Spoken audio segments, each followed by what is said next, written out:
The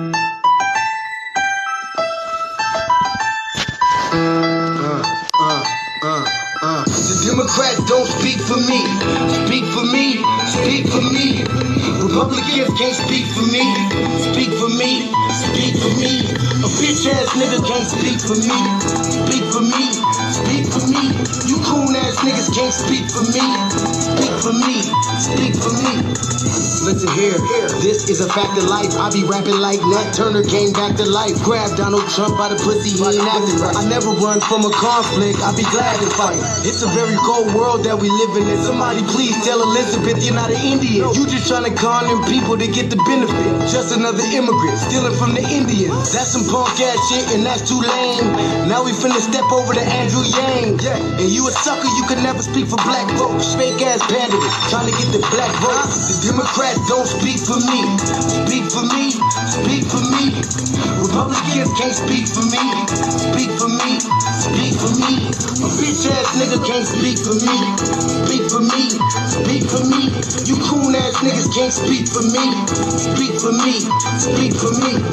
You know your boy be high off sativa. Kamala wasn't popping, so we said bye, Felicia. She ain't had a right policy. We ain't trying to meet her. Y'all can take Biden too. Bye. We don't need him. We don't need Roland Martin or that coon Al Sharpton. Didn't need Cory Booker from the start, man. I don't fuck with police and no snitch.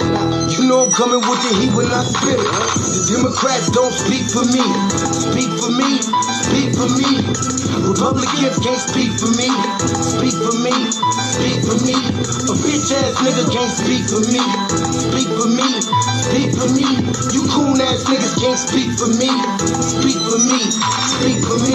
If you ever go to court and this is your luck, try not to get fucked by Benjamin Crump. I know it's hard. You and I go is hard. But who the fuck is Amy Cloak? Put her picture up on the bullseye and start throwing darts. People cut our organs out our bodies, that's a stolen heart. They can't save us from the flood like Noah's Ark. Black lives always matter, we finna go for ours. So then we savages, we don't need to pot the piss. Mike Bloomberg can suck dick with that stop and frisk. You ain't speaking for us, we don't know you. Bernie Sanders, and get your funky ass on too. The Democrats don't speak for me. Speak for me. Speak for me. Republicans can't speak for me. Speak for me. Speak for me. A bitch ass nigga can't speak for me. Speak for me. Speak for me. You coon ass niggas can't speak for me. Speak for me. Speak for me.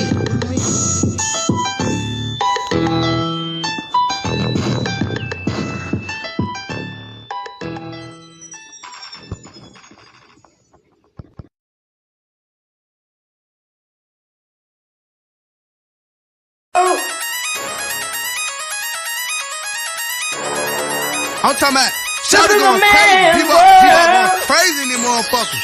Run that shit back, man. But it means nothing. Nothing about a woman all day.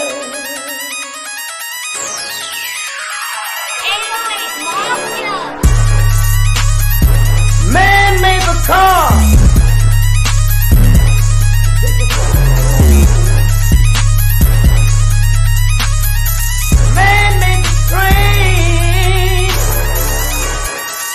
Carry the heavy load. Man made the electrolyte to take us out of the dark. Man made the boat for the water like the 7 Omega. Man thinks about a little bit of baby girl and a baby boy. Man makes them happy because man makes them strong. But after man make everything we can, do you know that man makes money?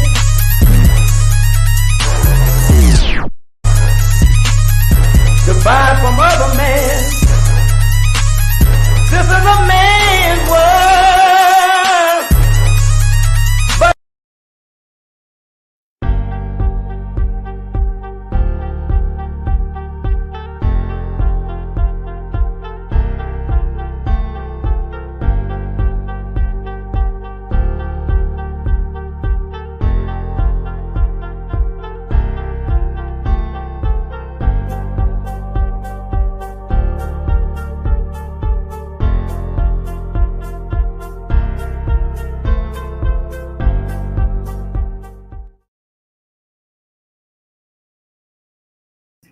Greetings, Black family. Greetings. Thank y'all for tuning in to another episode of the Frontline Black News. I'm your host, Chain Crewman, Jesse Parrish, House District 8 candidate on the ballot for District 8 here in the state of Colorado, and we are joined. Lady Tay is in the back, so she lost her voice, so she's just gonna be listening in the background. And we are also joined with our West Coast correspondent, Shabaka Sankori, Shabaka's Black Experience Enhancements. I'm the co-executive producer and co-host of Greetings, Shabaka, from the Mile High Income City. Once again, Let's go. Broncos. Okay. Man, later for them ponies, man. Later for them dolts. Them dolts is going down tomorrow. Who are you scrubs playing tomorrow, by the way? I'll pull it up to see what sack of bums we're playing, and they need to fire the damn coach for the Raiders tonight, right now, and bring up the assistant coach. They see what he's doing, man, because losing to Pony Express Broncos, GMO Oats, man, that's unacceptable. Hey, Twin is in the building. Okay, greetings to you. We don't need no going in on no Tambo. Damn sure. We're going in on no Tambo tonight. Good. I may say, this bastard, man, is going to sit up there, man, and going to tell black men that we got a duty to go out there and vote for Kamala. President Obama, all due respect to you, man, but you kiss my ass. Right. Period. You know? Period. Yeah, and so unfortunately, Brother Chair, I don't think I could do third-party candidates here in Nevada. But I'm still researching it, you know what I'm saying? But the dump, I think shit, out there. I could be wrong. Okay, but the dump, as in human shit, is not an option. I mean, Kamala, as in Curry Mala, ain't Black Harris, ain't an option. That broad is not good. I wonder what Sarge said. Oh, yeah. Well, he didn't call in because he wasn't able to call in because the Blog Talk been acting stupid, Twin. They fucked this, Twin, because they can't handle this truth, you know what I'm saying?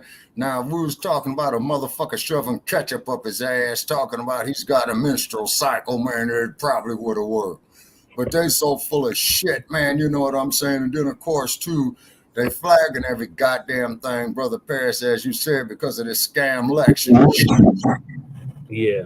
You gotta be kind of cool. You know what I mean?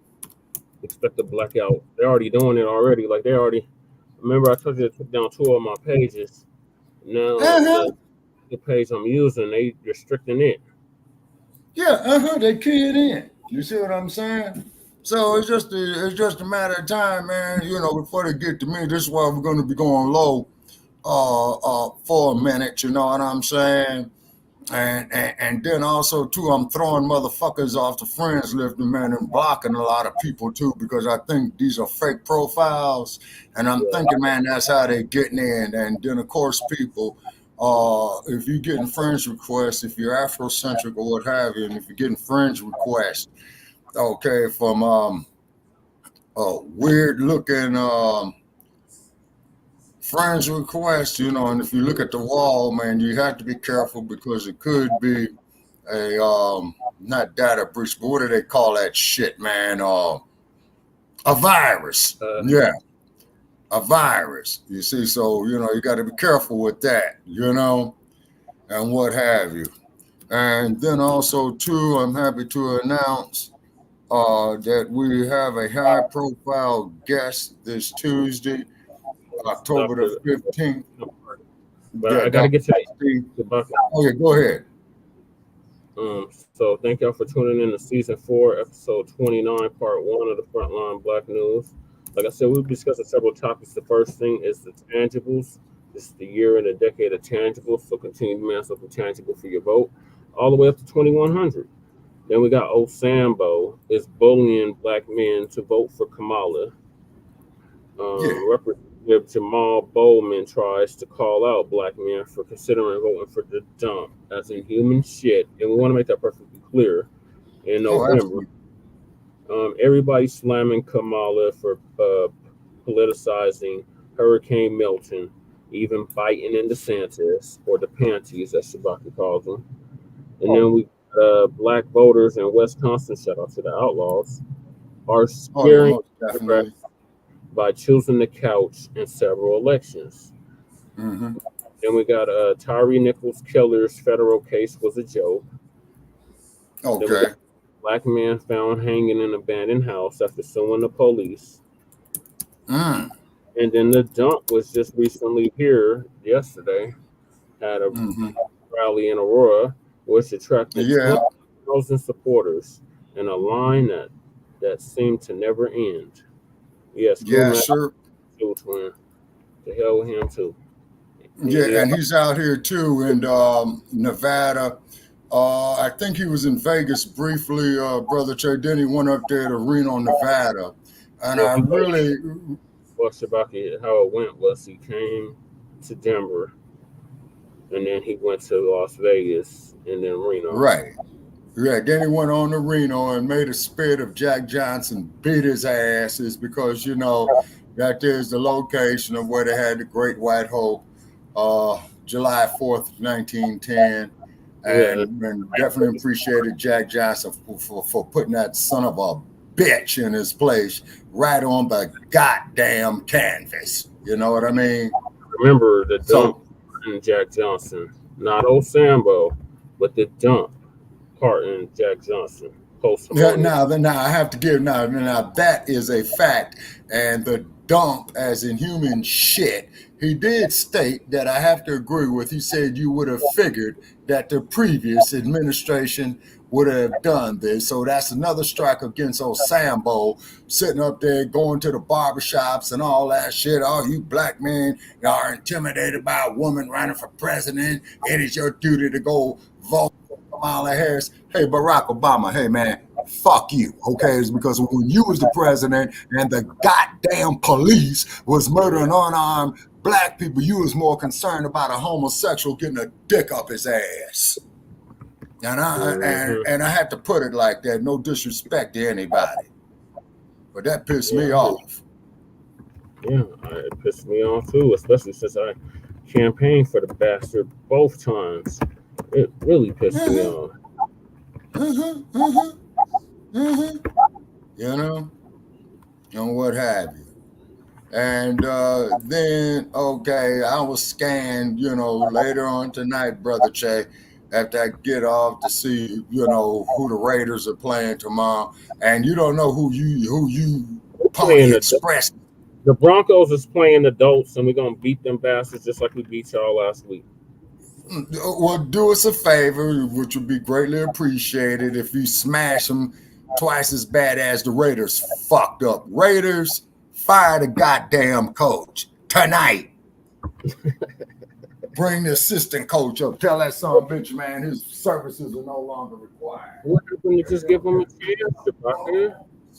Remember? What happened to just give him a chance? He had his chance and he blew it.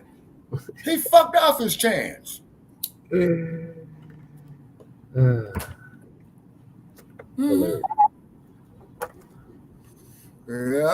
Okay, so I'm out here trying to share the StreamYard a little bit, huh?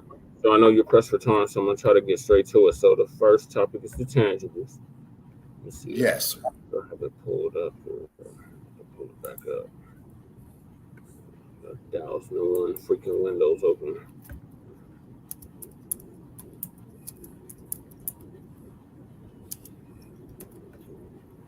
All right, so back in 2020, yes, 2020 to be exact, our good brother Tariq Nasheed came out with the hashtag Tangibles2020.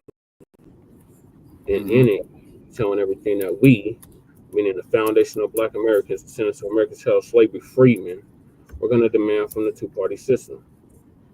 So I'm going to read this like I've been doing for the past 4 years. Tangibles 2020. So instead of 2020, it's Tangibles 2024, but everything else remains the same. Only thing that's changed, everything else remains the same. So the 2024 presidential elections are coming up. We are less than 30 days to election. Let's see, today's the 12th, First Tuesday of November. Yeah, we're definitely less than 30 days. I think this is just a guesstimation. I think we're like about 3 weeks out from the election or selection. Yeah, it's about that. And Black Americans are going to reject the 50-year-old malign neglect policy that has been implemented by the political system. This malign neglect policy, which was enacted under the Nixon administration, Shabaki. Oh, okay, tricky. Yeah, it was in the Monahan report. This malign neglect policy mandates that Black Americans should be ignored and only mentioned in vague and non-specific terms. Lumping foundational Black Americans in the groups with minorities, immigrants, people of color, etc., has only hindered progress of Black Americans as a group while providing benefits for other groups. In this cycle, Black Americans are going to insist, I repeat, we are going to insist that our needs are specifically met by politicians who are seeking our vote. Black Americans want tangible benefits. Right. For us, we do not want trickle down, secondary benefits that are provided for every group. Every group has not been directly marginalized and disenfranchised in every area of society. It's foundation of Black Americans. So politicians must offer tangibles specifically to foundational Black Americans, or we simply will not vote for them. This is far and wide on social media using the hashtag 2020. And we've been doing exactly that for the past 4 years, and now it's tangible. Right. And next time it's going to be tangible 2025, 2026, all the way up to 2100. Continue to demand something tangible for your vote. What are your thoughts on the tangibles? Hey, man, you know, my position hasn't changed. This is a debt that is owed.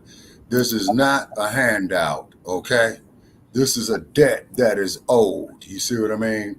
And the irony of this bullshit is that they want us to sit up there and love everybody else and hate ourselves. You see what I mean?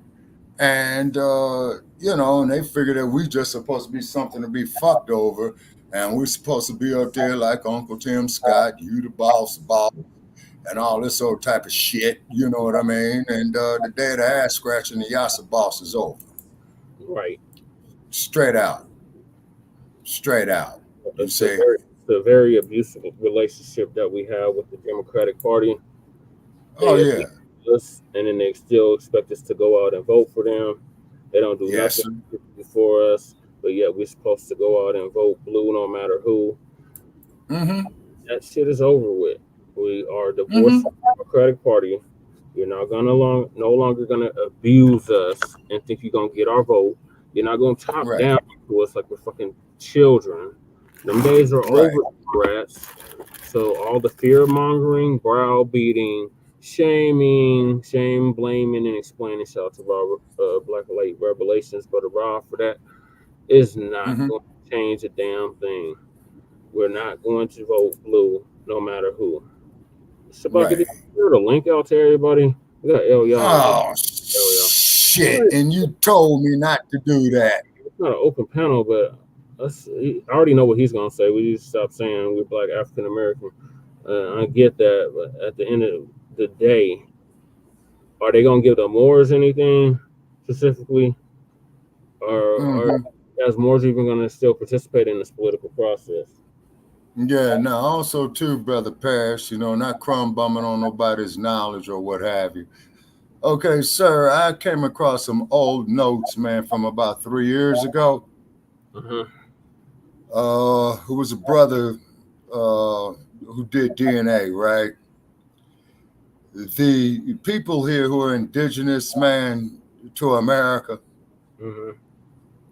not saying that we did not travel here before that ass scratcher Columbus, man.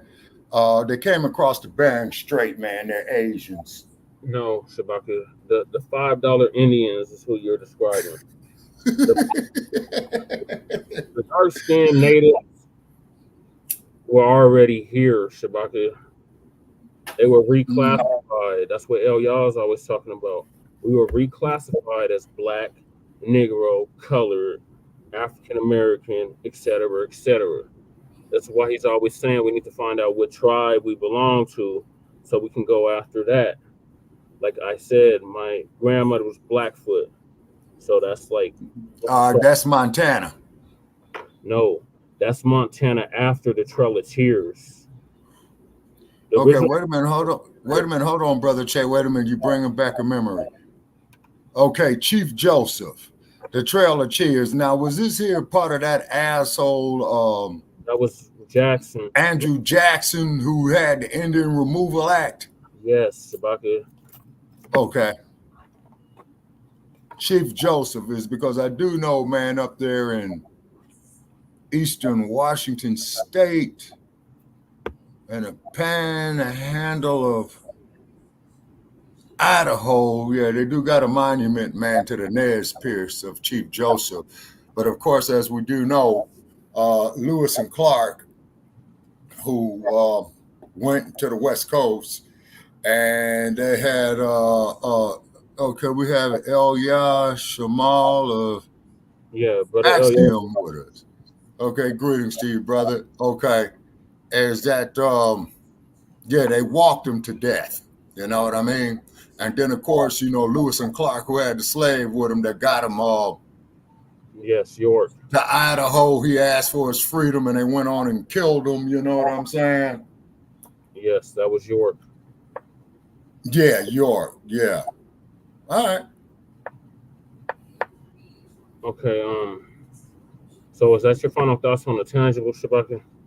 Oh no, the tangibles, man, is once again, the price ain't changed. You know, add interest to it every fucking month, just like a goddamn loan shark does, except he does it on a daily basis. Okay.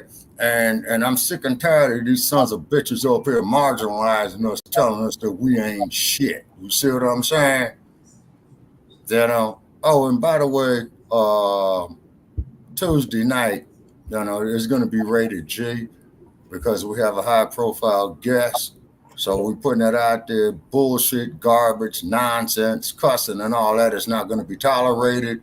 And basically what's going to happen is when our guest is speaking, okay, as soon as somebody comes in there with a bunch of crap, we're pushing the eject button. Now, if you want to come in there and talk intelligently with our guest, okay, that's fine. You know, that's different. You see what I'm saying? But we appreciate the good doctor taking time away from her busy schedule, and it's not going to be no shit show.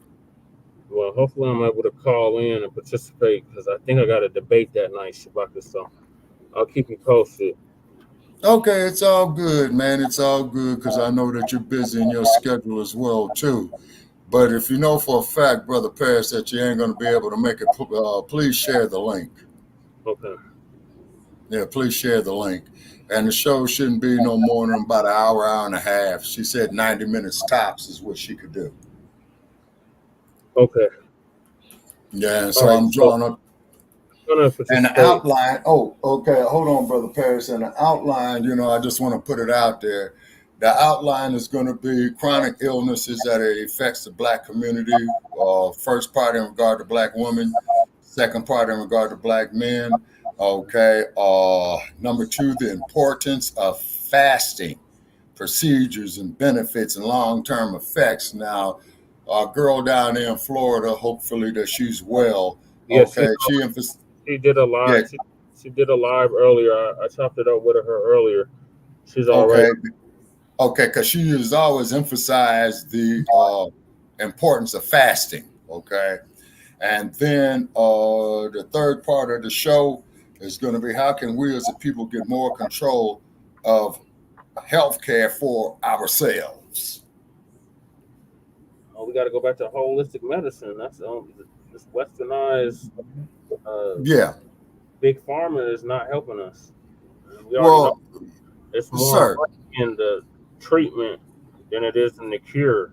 This is why they why they got rid of Dr. Shebby and several other holistic doctors around that same 2016. So, Yes, sir. And then when the chairman of Pfizer had went up there before the Congress, he clearly got up there and stated that his responsibility is to his shareholders and not the general public. exactly. So that tell you. It's a business like any other business. There's Exactly. the Exactly. money and the cures and the treatment. Mm-hmm. And in my opinion, that's a human rights violation. That whole thing around that jabby jab is a human rights violation, but we can't talk about that, Shabaka, on their platform because they will take exactly. Yeah, because we'll know what would happen. Yeah, say they're still trying to come out for what we had discussed back in 2021 and 2022 in regards to this. So we don't want to add yes, sir. More fuel to the fire. I understand. And then also, too, ladies and gentlemen, October 30th of 2024, we will be celebrating the 50th anniversary of the Rumble in the Jungle. And also, too, we're going to pay tribute to both those great champions because, as we know, what Ali did. And then, of course, to George Foreman is because George Foreman made history by being the oldest man ever to win the heavyweight championship. Right. So, yeah, join us then on the 30th. I got to move us along because Shabaka got only got an hour and then he wanted to talk for like the first half hour. So, okay. Respectful of your time, Shabaka. So, yeah, if you're going to vote, if y'all going to participate in this process, demand something tangible for your vote from any politician, including myself. Demand something for your vote. Otherwise, don't waste your time. Right. No tangibles. They don't have no policy that's specifically for you. It's going to specifically benefit you. Don't waste your time. Exactly. And then another thing I want to say, this here does not apply to the Haitians.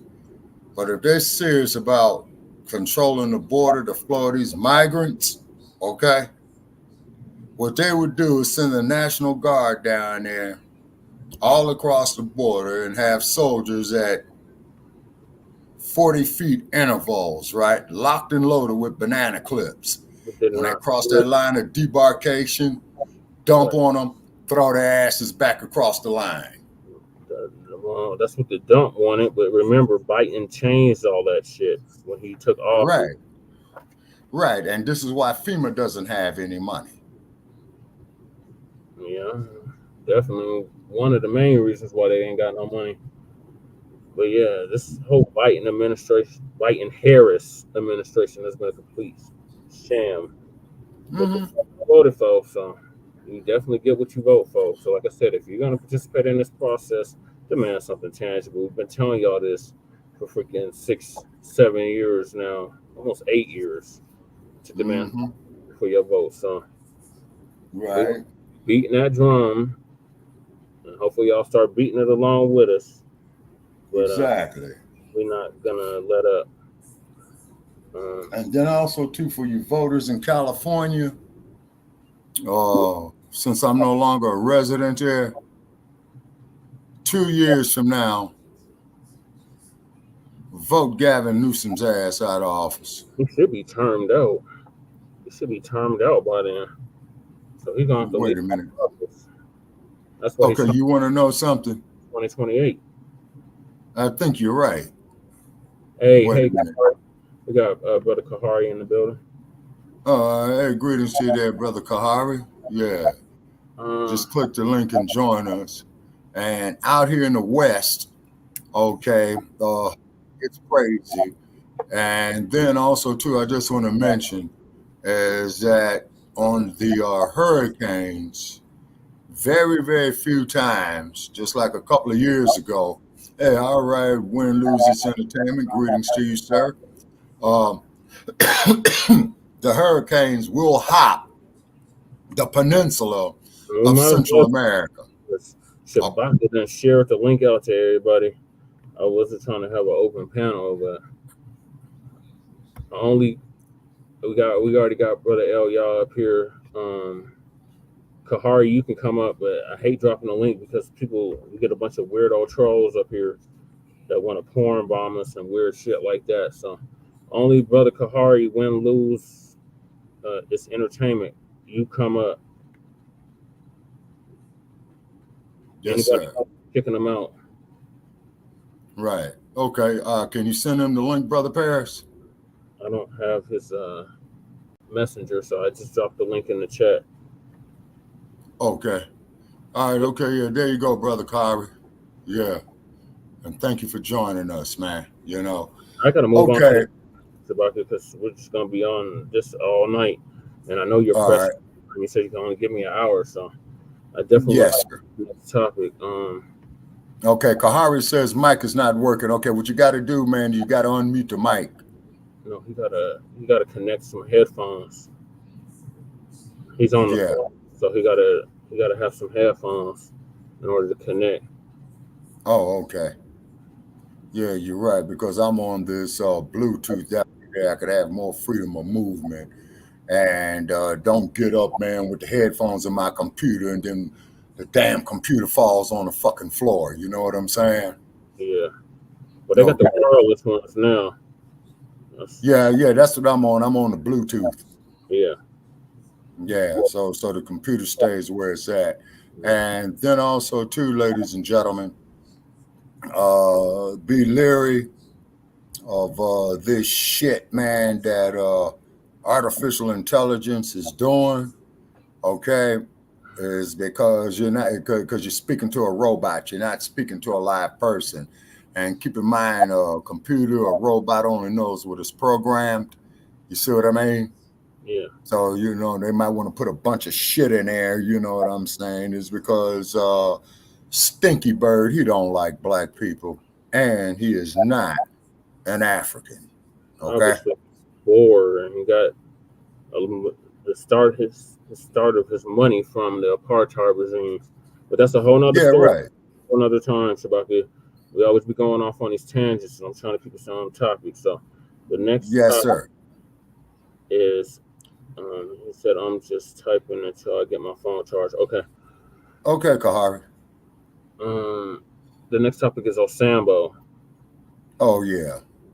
Hey, man, play that bullshit if you can, man, what he's talking about. We got a duty to vote for Kamala. Yeah, I think it's on Twitter. Okay, yeah, because I do know they had it on mainstream media on Cartoon News Network, you know. I just shared the video on Twitter. Okay. And the only thing I like about Cartoon News Network is Laura Coates, you know what I mean? And then shout out to Mrs. Coates. And then also, too, they got some bullshit, man, what they call I Got News for You. Yeah. And if anybody... I don't know, Shabaka. I haven't really tuned into CNN since the last time I had cable, and that was years ago. Oh, God. Yeah, that's the video right there, Brother Paris, because I recognized the crowd and the suit he had on. Well, this is Jason Black's live earlier. Oh, okay. He played the clip, so I was going to play. All right, so Osambo is bullying black men to vote for Kamala. Mm-hmm.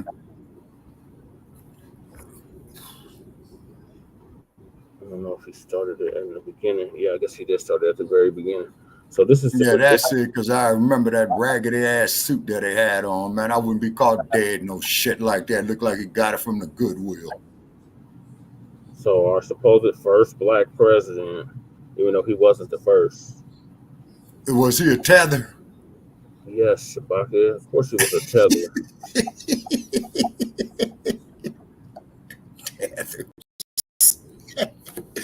Damn. Tonight on the Blacc Channel, well, take a look at who's come crawling his way out of mothballs to lecture us. In case you hadn't heard, Barack Obama, because Kamala Harris's numbers are not looking good now, we'll cover that in a little bit. He has decided to go the Bill Cosby pound cake route. You thought he was doing bad, talking about black men when he was president. Kamala Harris's numbers are in trouble here. Her internal polls are obviously showing that she's in decline. So they sent out none other than Barack Obama. And this is what he chose to say. Of all the things he could bring up, this was going to be the winning speech from him.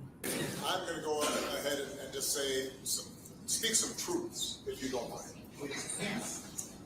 Because my understanding, based on reports I'm getting from campaigns, communities, is that we have not yet seen the same kinds of energy and turnout in all quarters of our neighborhoods and communities as we saw when I was running. Now, I also want to say that seems to be more pronounced with the brothers. So if you don't mind, just for a second, I'm going to speak to you all the way. First of all, I'm only going to stop here because this is YouTube, so to avoid any copyright issues, although this shouldn't be copyrighted. But yeah, I want to talk to the brothers. That was just ultra cringe. Right. You don't talk like that, Obama. Who are the brothers you know? Right. Who are the brothers in your daily life? Who are the black people that you associate with in your daily existence? Because the issue, no offense, but for some of y'all mixed folk, you and Kamala, we're looking around and the Democrats plucked you all out of obscurity. And we look around to see, by the way, what part of the black experience are you involved in? And other than Jeremiah Wright's church, you don't actually have a connection. So exactly who are your brothers you're referring to? Right. You got to have some credibility on that. And by the way, who are these brothers you're talking about? Because we're looking around you and we don't see where you associate with anybody. So all of a sudden, you're here to lecture and wag your finger at the brothers? Whose brothers are they? Not yours. Yeah. And Just shout out to Professor Blacc too. When you have a choice that is this clear. Okay, and how these folks standing around him are dressed, I mean, this really says it all. Out of touch. Really? And say that when you have a choice that is this clear, when on the one hand you have somebody who grew up like this, knows you, went to college with you, understands the struggles and pain and joy that comes from those. Obama, go back to smoking you I'm some letting this play weed, here. man. That part he just said right there, that was the part that set me off. Right. That was the part that sent me off the deep end for him to say that right there. I'm like, the audacity of such a ridiculous statement. That's complete science fiction. You should be embarrassed to, I know politicians get paid to lie, but to say a lie that tremendous, to make up a history of camaraderie with us that doesn't exist and didn't exist then and doesn't exist now. Okay. So I'm going to go ahead and let this finish playing, but we're going to come back to that part right there because what he just said, that was despicable, reprehensible, and outrageous. Just had to work harder and do more. Work harder and do more. You mean laying up with Willie Brown? That was the hard work? And overcome. Don't you mean come over? And achieves the second highest office in the land. And is putting forward concrete proposals to directly address the things that are vital in our neighborhoods and our communities. From housing to making sure that our mothers, our fathers, our grandparents can afford medicine. And making sure that we are dealing with prices that are too high, rents that are too high, and are committed to making sure that we maintain the Affordable Care Act. So everybody's got health care. It cares about things like education and entrepreneurship in our neighborhoods. And that's on one side. And on the other side, you have someone who has consistently shown disregard, not just for the communities, but for you as a person. So what you're doing right now is not showing disdain and disregard for black men. You did this when you were president. So this isn't disdain or disregard. The other guy is. Because when you said there's a guy on the other side showing disdain for us, I was like, Obama, you running for the Republicans? Mhm. That's news. Who the hell is he talking to? Right. And you're thinking about sitting out? Man, what the fuck is that? But what the fuck is that to think about? What was the funny part there? This is the problem when you have a bunch of ass-kissing, glad-handing yes men around you. What the hell was the funny part here? What y'all laughing at? What the hell's so funny?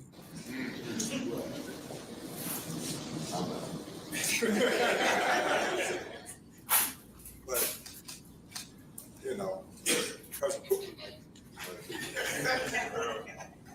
and you're coming up with all kinds of reasons and excuses.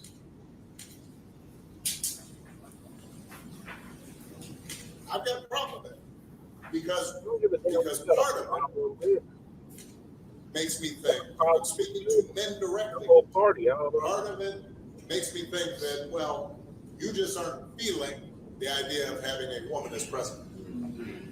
And you're coming up with other alternatives and other reasons for that. And who are the black men that Barack Hussein Obama has talked to in the last 12 months? Who are the black men on the street, the average black man at the grocery store, the average black man at the gas station that he's spoken to, that he heard that from? I got the feeling of what? Who are you in contact with in the real world that you got that from firsthand? Because it sounds to me like you freestyling and making up garbage off the top of your dome and making a fool of yourself. Who the hell did you speak to? Who gave you that information? Or are you just making this up as you go along? Well, I feel a certain way. I didn't ask about your feelings. Where are your facts? Right. Facts over feelings. And I think anybody you are talking to in a barbershop, anybody you are talking to in your house, in your family,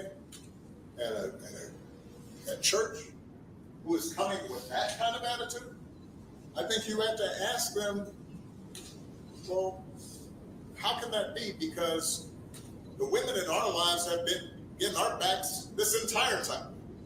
But Kamala isn't one of the women in our lives. Right. She ain't had our back. She's had Doug Emhoff's back. This fella ain't thinking about nothing. He wants to go to people who just feel their way through things and are not saying, by the way, let me think about what you just said for a moment and figure out if that's a true statement. We see the facts of her daily life. Where is she joined with black people in her daily life? I only see her joined with Doug. Right. They've been raising us and working and having our backs. Kamala Harris raised us? Excuse me? And furthermore, the folks he's talking about are those who come from the soil. He's talking about the descendants of the slaves. He's talking about the freedmen. He's talking about the foundation. He's not talking about Kamala Harris and that questionable background she got. So he's not talking about his life experience or the black women in his family tree. And you're certainly not talking about the black women, asterisk, in hers.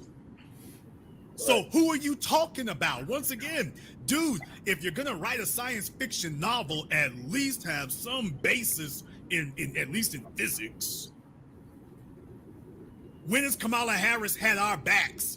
Never. She's one of the black women who's had our backs since when? Who are the young black people that she's helped and raised up? Dude, you can't make this garbage up and then people start asking questions and you fall in your face like this. Not a good look. And when we get in trouble, when the system's not working for us, they're the ones who are out there marching and protesting. Really, El Samba. What? Kamala Harris is the system. Right. When we were getting in trouble and the system wasn't working for us, Kamala Harris is the system. Right. that system he just referred to, she is the system. Mm-hmm. Prosecuting attorney general, lock them up. We need workers in fire. She is the system. Right. Y'all, this Negro ain't even thought about this. Negro in quotations. He hadn't even thought about this. He is trying to freestyle his way through a speech, and he literally ain't thought a word about this. So we're all just gonna forget that she is the system. Locking up innocent black folk. I posted that on my YouTube. We're just gonna, so now we just gonna disregard that because Obama, the system, sir, isn't she the system? Now you're going to tell us that the Attorney General of California is not the system. District Attorney in California is not the system now. That's what you're going to tell us. And so now, let the record show that she was the district attorney in San Francisco County.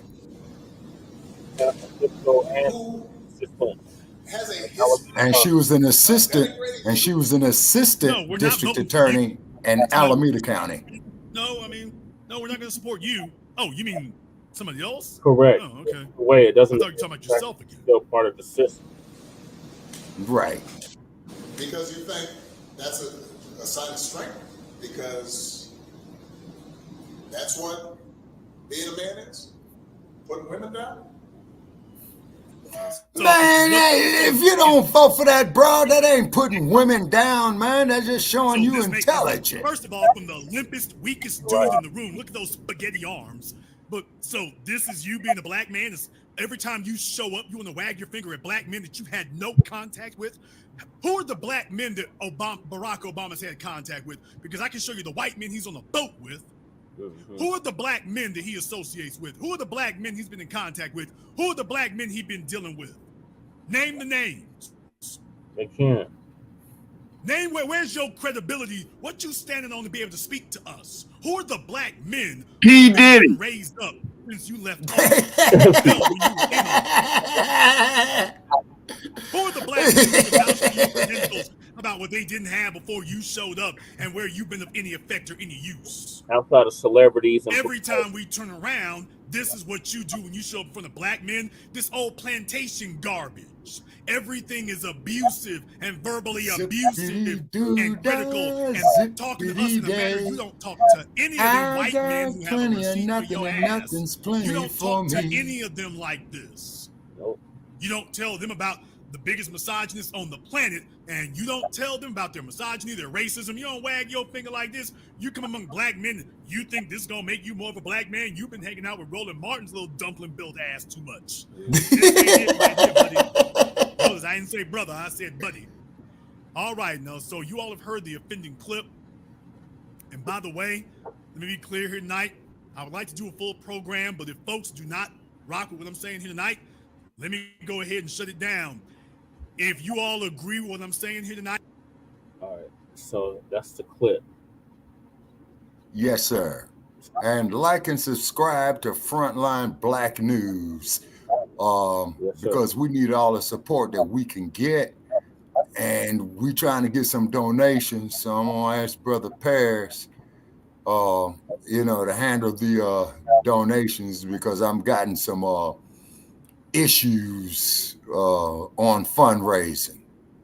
Yeah, they've been messing with me too in regards to that. But let me see if I have it in the banners. Mm-hmm. Because as you can see, people, they doing their damnedest to shut down this platform. So they throwing all kind of monkey wrenches, bullshit, mud, shoestrings and bubble gums in our works just to clog up our efforts.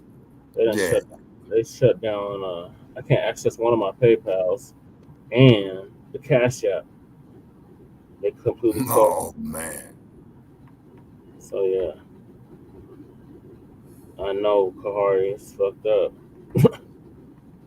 Yeah.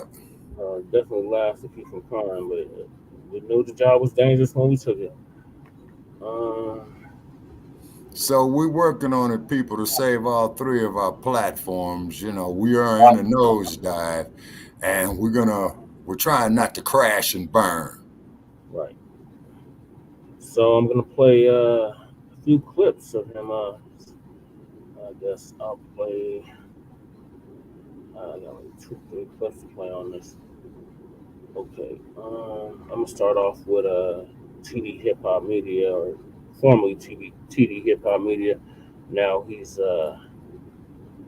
TD Media Group. And yes, Shabaki, he shouts us out.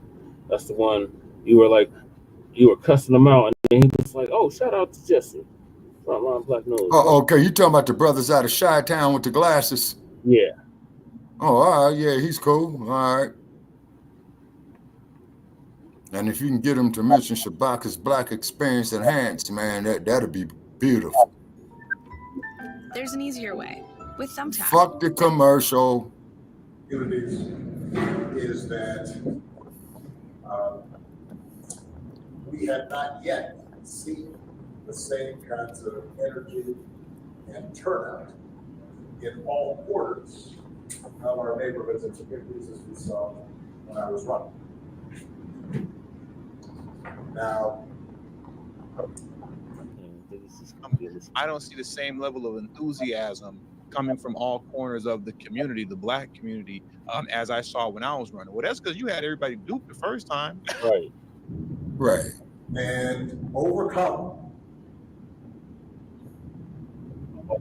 and achieves the second highest office in the land. Oh my God. You don't talk about that second half of her childhood in Canada. She grew up in Canada. I don't know who he's talking about. And then he's talking about I don't see the same level of enthusiasm coming from all corners of the community, the Black community, as I saw when I was running. Well, that's because you had everybody duped the first time. When you hit the same change that we could believe in. They thought that you were Christ in the flesh. They thought the second coming had came when you hit the scene. Everybody got duped except for me. Now, mind you, I'm going to tell you why I did vote for him. And I'm curious if a lot of you have that same exact scenario that played out for you that caused you to vote for Obama the first time around in 2008. I remember back in 2008, he was running for president. I was not going to vote at all, because my mentality was, two sides of the same coin. It's all politics, it's all whatever. I kid you not, when I'm talking about Obama was the second coming of Christ to so many Black folks. God in the flesh came back down to earth and everything. When I was telling my family and friends that I was not going to vote for him or anybody at that time, right? The way that family and friends were reacting to that, it was as if I was going to be, what's the word I'm looking for? Excommunicated. Like my family was going to disown me. My friends were going to disown me. And I think at the time, I was really young. I was, what was that? 2008. So we're talking about, I don't know, maybe 22, 23, something like that. Maybe, so I was pretty young. But, I literally was bullied by family and friends into voting for this guy. You know what I mean? I wasn't going to, because in my mind, like I said at that time, politics is just, but I was literally bullied by family and friends. It was like, if you don't go vote for this guy, then you basically don't come back home, don't come back to any of the family functions. We're not friends no more. That's sad. But since then, a lot of people have come around and seen that, like, bro, you was in office for damn near a decade. You was in office for 8 years. You didn't do nothing for Black folks. Nothing. And then he had the audacity, if you remember in 2016, when he was running for president, to tell Black folks that you need to protect my legacy. Protect what legacy? What? There's nothing to protect. You didn't do nothing.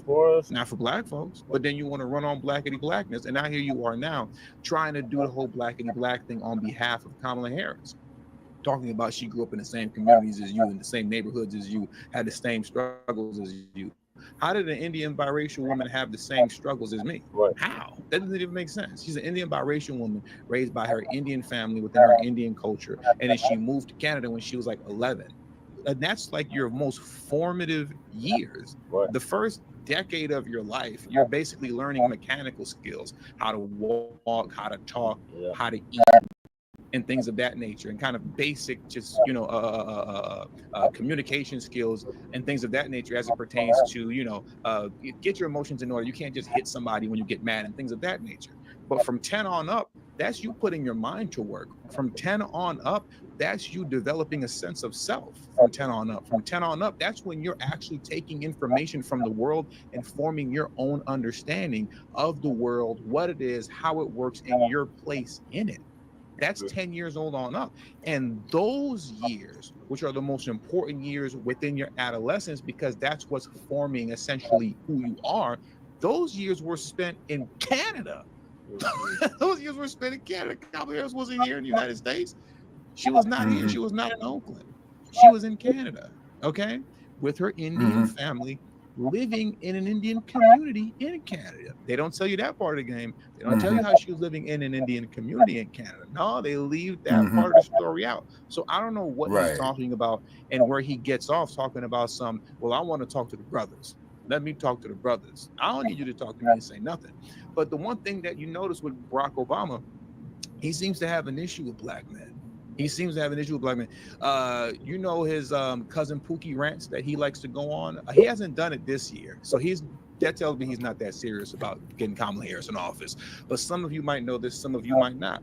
But from 2008, and he does this pretty much like every election cycle when he's giving a speech, right? At not a town hall, but at a rally, he always goes into this cousin Pookie nonsense. Like, you gotta get out and vote. You gotta go vote. And tell your cousin Pookie, get off the couch and stop playing video games and go vote. Who is cousin Pookie? Why are you always referring to black men as cousin Pookie? You know what I'm saying? Every time Obama speaks to or about black men, it's this finger wagging and shaming. Shame on you, black men. Shame on you for not falling in line and just doing what you're told. He does this all the time. How many of you all remember as well? And I wish I had the video, and I actually looked for it quickly, but couldn't find it. It's a really old video. I believe it was during his second go around when he was running for re-election. There was a brother that stood up and challenged him in a rally that he was in, basically saying, like, you need to do more. You haven't done enough.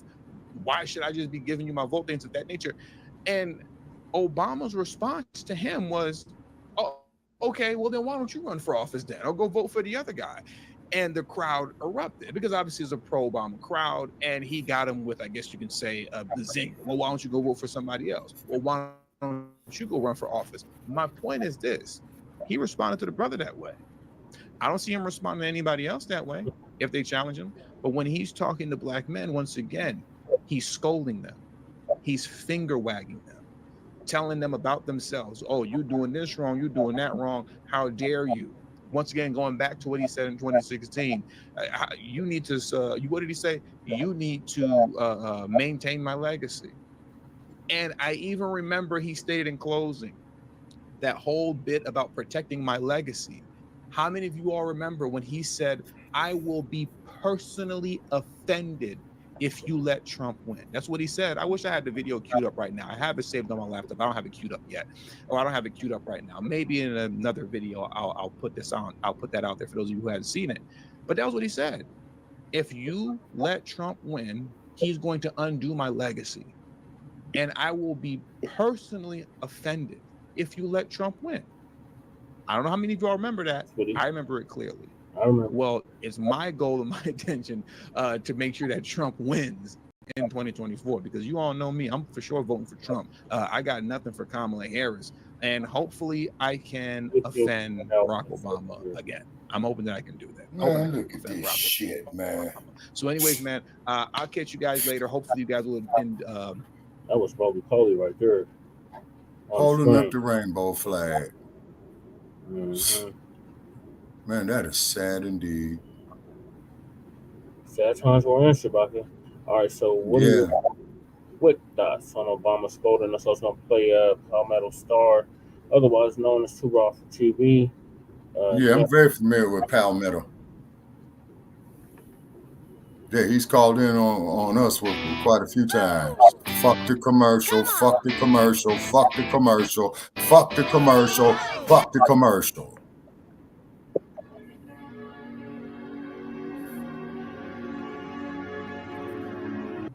heading down the stretch of the 2024 presidential campaign, and now the Democrats have set their top brass on the campaign trail to try to shore up support for Kamala Harris.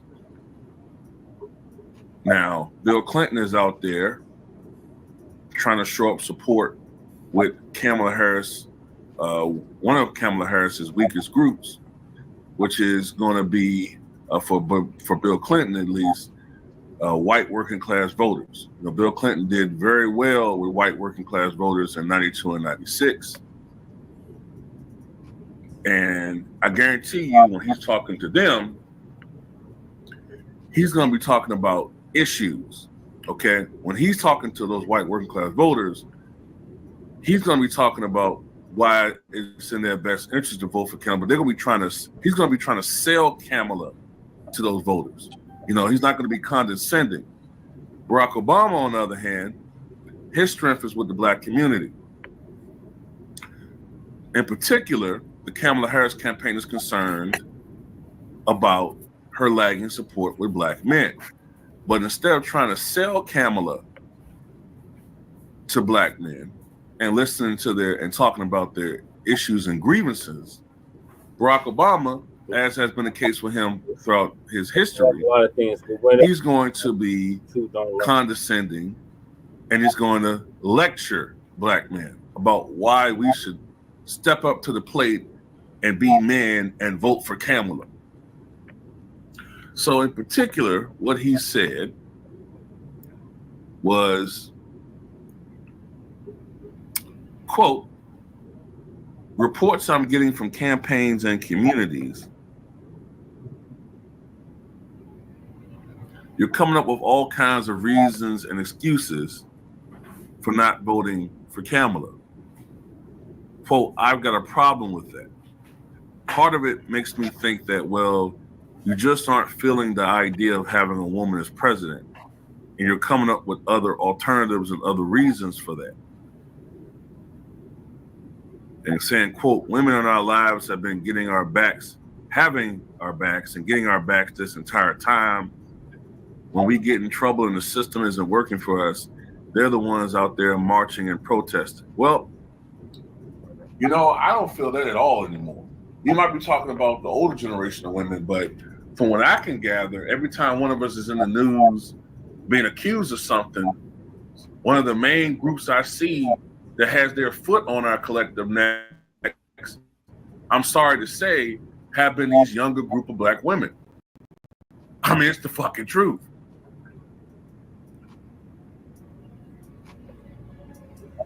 Whenever we do step up for situations going on in our communities, like I remember, I think it was in Milwaukee some years ago, where there's these Asian salon owners or convenience store, whatever it was, I think it was a salon store. They assaulted a black woman, beat her up. I forgot what the altercation was, but they're the ones that got physical with her and beat her up, said something disparaging about black women. Black men were out protesting for that store to be shut down, and were protesting for black women and black people to not go to that store. And what happened? Black women got mad at black men, saying, oh, well, I need to get my hair done, and blah, blah, blah, yakety smack. So when it comes to political outreach, our efforts are not appreciated. Our issues are not appreciated. Our grievances, things that we talk about, are not appreciated.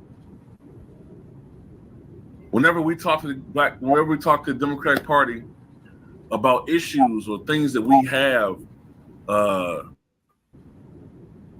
the things that we have complaints about, as far as the party, they don't want to hear that. Nope. They don't even identify with us. Nope. They run away. Kamala Harris does not even openly identify as a black woman. No, she don't. The most she'll say is that she's a person of color. She's run away from calling herself a black woman. But I'm supposed to go hard in the paint for her. And it's not because she's a woman, because black men, for the most part, came out and voted for Hillary Clinton. I did. It's not that she's a woman. Not. it's because of the fact that she's fake. She's not one of us. And honestly, a lot of black men don't know anything about her because she waffles on so many different issues. 1 minute, she's economic liberal. Now all of a sudden, she wants to be a fiscal conservative. 1 minute she's 1 minute she's pro-immigration. Next minute she's for border control and she's anti-immigration. 1 minute she's pro-fracking, and then she becomes anti-fracking. I mean, she's all over the fucking place. Yeah, right. Not to mention the fact her history as a prosecutor, which is the opposite side to be on when you want black men's votes, knowing our historical skepticism of not outright hatred of the criminal and justice system, she wants to vote for her. And I'm tired of that, man. This constant beratement. And if we did come out and vote for her, we're not gonna get any fucking credit. You're gonna give all the credit to black women, or you're gonna give all the credit to Latinos or some other group. But if she loses, guess who gets the fucking blame?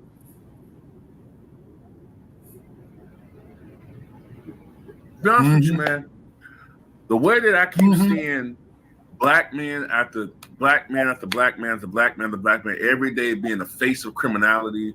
There's some new lawsuit against some black dude every day. And I see all of these young people who's supposed to be at the very least saying, hey, well, let's look to the evidence. Nope. I see young people jumping for joy at another black man being taken down. I'm not feeling a lot of shit right now, me personally. I'm not feeling any of this stuff, bro. Me personally, I voted third party. Fuck Donald Trump. Fuck Kamala Harris. It's all a game. Right. They all playing games with one another. The Republicans trying to act like they are all for the hurricane victims, but then you see, them voting against aid so they can keep this shit as a political issue to use. Fuck both of these sides, man. I don't know how y'all are, but fuck Trump and fuck Kamala Harris. That's how I feel about it. You will get no argument from me. For real. And Barack Obama, you're part of the reason why a lot of us are skeptical of Kamala Harris, because we put our faith in you. We gave, you know what I'm saying? We gave our, we put like this. The first time you ran in 2008, you ran on hope. Yeah. So we made a faith-based decision and voted for you. It wasn't just hope. In 2012, it was hope and change. Change we can believe in. Yep, hope and change that we can believe in. And a lot of us went for it, hook, line, and sinker. Because we were just it's so called getting your head bumped. To have the first quote-unquote black president. And that's the only reason why I voted for him, was for race back then.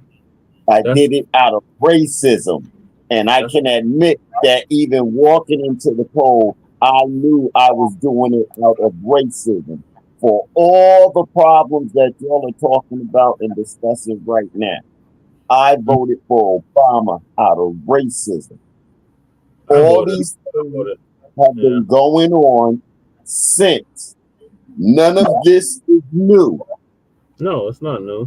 Everybody is just waking up to it. Right, that's the part. So now on that part, I did hear you from the beginning, Brother Jesse. You said you wanted tangibles 2024. Yes, sir. The truth is coming out 2024. Yep. Everybody, all of this is one thing. And we got to get a grip on that. And part of it is destruction of us. When I say that, you say black men. I say, no, I'm not talking about black men at all. I am talking about those who look like us, who know that which nation that they're from. Right. So all this illusion of this black and African American is the reason why things are going on the way they going on. The reason why, it's the reason because Black and African American gives them people the right, the ability to do that through the social structure of what has been structured. All these listen, y'all, if we agree that Martin Luther King said, I'd march my people into a burning house, then let's agree on what Martin Luther King marched us into. And what it is what we're fighting right now. We keep trying to assimilate in some place that don't want us. We keep trying to deal with people that don't want us. Why we keep going? If that was the hood, look at what already happened. We don't gotta talk about that. But if that was the hood and people approach the way people approach, and we act, all right, so now I'm gonna put myself with Black men and African. We're a bunch of punks. We scared of everybody except each other. We'll get brolic with each other in a hot second, but we won't deal with the world the way the world deal with us. And I'm sick of it on every freaking level. I'm not asking these people for nothing. I am proclaiming and I am asserting that this is me. This is what I want. This is what I'm doing. This is how I'm going to go about it. And I'd appreciate it if you do not stand in my way. Anything after that is disrespectful. And we all supposed to unite on that level because they coming after all of us. All this stuff about our sisters and our women, this has been going on since the 1980s. This attitude and the feminism, but all of this started back in the 1920s with the Anne Margaret or one of them, and the eugenics. So this is all one plot and plan. Listen, y'all, every day, 364 plus people, they get up and they go to work and they decide how to destroy us. How many of us sit at a table during the week and decide how to get out of that destruction? Devise a plan. And I understand we're working and we're busy, but dang, it's 7 days a week. You ain't got 1 day, 1 hour to sit down and plan something better for our children's future. We're going to keep acting like suckers and taking what they want to give us. I don't get, and this ain't nothing about what they say. This is all about what we say. That's the attitude we got to have. We don't care nothing about what they say no more. It's about what we agree to, what we say, and what we're willing to do. And I'm willing, if nobody else is willing to stand up and say it in front of them, I'll say it. But y'all got to be about the action that makes that happen. Well, as it goes back to the name, what do we call ourselves? What do we want to identify as? Since it's obvious that we now control the narrative. But y'all, this is why I started off with want to participate. It's a willing process. If you want to participate in this political process, demand something tangible for your vote. We're not saying you gotta go vote. We're saying if you're gonna vote, make sure you get something tangible out of it. And so been getting in order to vote, that's the burning house. Okay, so voting is what he was describing, because it's commonly taught to us as it was integration. No, that's the burning house. All of that is burning house. Anything that you say to me about the civil rights movement, integration, anything that had to do with us becoming citizens of the United States is off balance. We should have never done that. This is the reason why we're Black and African American. This is the reason why we're abused. Because of that. Because the burning house that Martin Luther King said. So that I'm not the one who said it. I want to show you Martin Luther King said it first. And I marched my people into a burning house. Now, what was his mission? What came out of his mission? The Civil Rights Act for you to vote. That was our destruction. His last speech was what? We coming to Washington to get our check. Okay, so about that. He said so now to get our check, acres of land to get our check, to get our check. To get our check, to get our check. So if we go back to the Constitution and all the documents, they have something that says the children of a slave will never be president of the United States. That is also equal to what's going on with the whole story of slavery, where now Moore is telling us we wasn't slaves like that. We were prisoners of war. Some of us endured slavery, but not like they described. We were prisoners of war. That was the slavery. So as prisoners of war, you end up doing work and stuff like that. We were prisoners of war. But when we were so-called... That's a better accurate description. That's a better accurate description. Is just that. We were fucking prisoners of war. That's why he did what the fuck he did. So when we talk every... Now we're beginning to speak within law on an international level, outside of being products of the United States as Black African Americans and United States citizens. Outside of that, we are our own people, and as our own people, that's what we lost. What do we call ourselves? Okay, I say some of us are Moors, some of us are Israelites, some of us are Cherokee, some of us we are all origines of this land. Cherokee tried to enslave Black people, man. A whole bunch of, but see, Shabaka, a whole bunch of us enslaved each other already. We got to stop with that. We got to stop with that. And it was Shabaka. I'm gonna interrupt you for a second. Just hear me out, brother. Just hear me out, because you're a brother I got a lot of respect for. Brother Che, I just put up a clip or a link to YouTube, and I would appreciate it, man, if you would share it. And I know this is before your time, and just check out this interview with David Frost and Muhammad Ali. And please hold that thought there. I want to get your feedback on this here as well, too. All right, well, you're at your hour mark, Shabaka, but okay. Go ahead and do it.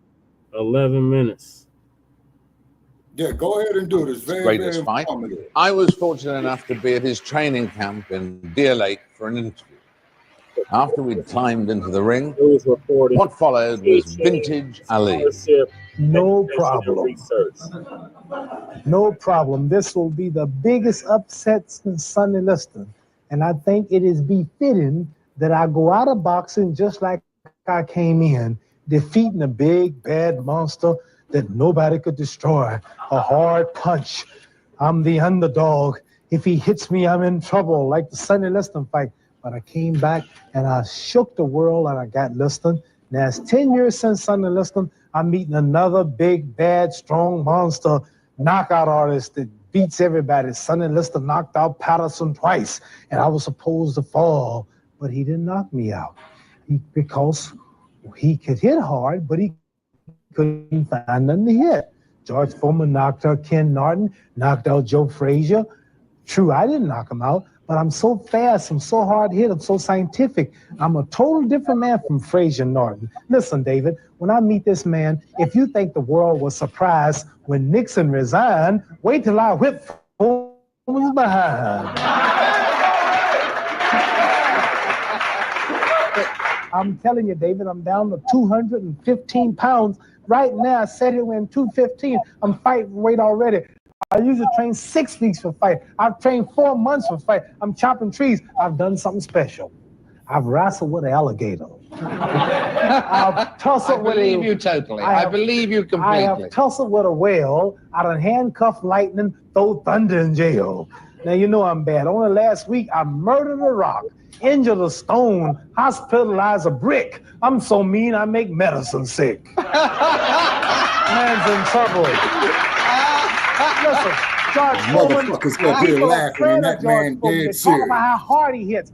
The world has been deceived. You listen to me now. I've never told you wrong. The man don't hit hard. He knocked Joe Frazier down 6 times. He got up 6 times. Joe King Roman is Tokyo, Japan fight, the Puerto Rican champion, knocked him down 3 times, he jumped up 3 times. He knocked Ken Norton down 4 times, he jumped up 4 times. When have you ever saw the man say 7, 8, 9, 10, count his man out? When I hit Sonny Liston the second fight, he stayed out for the count of 10. Zora Foley stayed out for the count of 10. Cleveland Williams stayed out for the count of 10. What few I have knocked out stayed down. Sugar Ray Robinson knocked him out for the count of 30. Joe Louis, Marciana, Jack Dempsey, Jack Johnson, Archie Moore as a child, they knock him out cold. So this man has never knocked nobody out cold. He's a bully. He's slow. He has no skill, no footwork. He's awkward. And I have been giving him a name. I named Floyd Patterson the Rabbit. I named Sonny Liston the Bear. And he shall be known as officially as the Mummy. The Mummy. And why the Mummy? Because he fights. When he's fighting, if you ever watch him in the ring, he drags like that after his opponent.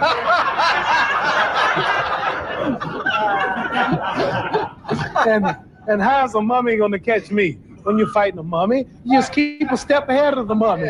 See? Yeah, just move on the mummy. No, mummy, I'm over here. No, mummy, I'm over here. Yeah, no, you're moving too fast. The mummy don't move that fast. Well, let me tell you something, David. I shall be the mummy's curse that night. Have you heard of the mummy's curse? Have I heard of the mummy's curse? Yes, it's gonna be some fight. The greatest fight, the greatest event of all times. When I get to Kinshasa, Zaire, Africa, 2 billion people will watch the fight, and that's 10 times the population of America. That's like a country 10 times bigger than America. 2 billion people, I found out, will fill, to give you an idea how many people it is, 2 billion people will fill an arena of 100,000 seats every night with new faces for 170 years. That's a great 100,000 people every night, new faces for 170 years. And I draw that crowd, not George Foreman. It's my beautiful looks. It's my skill. It's my humbleness. Your beauty and your humbleness. I think first of all it's your humbleness, and then it's your beauty, isn't it? I mean, because when you look in the mirror in the morning, it must be just a wonderful experience. You know, I've been in the ring, David, now for probably 20 years, and I'm as pretty as you, and you are now, so. And slightly fitter. Which round is it going to end? I'm not predicting a round. Could, but it puts me on the spot, because you worry about trying to predict a round, and you might get him early, and you call yourself carrying him until that round, and he might slip up and get hurt. It's too much pressure. I predict, David, that I'm going to outdance him. I'm going to stick him. I'm going to be 3 times as fast. I'm going to punch him at will. I might not knock him out cold, but I'll TKO him. I predict a TKO. I predict that the fight will be stopped on cuts or bruises or been humiliated. Humiliation will stop this fight. The referee will just step in and stop, because I just be popping him, popping him, sticking him, moving him. I'm constant, I'm popping him in wheel until the man just have to stop it. You mean it's going to be the first world title fight ever stopped on the grounds of humiliation? You know, they've stopped a few of mine for that, and they've stopped other ones. But I'm serious. This man have 2 chances, slim and none. The man is in trouble. He's got problems. He's got problems. Have you done anything special apart from wrestling with an alligator? In addition to that, have you done anything special this time with Tyre? Not just boxers. Any athlete have to refrain. Okay. You want me to stop it there, you're saying? No, sir. No, man. Go up, man. Up to about the 8-minute point, because you're at 6:14. Okay. No, shit. No, that's not it. Go back. Damn. See, the part that I'm getting at, man, what I'm trying to get to is where he tells this white boy, man, of us being economically self-sufficient. That's not it. It's not him talking to a white boy. Who's the white boy? David Frost, the dude in the ring with him. Okay. He's in that same ring talking about how we need to be self-sufficient. All right, hit it there. Right here? No.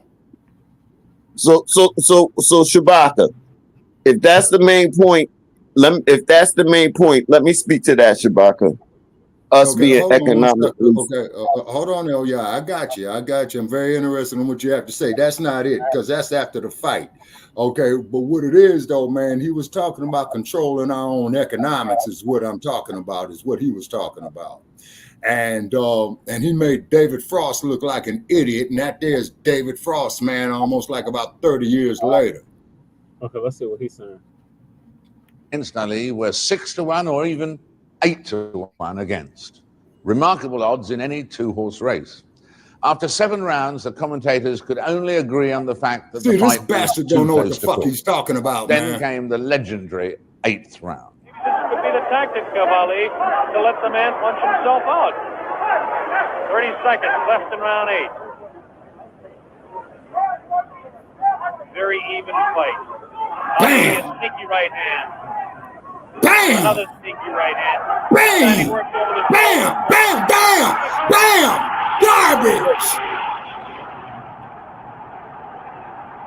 3, 4, 5, 6. Bowman gets up to the knee. 8. That's it. The fight is stopped. Muhammad Ali, a dramatic 8-round knockout. He knocks out. Although Muhammad and I had a date for an interview after the fight, getting there from ringside was not a simple task. The backstage scenes were even more frenetic than usual. The part, but So, I'm just gonna go It wasn't a back to close fight, memory. was it? It wasn't a close fight. No. Was it close before I knocked him out? No. Wait. Is this on close? You tell. Is it live? Right now. Everybody stop talking now. Attention. I told you, all of my critics, I told you all that I was the greatest of all times when I beat Sonny Liston. I told you today I'm still the greatest of all times.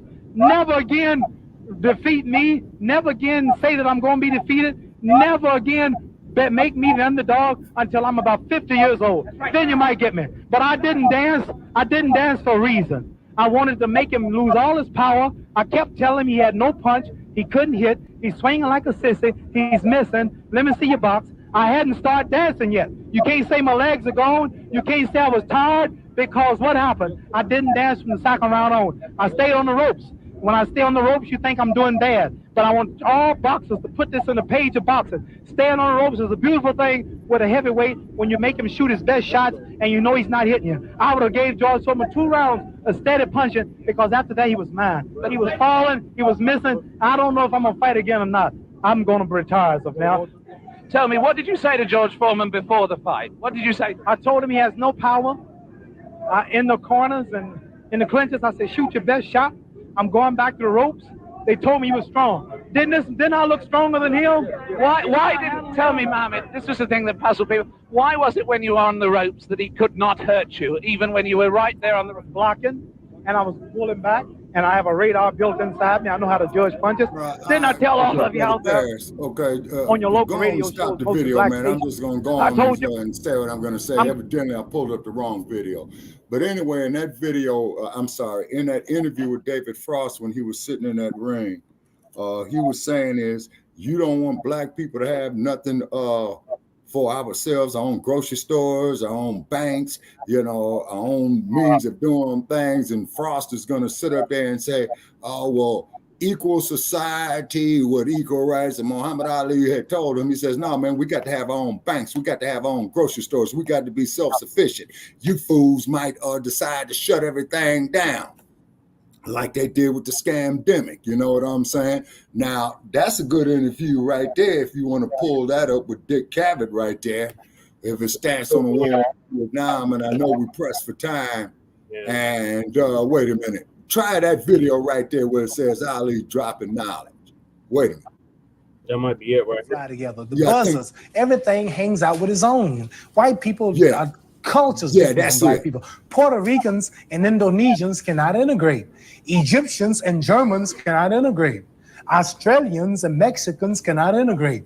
They have different foods. They have different music, different cultures. See, you white and I'm black. If white people have a party tonight and black people have a party, the party will be 100% different. The music. I go in a white restaurant. We integrate today, right? You go in a white restaurant, you got to look all day on the jukebox to find some music. No. At our party, we'll have Aretha Franklin, Stevie Wonder. Let me tell you now. If I go play a jukebox in a white restaurant, anybody black Italian here, you got to look all over that box for some black music. Hank Snow, Johnny Cash, all kind of names I ain't never heard of. You know, when that train comes around that mountain, when that train comes, and that truck driver. So what I'm saying is, ain't nothing with that music, but that fits the white culture. You go in our joints, oh baby, don't leave. I cried all night. Who's that running out of my back door, honey? Oh, but see, those are our problems. Then I go to Chinese restaurant, pling, ting, tang, tong, tong, ting. So we can't integrate. We ain't gonna never have no peace. The culture, the nature's different. I don't hate you. We can eat in your restaurant. We want to marry your women. We got your women now. It ain't nothing we can't do today. But these things the dog got.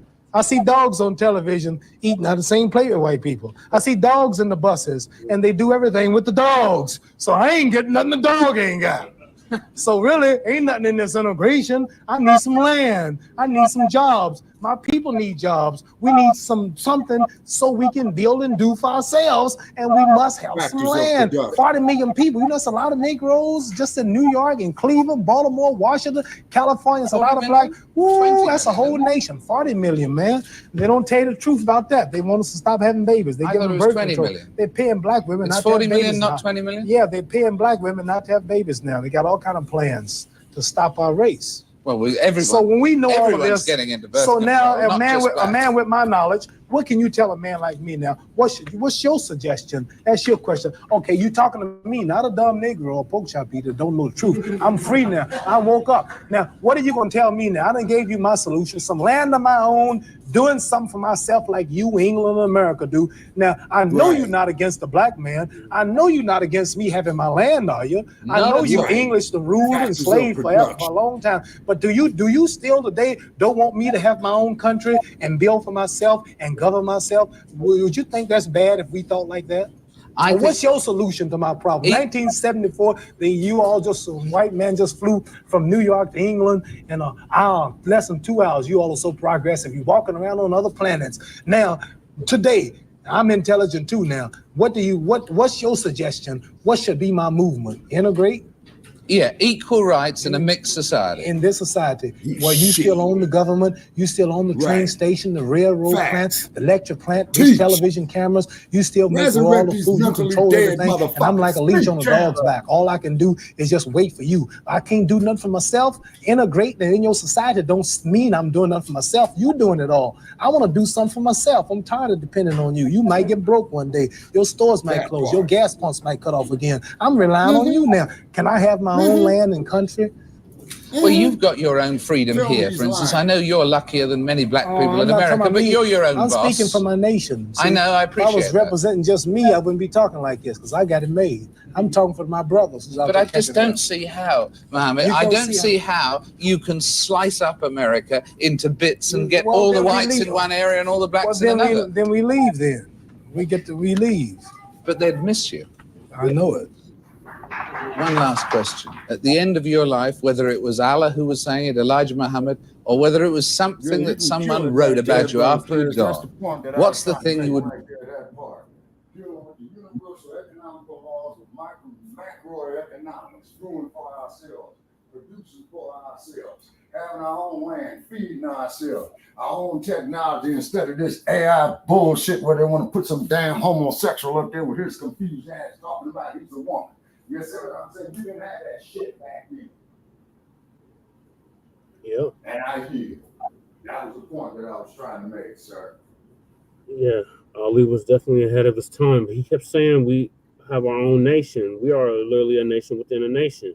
That's what we've been saying. We just need to find out what that nation is. And, okay, well, that's where El Yah will come in at there. You see, that's where I was mainly trying to get the point for El Yah to understand, because El Yah is a little younger than me, and I don't know if he remembers this or not. But see, but that was the main thing I wanted El Yah to see. Your comments, brother El Yah. Okay, so I'm gonna tell you all again. I grew up under people like Ali. When you talk about the Nation of Islam, I was born into what you're watching. Ali visited my grandmother's house when I was a child and too young to remember. Did you get a photograph? Say that again. If you got a photograph and they autographed it, man, you might have you $100,000. That wouldn't even get sold. My mother and her sisters, they got pictures of their parents with Elijah Muhammad and all of them. So I'm telling y'all, I grew up in this, in all of this. Okay. And then my family went to Sunni Islam with his son. So I'm telling y'all, I dealt with it, and then worked. I worked in nonprofits from the time I was 15 years old. By the time I was 22, I wrote my own grants through the company that I was with, but I wrote my own grants. And so when it comes to politics, these people want me to run for office today. I won't do it. I'm not taking any gifts. I'm not taking any gifts or offers from that state when I talk to us about our own state. So when it comes to being economically sufficient and stuff like that, and Brother Jesse said we're running out of time, so I'm not trying to use up the time. But we don't really understand what economics is or means. And if we went through our people and talked to us about economics, we would all come up with a different answer. Now, Shabaka does know the correct answer. However, now that we know that it's about allocating resources, which is really money, for everybody's needs, which they call scarcity. But when you weigh food in abundance, they throw away tons of it every year. Then there goes your starving people and things of that nature.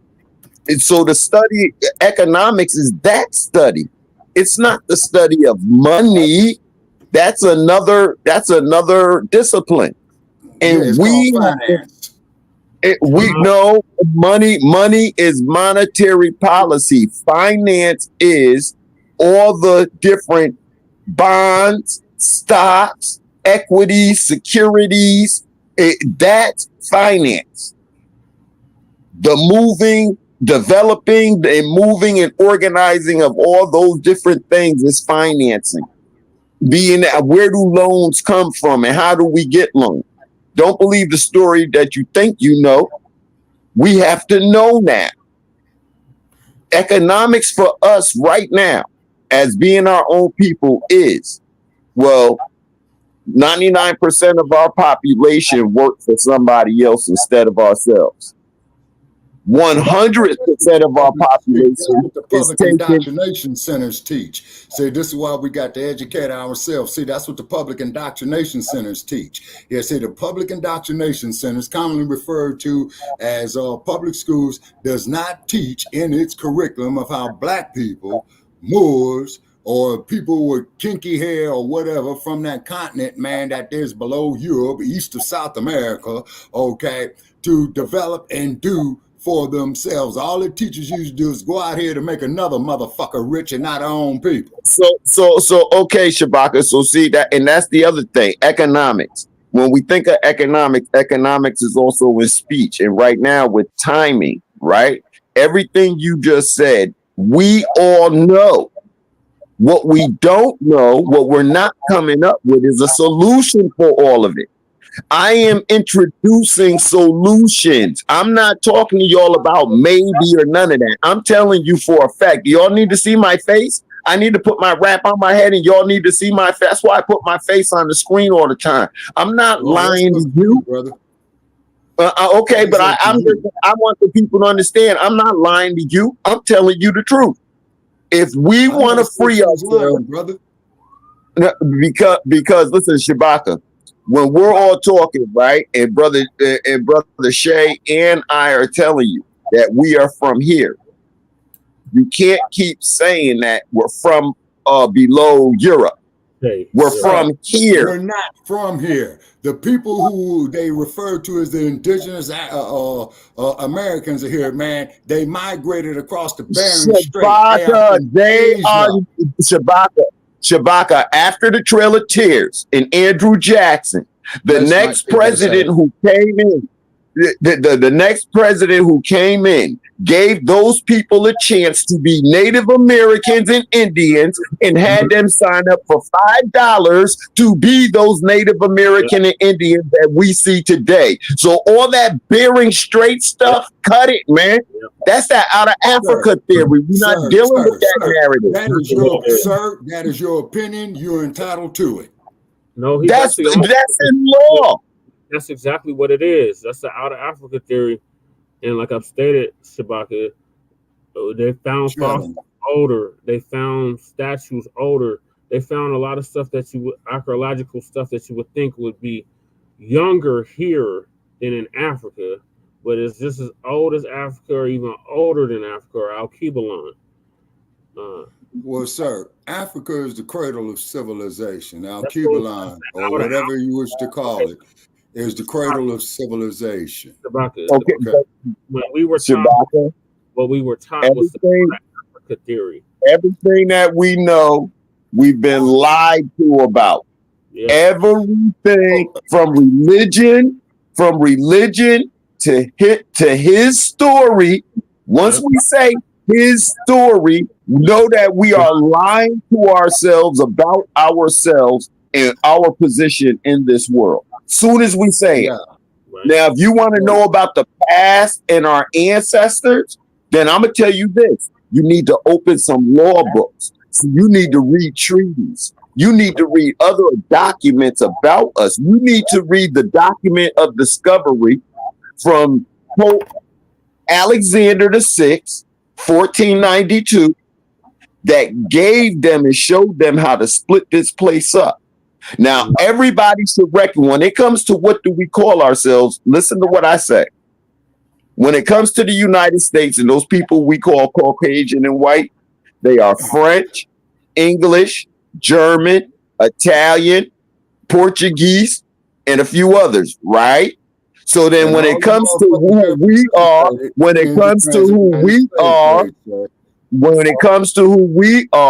we are Aborigines.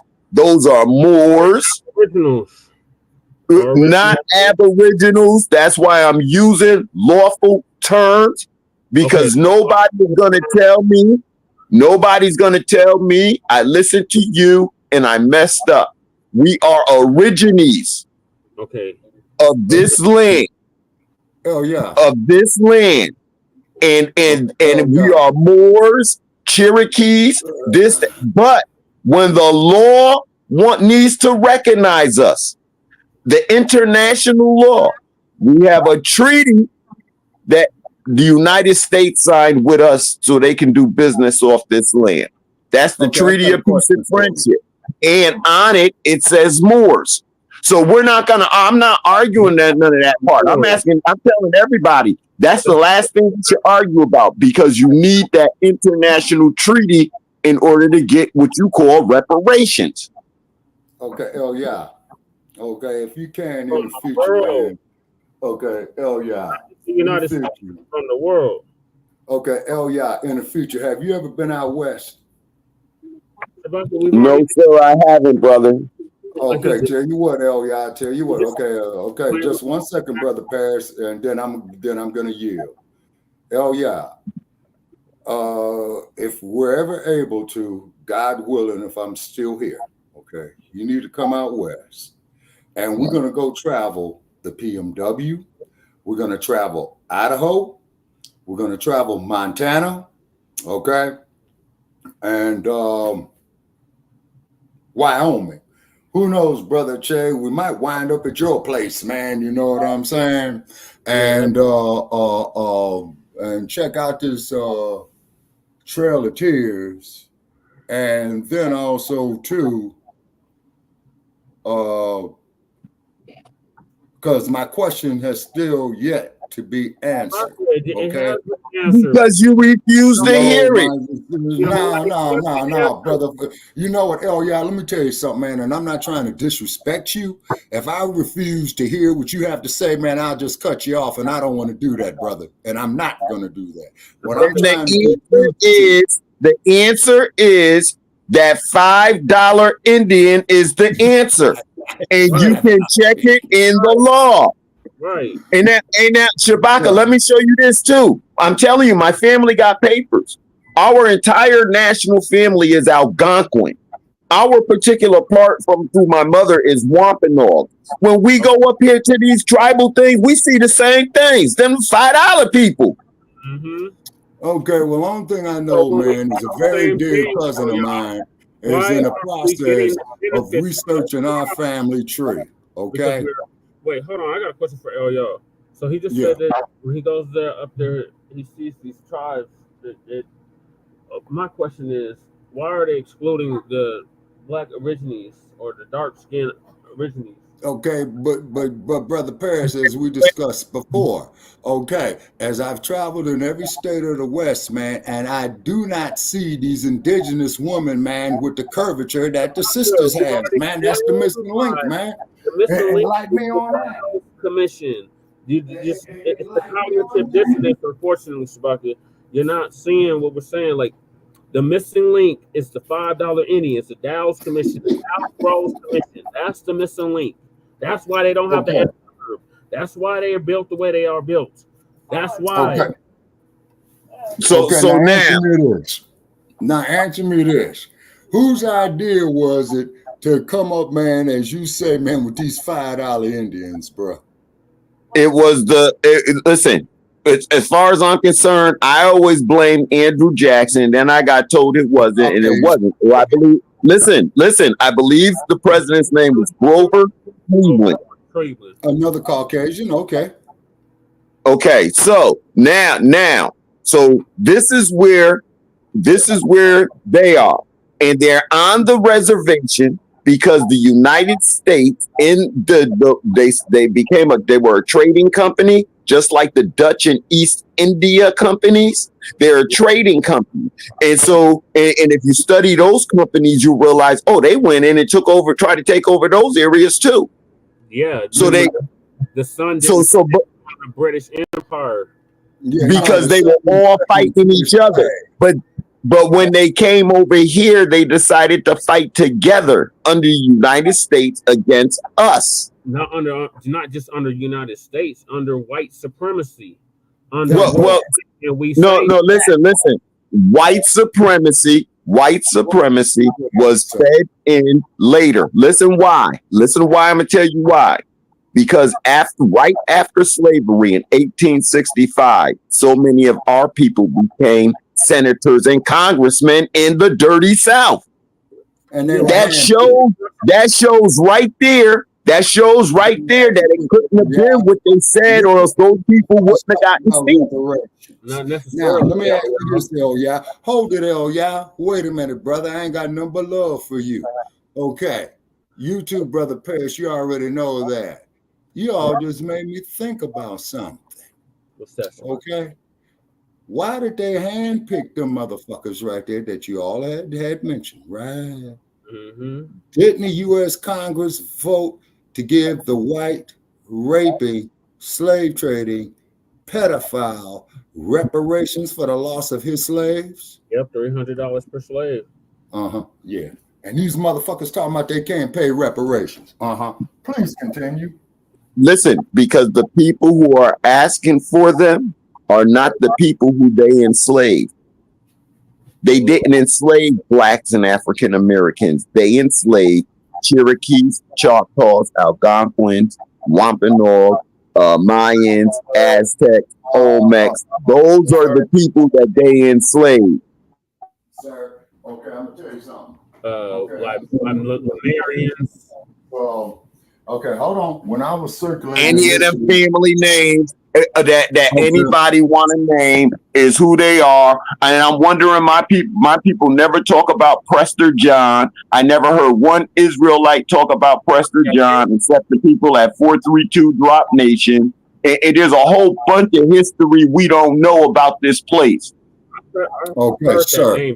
I asked the same question.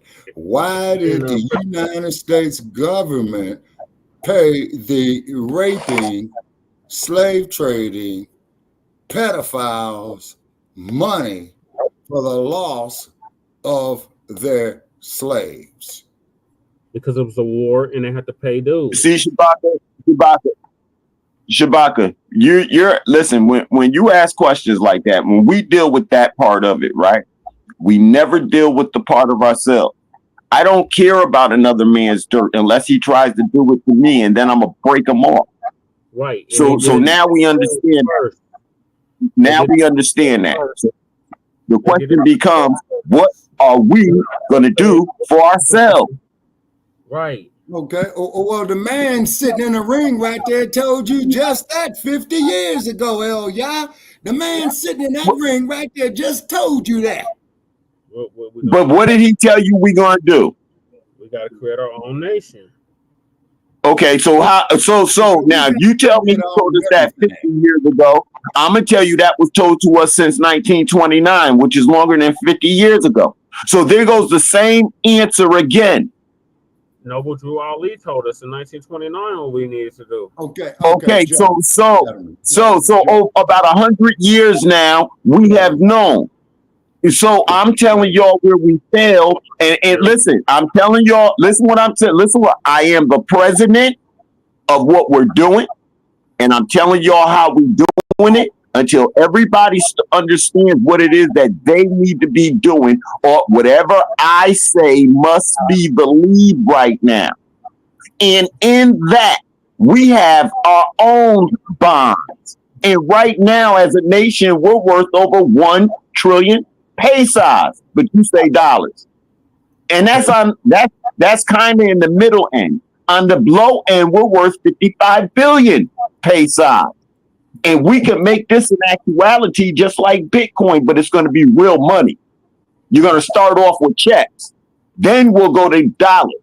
But we're going to start off spending it in checks.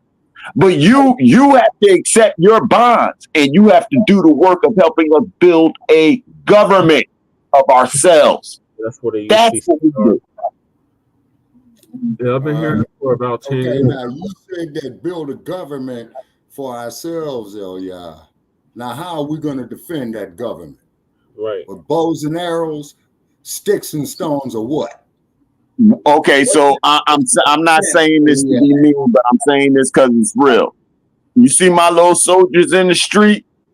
Mm-hmm. I don't want to put them at war, but they already fighting one, and they already had the spirit.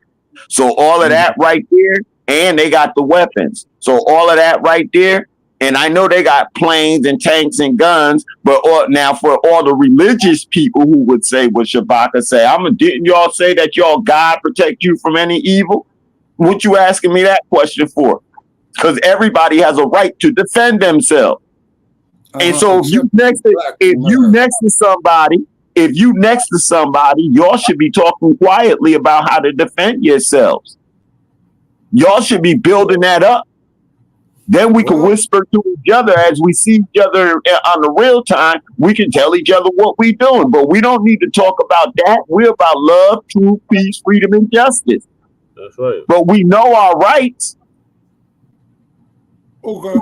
Now, but the greatest love there is, El-Ya, is love of self. How are you going to love somebody else when we as a people on a collective basis in this fucked up society hate ourselves? You hate yourself because you've been taught to, because you're Black, African American, and the only thing you know about yourself is slavery, and you don't see any value in each other. Nobody sees value. When we look at it, nobody sees value. Only thing everybody sees is another somebody trying to take something from me. That's why they tell us to pray on and for each other. It's a psychological barrier. These are things we got to get over inside of ourselves. Each one for individually has to get over that inside of themselves and see that for themselves in order for us to all build together. Like the last poet said, and the nightstick glides gracefully upside your head. All right, y'all. This took a whole different trajectory than I was expecting, but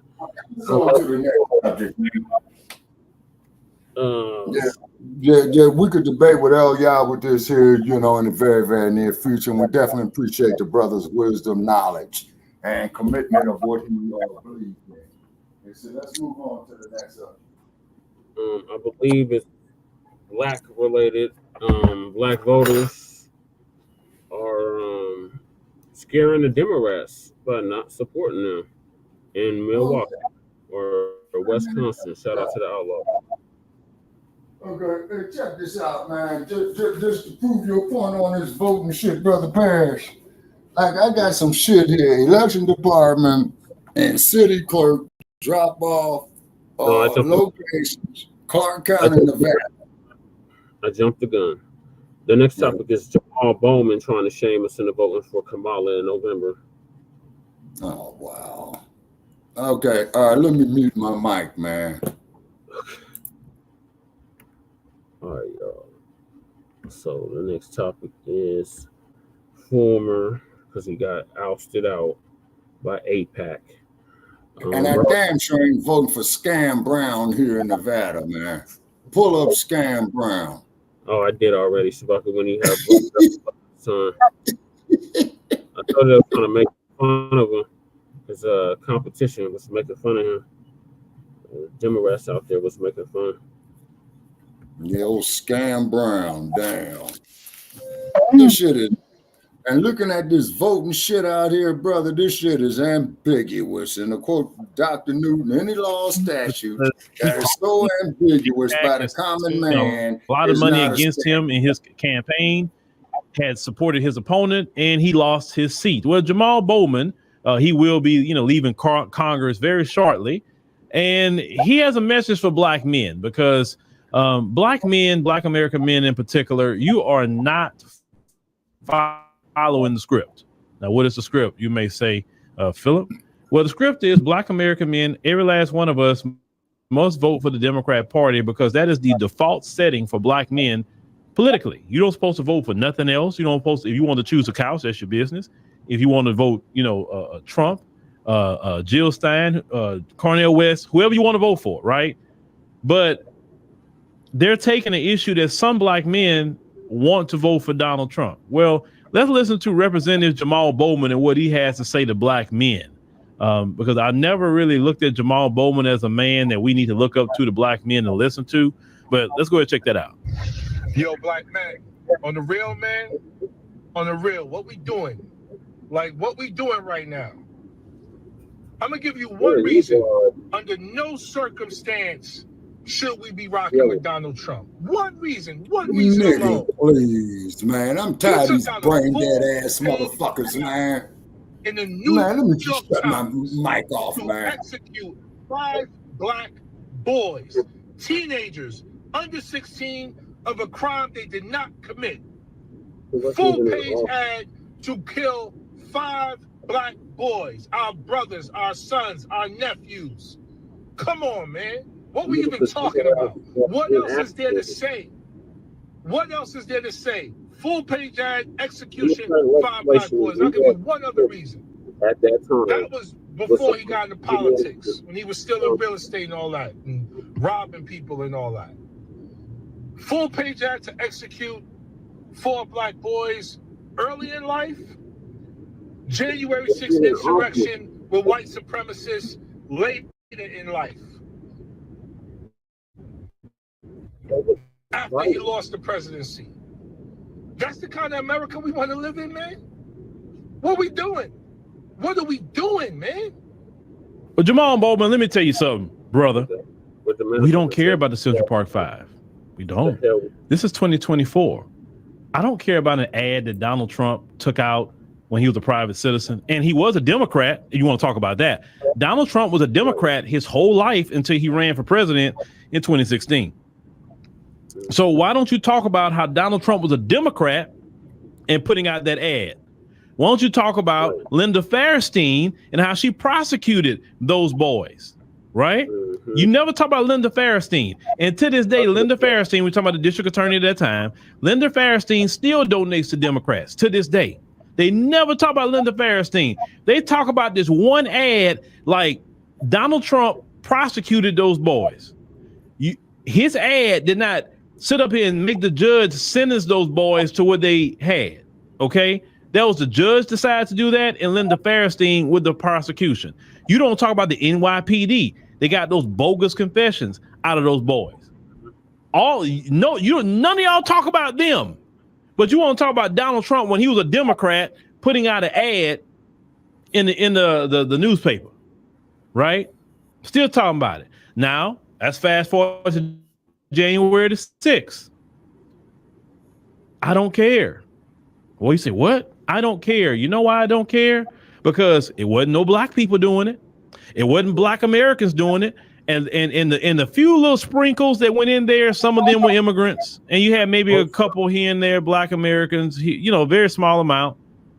And they dealing with them, right? But I was proud of my people, January the 6th. Because black Americans was just like me, looking at what them fools was doing online, looking at CNN. I remember I was standing in my bedroom and I say, what in the hell are they doing? I like, do y'all see that? I couldn't believe what I was watching on TV. And I'm like, well, this is typical because them folks, and they don't get their way, they act out like that. But I'm so glad it wasn't us. So why are you telling me about us, black Americans, about January the 6th, brother? Don't care about that.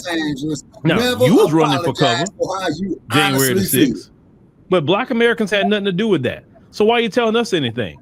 Let me tell you something. It's 2024. That was back in 2021. And back in, the 90s or whatever with the Central Park 5. In 2024, black men have said the Democrat Party is not a place for black men. In order to be a part of the Democrat Party, for the most part, you got to be sassy and buck broken as a black man. And a lot of black men don't fit the criteria of being sassy and buck broken. Neither do they want to be sassy or buck broken. Understand, Jamaal? Black men want to make money like all these other men are making. Black men have watched your party, sir, and you have been a part of this, prioritizing the migrants over black men.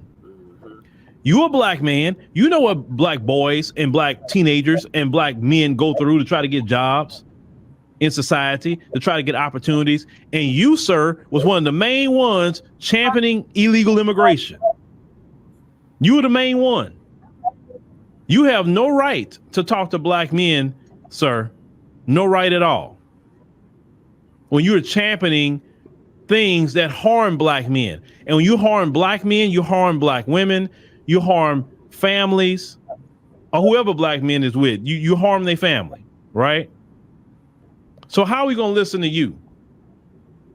See, you would have respect among black men if you were fighting for black men as a black man when you was in that position in Congress. Even though the Democrats did not defend you. That's the sad part about this video, brother. The sad part is the Democrats knew AIPAC was after you, and they did nothing to rally around you. They didn't do nothing to try to protect your seat, anything. Your homegirl AOC, she bailed. She ain't saying nothing about AIPAC, but see, she got her seat. Your girl Ilhan Omar, yeah, she has been talking about AIPAC. She has, but see, Ilhan is okay because she's around a Somali community, and the Somalis are gonna come out and vote for her. Look at your girl Cori Bush. AIPAC went after her too. She lost her seat, right? You still talking about Democrat. I wouldn't be mentioning a Democrat if they would have did me like that. All that shilling. Listen, you pulled a fire alarm for the Democrats. A fire alarm to stop a vote in Congress. You did that, sir. And in the end, the Democrats allowed you to be dog piled on and you got voted out. So, sir, you should feel ashamed of yourself at this point. to be advocating for Democrats at this point, because that's what you're advocating for.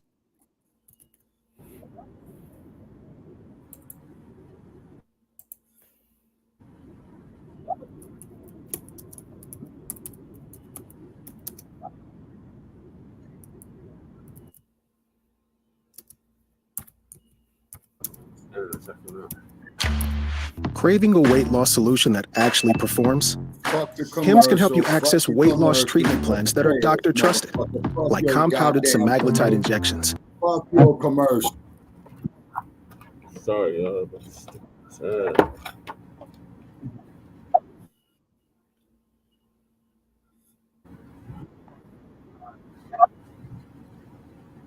I mean, do you really think that, brother? So this video, you say, come on, man, black men gonna vote for whoever they want to vote for. If they want to vote for the couch, that's their business. If they want to vote for Trump, that's their business. If they want to go vote for Jill Stein, Cornel West, Robert Kennedy, if they want to vote for themselves in this election, that's their business. But I can tell you this, we talking about the real straight lace alpha black men. They're not for Harris, and you know this. That's why you're making this video, and you're scared. You and many others. So that's why Magic Johnson's coming out. And listen, we're not listening to Magic Johnson either. Great basketball player, great businessman, but we're not listening to him about any politics. We're not listening to you, right? So you should have solidified your leg. Yeah, y'all love him, but are you listening to him? I've seen no, we're not going for Kamala Harris. And I think he's saying alpha as in strong black men. We're not going Alpha for is a bullshit. Greek word, sir. I don't give them damn Greeks credit for nothing except being the fucking homosexuals that they are. Yeah. I told you, some of those people look like us. We just got to come to grips with that. That's not true, sir. Legacy as a man who falls down and defend the. It is true, Shabaka. It really is true. I didn't believe it until I did the research, and it's What true. was your source? And don't tell me that motherfucker Skip Gates. What was your source? My source was several books that I read in high school and in college. I studied world history. I didn't just study American history. I studied world history. I already knew the history of the Moors before I came in contact with any of this knowledge back in high school, because I was in a magnet program in high school called CIS, Center for International Studies. So I studied world history, not just United States history, not just African history, world history. And noticed was those people that they commonly refer to as the Greeks and Romans, some of them look just like us, what we can commonly refer to as black, African American, dark melanated people.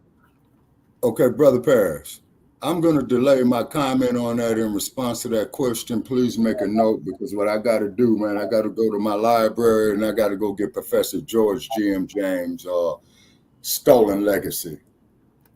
That was the legacy that they stole because we refused to go by what we were originally called ourselves, which was Moors. And that's why the $5 Indians, they stole the legacy. That's what they did. They stole the land. Okay, and I got to pull up. Let me see, because Professor George G.M. James, shit, boy, this is what I hate about getting old, man. Was talking about that these faggots, like, not strike that term. I don't want to use that term. I don't want to get us banned. If you could delete that out, Brother Paris, please do it. All right, the Stolen Legacy, Socrates, Plato, and Aristotle. Okay. They stole. We stole they went to Kemet. They went to Kemet. The knowledge from look just like in El.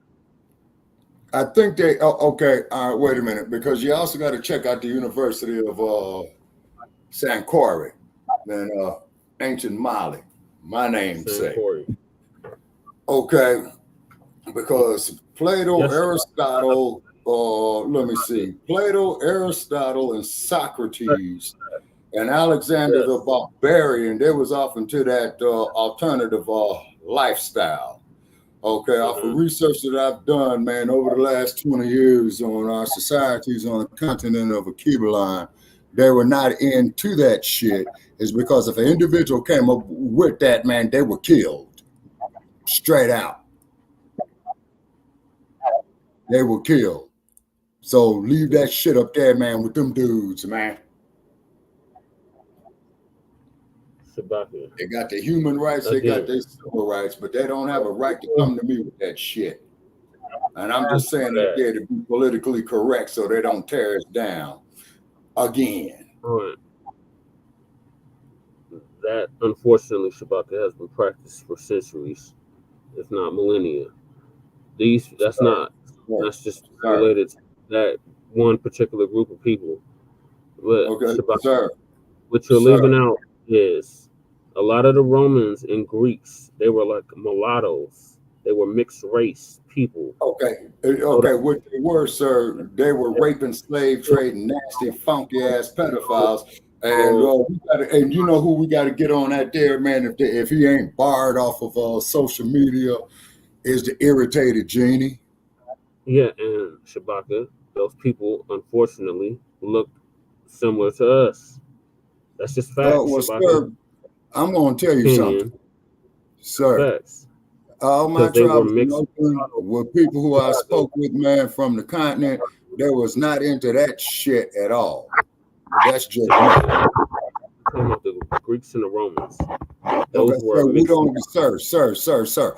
I don't acknowledge them. I acknowledge them for what they is. They did not wash their funky asses. We had to teach them, Brother Paris, how to wash they stinking, nasty, funky asses. They stunk.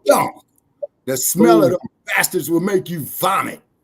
Shabaka, who taught them? To wash their ass? Yes, who? Who was that? We did. Who gave their 6 o'clock Barbie doll bimbos the concept of feminine hygiene? Yeah, Ethiopian women. Hold on, Shabaka. Who was it that civilized Europe for 800 years? You talking about the Moors? Exactly, Shabaka. And who did the Moors look like? The Moors was Africans, brother. Strike that. No, they were Cubanians. Okay, so when they came in contact with the Europeans, they procreated with some of them. They had children. They were stupid. They had children. They were stupid. With all them African goddesses, sir. With all them African goddesses right there, why would they go lay with a 6 o'clock Barbie doll bimbo? So wait, before we get to the Moors, let's deal with the BC period, and let's deal with Constantine in them times. Right. Because as much as we want to say Constantine was one of us, the first Pope Sylvester was one of us. Yep. Arian, who challenged them, was one of us. Yes. A whole bunch of the delegates and stuff like that were us. This is the BC period. Hell yeah. This is that time of Rome. Hell yeah. Hell yeah. Our empires of Azania, our empires of Kush, and I had the damn map right here, right? Okay. It existed long before them stankin' nasty ass cave dweller savages that came about. They are so that type of saying is just like when Christopher Columbus says he found us in 1492. They were there. No one just acknowledged them, but they were there. People were there. People went there, and so but no one just acknowledged them at the time. The way we tell history is ambiguous. to everybody's particular point. And we know that the to the spoils go the victor. So the victor gets to tell the stories. So everything we know is a lie. Yep. That's your opinion, bro. You can't keep operating in that lie. Hell yeah, that's your opinion, bro. I'm not convinced yet, sir. Say we ain't been lied to. Just like what they said in the Amistad case, where the judge told the cat that defended Sin Q, he said, "Sir, I'm afraid that does not impress me." And then on top of it, if we had sold ourselves into slavery, what Sin Q did, what he did. Yeah. We're prisoners of war. Yeah, the Amistad. Yeah. Now I will agree with the term that we are prisoners of war. Okay, so if you agree with I have to do some more research, man, on these damn $5 Indians. Hold on. Okay, brother, I'm gonna try to pull it up now. The Dow's Commission, Shabaka. Look it up. The Dow's Commission. Yeah, hold on, brother Chad. Hold on. $5 Indians. Okay. Like right on the Civil War time. Like okay, let's see. Okay, so what I got here. See, Shabaka, and that's how people look it up. And I'm telling y'all, like, look, y'all want to play games and stuff. Now, Brother Jesse said, look up the Dow's Commission. Right. Because now you're reading the lawful documents that make what we say true.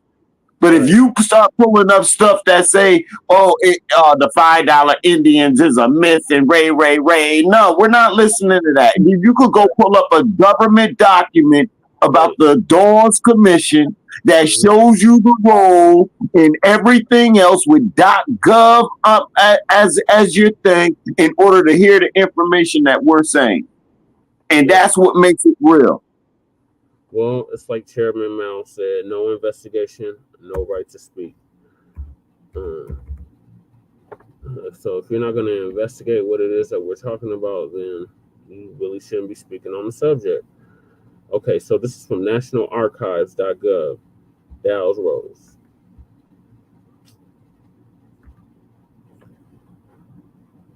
And that's a governmental website. It says Dow's Rose. What's online in this section? List of people accepted between 1898 and 1914 by the Dow's Commission as members of the 5 Indian tribes, meaning the 5 civilized tribes: Cherokee, Creek, Choctaw, Chickasaw, and Seminole.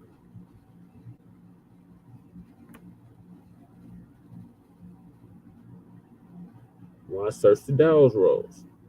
The Dow's Rolls, also known as the Final Rolls, are a list of individuals who were accepted as eligible for tribal membership in the 5 civilized tribes, meaning the Cherokees, the Creeks, the Choctaws, the Chickasaws, and the Seminoles. It does not include those whose applications were stricken, rejected, or judged as doubtful. Those found eligible for the rolls, final rolls, were entitled to an allotment of land, usually as a homestead.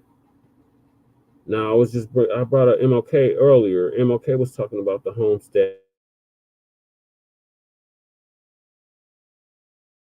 It was in the 1920s that they did the Homestead Act. So when these Caucasians found out that the Black Aborigines that belonged to these tribes were going to be allotted free land, they rushed the commission and got their applications in. This is why it said it does not include those whose applications were stricken, rejected, or judged as doubtful. But it did include those because they got included in this. This is why they don't have the S curve, Shabaka. The indigenous women that you have ran into out west, They don't have the S curve because a lot of their great-grandparents, great-grandfathers paid $5 so they could say they were part of one of these tribes and get access to that free land. The rolls contain more than 101,000 names from 1998 to 1914, primarily from 1899 to 1906. They can be searched to discover the enrollee's name, sex, blood degree, meaning the blood quantum, and census card number. The census card may provide additional genealogical information. Oh, Shabaka. Damn it, Shabaka must have run out of data. Shabaka, I'm still live. Did you run out of data? I seen that you dropped.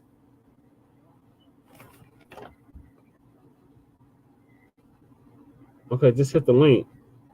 Do you need me to send you the link again? The link is in the chat, which you can't access the chat.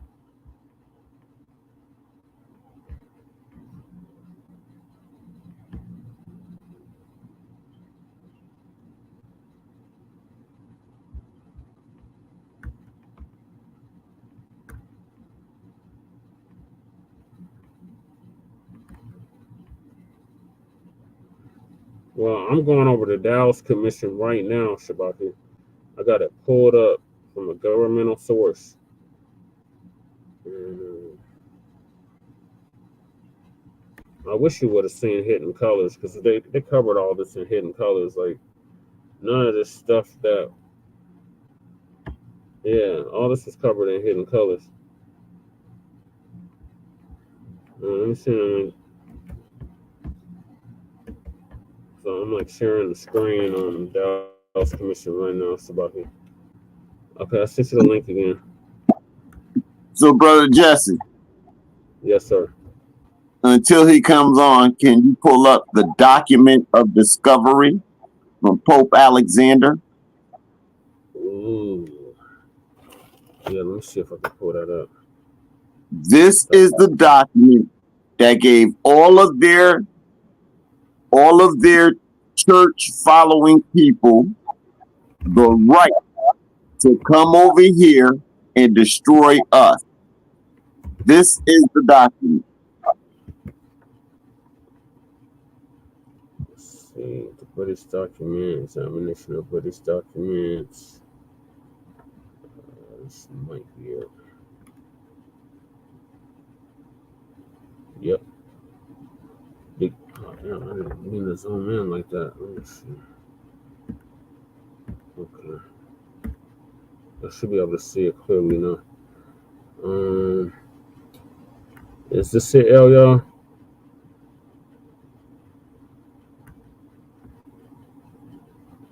The examination of the British doctrine, which subjects to capture a neutral trade not open in the time of peace. No, the one I'm talking about is from 1492, and it's from the Vatican.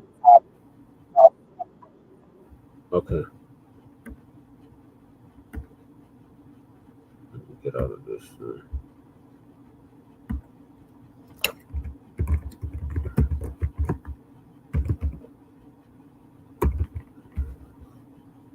1452 or 1493? 1493. Okay, the Doctrine of Discovery is a papal, meaning from the Pope, decree issued by Pope Alexander VI on May 4th, 1493, that gave European monarchs the right to claim lands outside of Europe.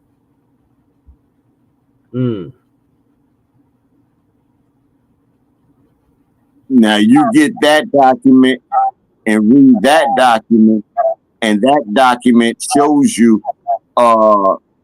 Cordoba, Columbus, and all of them, and what they did when they, you know what I'm saying, what established it. Don't forget, Ferdinand and Isabella funded Columbus. And so that he was their pirate, their merchant on the sea. And so it was all business. They just established business, and they did business within themselves for themselves. But the Pope gave them the spiritual right through God to come and destroy us. And if you read the actual words that are in it, you will see it reduce them. It was all part of the white man's burden. Listen, brother, see that we got to stop doing that, because Pope Alexander and Cesare Borgia, the Medicis, they were all us. It was us at war. We keep saying we destroyed ourselves. They stepped in, saw the mess we made, and took over. Then when we tried to fight back, other wars occur. Right now, we all say to ourselves, World War II, the world was fighting. No, actually, if you go back to 1750, the whole world was fighting in 1750. So that's World War III. You said in 1750 the whole world was fighting? In 1750, the whole world was fighting, and my mother's great-great-great-great-grandfather got trapped as a slave on this land as a child. And his name was Caesar. And the family that took him over, they were related, well, not related, but they dealt directly with the king and queen of England at that time. He was a pastor. And my father's family last name is Elia. Oh, that's when the say that. The 7-Year War was after. No, that's the so-called French and Indian War. There were so-called Indians on the French side, and there were so-called Indians on the British side. We were on both sides of the table. So by the time they tell their civil war, we was already having civil wars. Yeah, because this is like what, 20 years before the United States became what we know as now as the United States? Yes, sir. This is the whole process of what it had to go through. But when it was going through that, they had to deal with our nations that were here already. They wasn't just coming through doing stuff. They did business. And we got trapped in business and greed. Okay. I do remember reading up on this.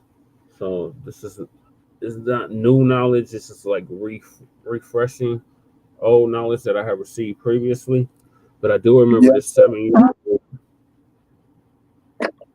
Yes, sir. And all of our history within all of this stuff has never been packaged for us before. Yeah, that part. And so that's so nobody, all you have to do is be an originate. I am a Moorish originate, and we were instructed to build a government on this land. And that's what I seek to do. Okay. Yep. The Treaty of Paris. Yep, I remember that. I should pull that up. The Treaty of Paris. Oh, this took a whole different turn. But yeah, definitely. Thanks for dropping the knowledge. I think Shabaki is not able to get back in now. Let me see. He's calling again. It wouldn't let you in? Oh, I'm sorry. Okay, I got you. All right, he's back. All right, welcome back, Shabaka. We're going over the 7-Year War, and I was just about to pull up the Treaty of Paris. But basically, what was we had our people on both sides of this war that happened before the United States even became what we now know as the United States, the French and Indian War. So we had Aborigines on both sides fighting this war, and Elia was just relating to us that he has direct lineage. Okay, sir. If I may read this. Okay, if I may read this here, sir. Okay, oh yeah, you're gonna find this kind of interesting. Professor George G.M. James, Stolen Legacy. James was the author of Stolen Legacy. The Greeks were not the authors of Greek philosophy, but the people of North Africa, commonly referred to as Egyptians, which is a Greek word, which they were actually Comedians, first published in 1954. In his book, James claims that the ancient Greeks were not the original authors of Greek philosophy, but that ideas and concepts were stolen from the ancient Egyptians when that fucking faggot-ass barbarian Alexander the Great invaded Egypt and captured the royal library and plundered it. Now, if you ever saw that, what was it? Okay, well, anyway, there was okay, Alexander went down there, man, and burned down all the fucking libraries, and that Aristotle's ideas came from those stolen books, that he established his school within the library. James also cites earlier Greek sources as Herodotus, who described the cultural debt of Greece to Egypt. He also mentions prominent Greek philosophers as Pythagoras and Plato, who are said to have studied in Egypt. The book draws on the writings of Freemasonry to support its claims that the Greco-Roman mysteries originate from an Egyptian or Comedian mystery system, because Egypt is a Greek word. Yeah, it was a mystery to them, Bucky. It wasn't a mystery to us. Okay, now hold it. Okay, now hold on, Brother Che. Now this here's the part right here. Stolen Legacy and its thesis have originally been considered pseudo-history by historians, okay, who deal with the Eurocentric mindset. They're pseudo-historical, okay? Okay, and James' principal sources were Masonic. And I think that there, Elia goes off into your boy, Nobel Drew Ali. So everything that you said, from the time you said Plato, and said, as soon as you said Plato, my mind said, oh, Tahuti. But I didn't want to go there with all that right there, because I'm focused on us on this land dealing with who we are. Although that place you call Nevada and areas over there, we know that part of the original Egypt from the beginning. So okay, now hold on, I'm going to give you some cannon fodder. I'm going to give you some cannon fodder. Okay, Brother Che, you familiar with our sister Trish, right? Yeah. Okay, Sister Trish called me up one day and she said, say, man, where's the Grand Canyon at? I said, it's in Arizona, and I'm about, oh, shit, man. Okay, when you go to Williams, Arizona, it will take you into the Grand Canyon, and I think she said something along the line that you did, Brother Che, that it was a portal going to ancient Kemet. But my point is this. Yeah, Well, I don't want to use certain words because I don't want to get us banned. But these individuals, man, with this straight hair and that reptilian skin, them ain't our brothers, brother. They out to kill us, man. Didn't say they were our brothers, Shabaka. We said that they were their own nation of people. We never said they were our peoples. We just said that they had their own nation. Each people. And we have our own. Exactly. And some of our own ain't us. That's why Laura. Well, so that's due to the Ma'afa. Get with Dr. Marimba on that there, Elia. She was a student of Dr. John Henry Clark. It's not our kinfolk. Yeah, Dr. Marimba, I need you could Google her, man. You'll find her very interesting, Elia. And Elia, brother, I ain't trying to disagree with you or disrespect you or anything like that. You and I just have some differences. That's all. So this is how. Okay. And our differences can be solved if you would update on the information that we're giving you. You keep reading us all that stuff. I'm gonna tell you again. I grew up in that world, Shabaka. Sir. So I know half the stuff that you're talking about as you're talking about it. I know, but if you want to say it for the other people, go ahead and tell them. But however, after you read all that stuff, I'm going to debunk it in the way that they said it. Now, yes, there was a stolen legacy, and now we are showing you lawfully. See him with a treaty, with treaties and stuff in his hand. Now he's reading the law about what really happened. This is the documentation from the government that moved the land. Yeah. Okay. And we're not going by it. Okay, hold on, Elia. Now I'm gonna read this right here. Okay. With these Coxazords being what they are, we got another part right here. Though one can appreciate what James is trying to do for African people and tradition, especially given the context in which this work was written, this is a book wrought with historical inaccuracies, sketchy dating, dubious referencing, and philosophical misunderstandings, right?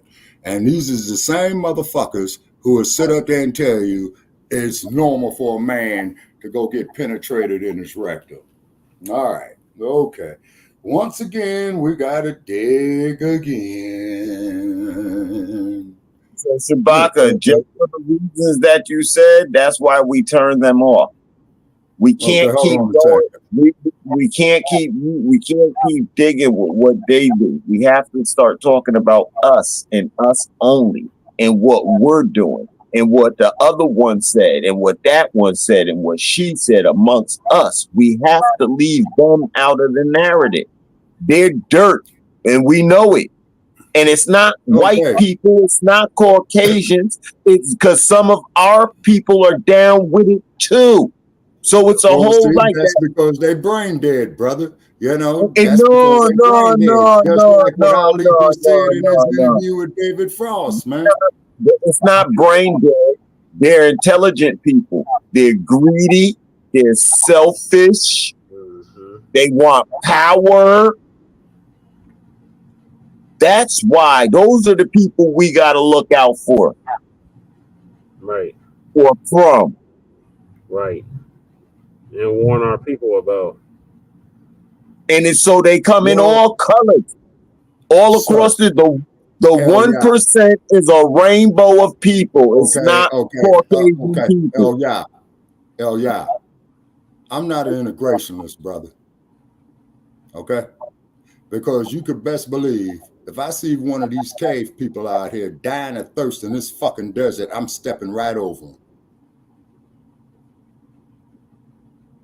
Well, Shabaka, I'm just thankful I know a whole bunch of Caucasian people who don't feel that way, at least about me. And that I've never heard them say anything bad about us as a people except Black and African American people. Other than that, power to you, brother.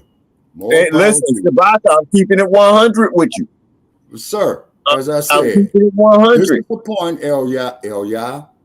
This is a point where you and I disagree agreeably. But there's nothing to disagree about. We've had two different experiences. But when I went to Ohio, I experienced some real like hang me type racism. So you know what we did? We boxed it out. Everywhere we went, we boxed it out. I didn't care. That's how you carry yourself. That I beat the living daylights out of you. So that's what we did. And it's solved. Whoa. Hold on a second, brother. beat the living daylights out of who? I know you ain't saying that there to me, man, because I don't ever want to have no ill will towards you, brother. You ain't talking about beating the living daylights out of me, right? You're talking about the I said the Caucasian people in Ohio who were racist. Okay, sir. I stand corrected. Okay. That's how I dealt with the situations. The way I've heard it from people from Ohio, it is the Mississippi of the North. Yes. Well, where I'm at, brothers, the Mississippi of the West. And Shabaka, you have a right to defend yourself. After that, we don't have to be violent and talk harsh and do that. And we've all had an experience of something, that could hold us back and make us come out. But now today is a new day. We get to talk about us and what we can do for us and what I can do for my nation. Ask not what your nation can do for you. Instead, ask what you can do for your nation. I love it. Come on, man. Come on, JFK, man. Children.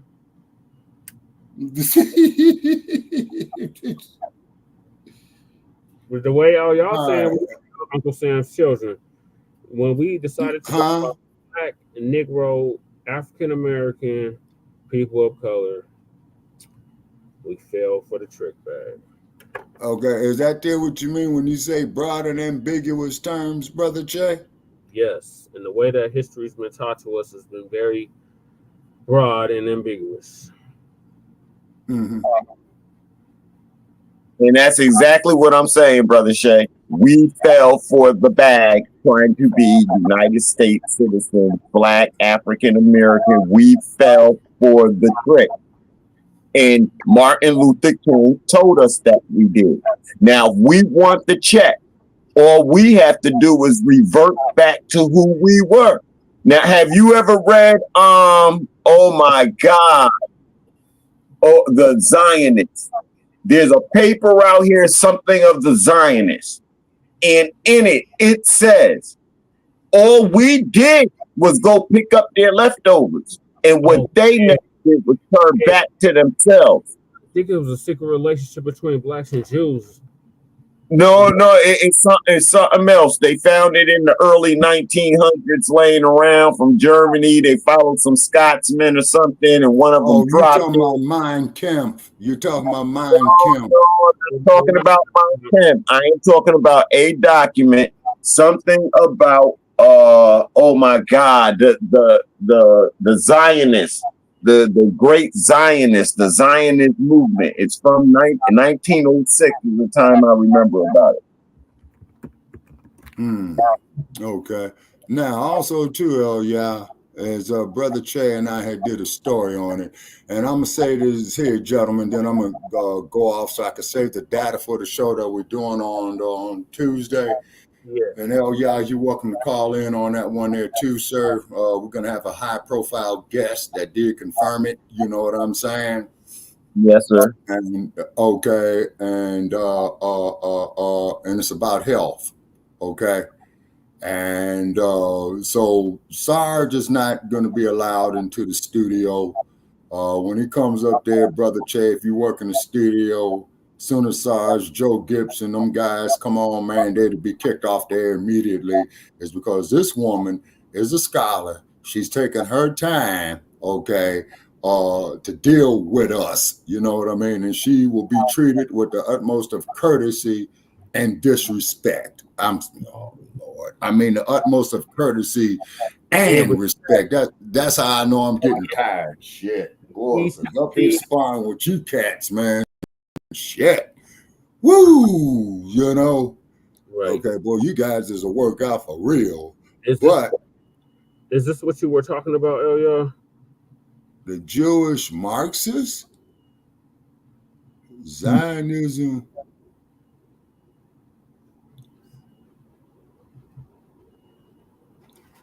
(1906) essay. Shame. Sir, that's not it. It's a document, yo. I'm looking through my PDF now. Was it by this guy right here? No, sir. What it was supposed to be was a report or a gathering and a meeting, some secret meeting amongst Masons. Okay. And these particular type of Masons, they were all Jews and stuff.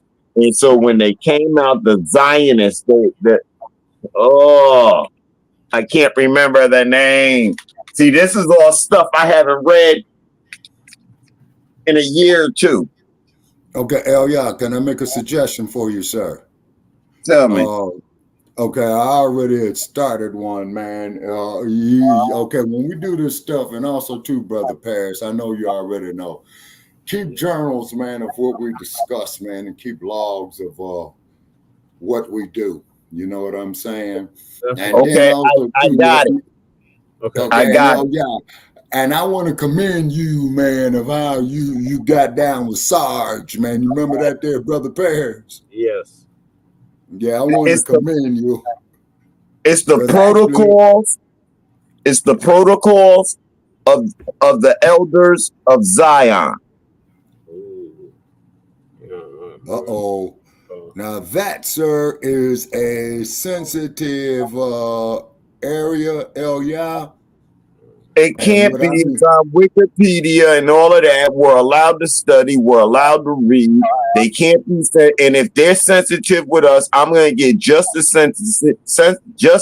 sensitive about Black and African American as they get about anything that they want to consider defamation to them. This is a document that has been out. This is one of those documents like the Willie Lynch letter and things of that nature. Okay, so we're reading, we're learning, we're going to read these things, and we're going to know. Okay, Elia, if I may make a suggestion. What was the title again?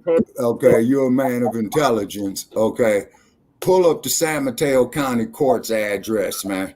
Okay, 1 second. It's the protocol. It's the protocol of the elders of Zion. Yep, that's it. Okay. Put PDF. Okay. After you type it, put PDF.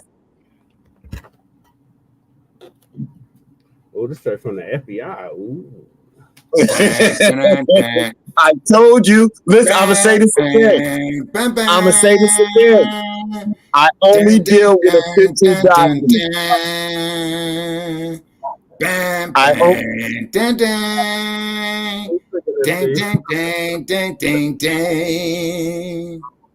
Does anybody know that theme song? Hey, Shabaka. Anything that I say, I get it from official documents. You see what he just pulled up in order to see what I'm talking about? This is where I go. I don't sit here and talk about what I think or know. That wouldn't do us any good. I'm not asking you for any money. If anything, I already told you I can give y'all bonds and we got money. But y'all got to accept the bonds, and we can't keep going by Black and African American to execute the bonds. We have to be a nation of people. What should we go by, yeah? He said either your Aborigine tribe or Moorish Americans. And listen to what I'm saying. Everybody can go by their origine tribe. Everybody can. Everybody can go by their origine tribe of their own. However, listen to the law. Listen to the laws, though. The only treaty that saves us was signed by the Moors. You see what I'm saying?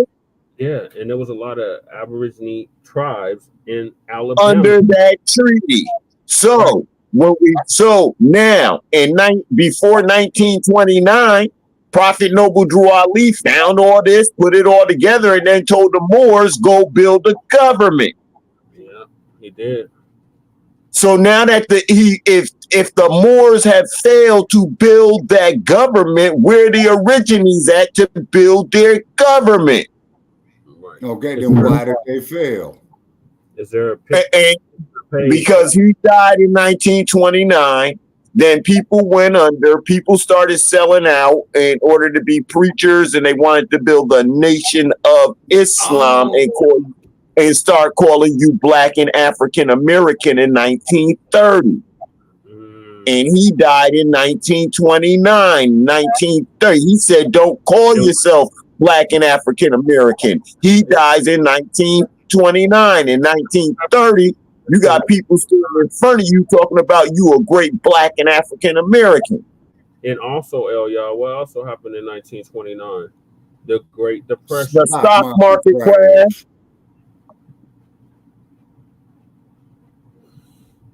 So threw the country off into a we got to the point depression. Because I remember when my great grandmother was alive, when she was in her youth.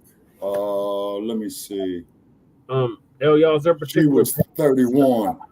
I should pull up. She was 31. Okay, and my great grandmother, she wasn't no joke. Is because when we was coming up, she was very, very conservative on stuff like water and food, especially. And what her famous line was, I'll haul off and hit you one. You know what I'm saying? And she was in her youth. Now get this here. She was in her youth in Al Capone, Chicago. Okay.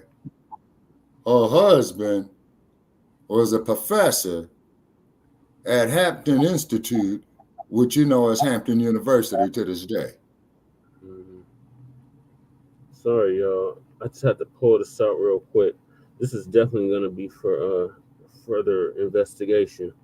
But is there a particular page? Okay, brother Jesse, listen. You're looking at the FBI document, right?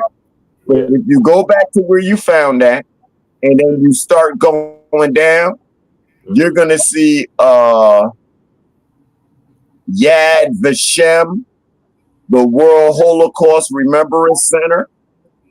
And what you're looking for is the actual PDF document of it. Now I'm about to open this up. Okay. And then no, this is only 2 pages. That's not it either. I'm going through a lot of stuff right now, moving stuff around. And so I can't dig out the thing, but you can't give me your email and I'll email it to you, but you can't give it to me. Put it in the private chat. I got you. I'll put my email in the private chat so you can email it to me. But even in Facebook, you can't. I tried to send you some stuff, and we're not connected. They just shut my 2 pages down. I gotta send you a friend request on my new page, y'all, because they shut 2 of my Facebook page, actually 3 of my Facebook pages down. And I'm next. Down. I already took my shit.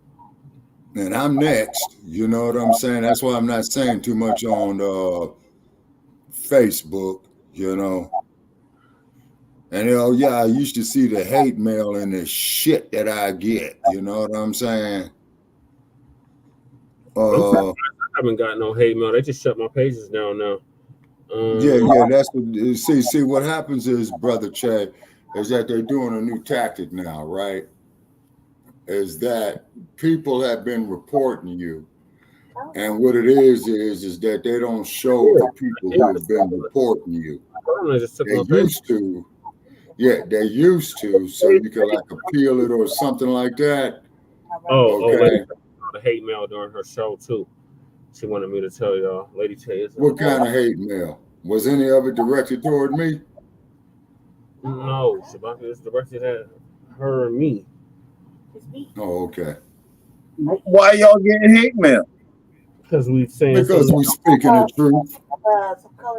I'm surprised, you ain't got no hate mail.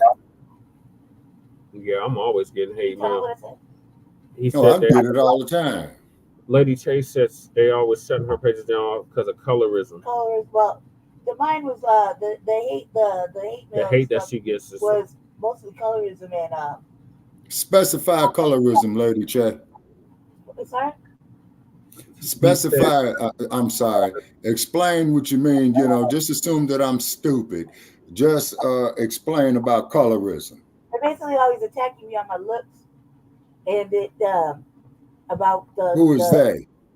The whoever, trolls, the trolls, haters, whatever. whoever's trying to shut us down. Because The of what I'm feds. It could be talking the about. FBI. You remember Agent Clipper? It's like like unheard of for somebody to be like a multiracial, but it kicked all that shit out. It was like reprogrammed, and now I'm just like this first, and I'm on my shit, dude. I'm on the RVA. I was on the RVA the other day, showing an educational program about the fucking electoral process, right?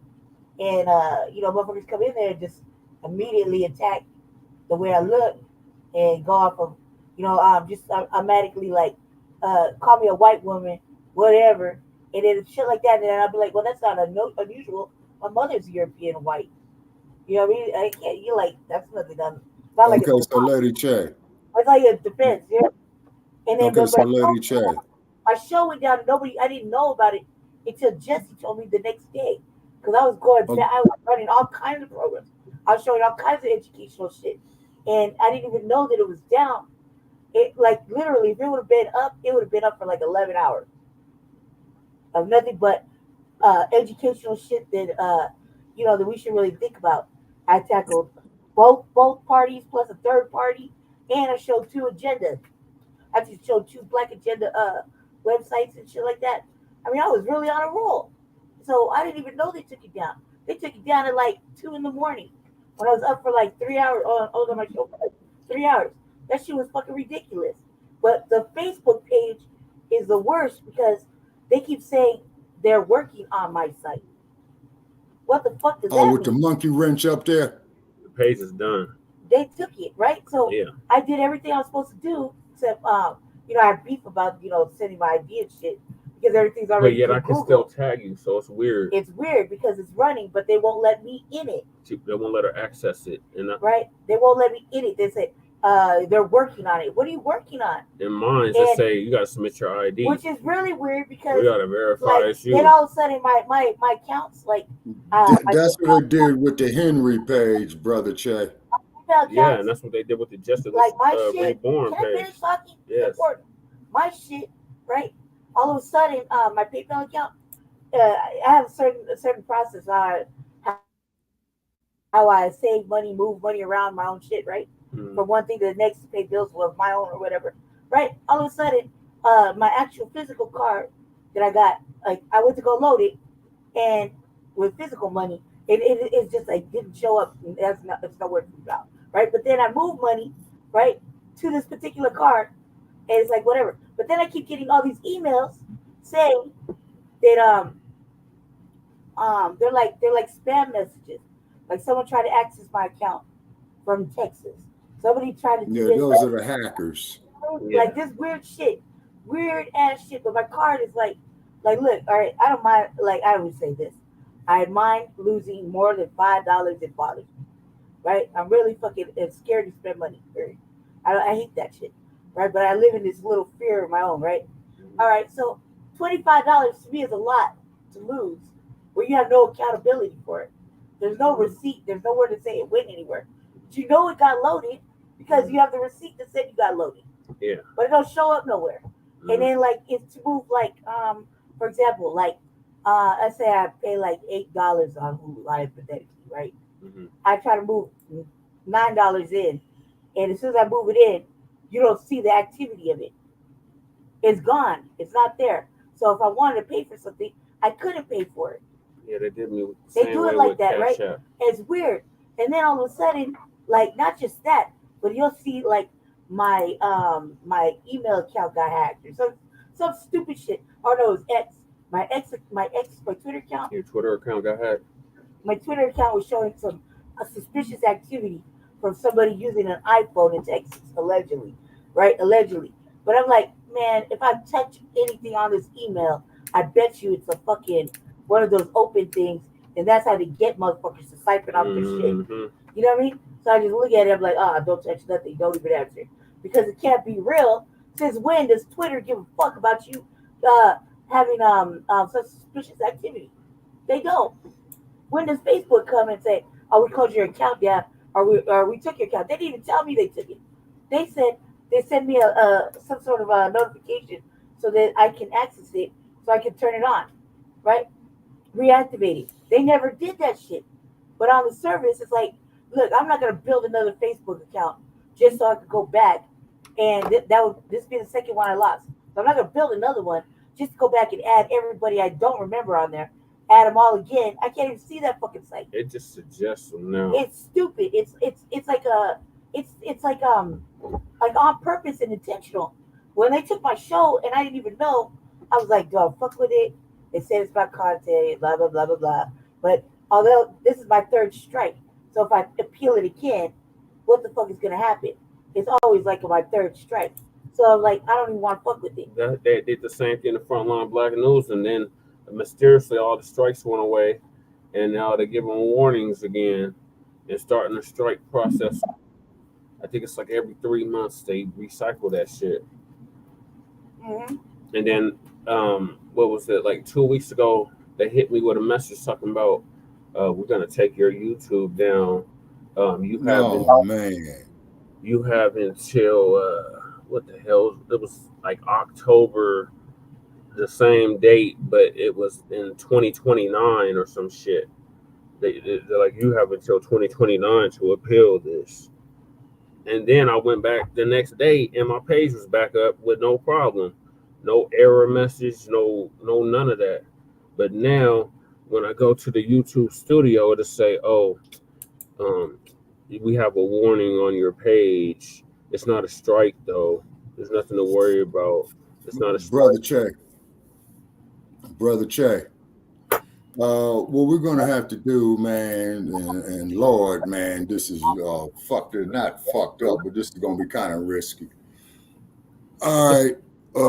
Okay. You flown into San Francisco International Airport before, right? Yes, about the first time I went to San Fran, I flew in. No, the second time. First, no. Let me think about that. The first time, no, we drove. The second time, we flew in. Okay. Puke Tube, man, is about 3 miles from SFO. Mm-hmm. Okay. Wait a minute. They ain't letting nobody up there no more, man, because they had that dude that went up there that had a shootout in there. Yeah. Because you used to be able to go to them, man, but they don't let nobody do it no more. Yeah, they want you to do everything with that email shit, just like what Blog Talk is doing with its bullshit. You know? Yeah. Okay, but anyway, man, I'm gonna bid you all. Can I read something before we go, Shabaka? Can I read something before we go? Yes, sir. This is Protocols of the Meetings of the Zionist Men of Wisdom. This is protocol number 1. Let us put aside phraseology and discuss the inner meaning of every thought. By comparisons and deductions, let us illuminate the situation.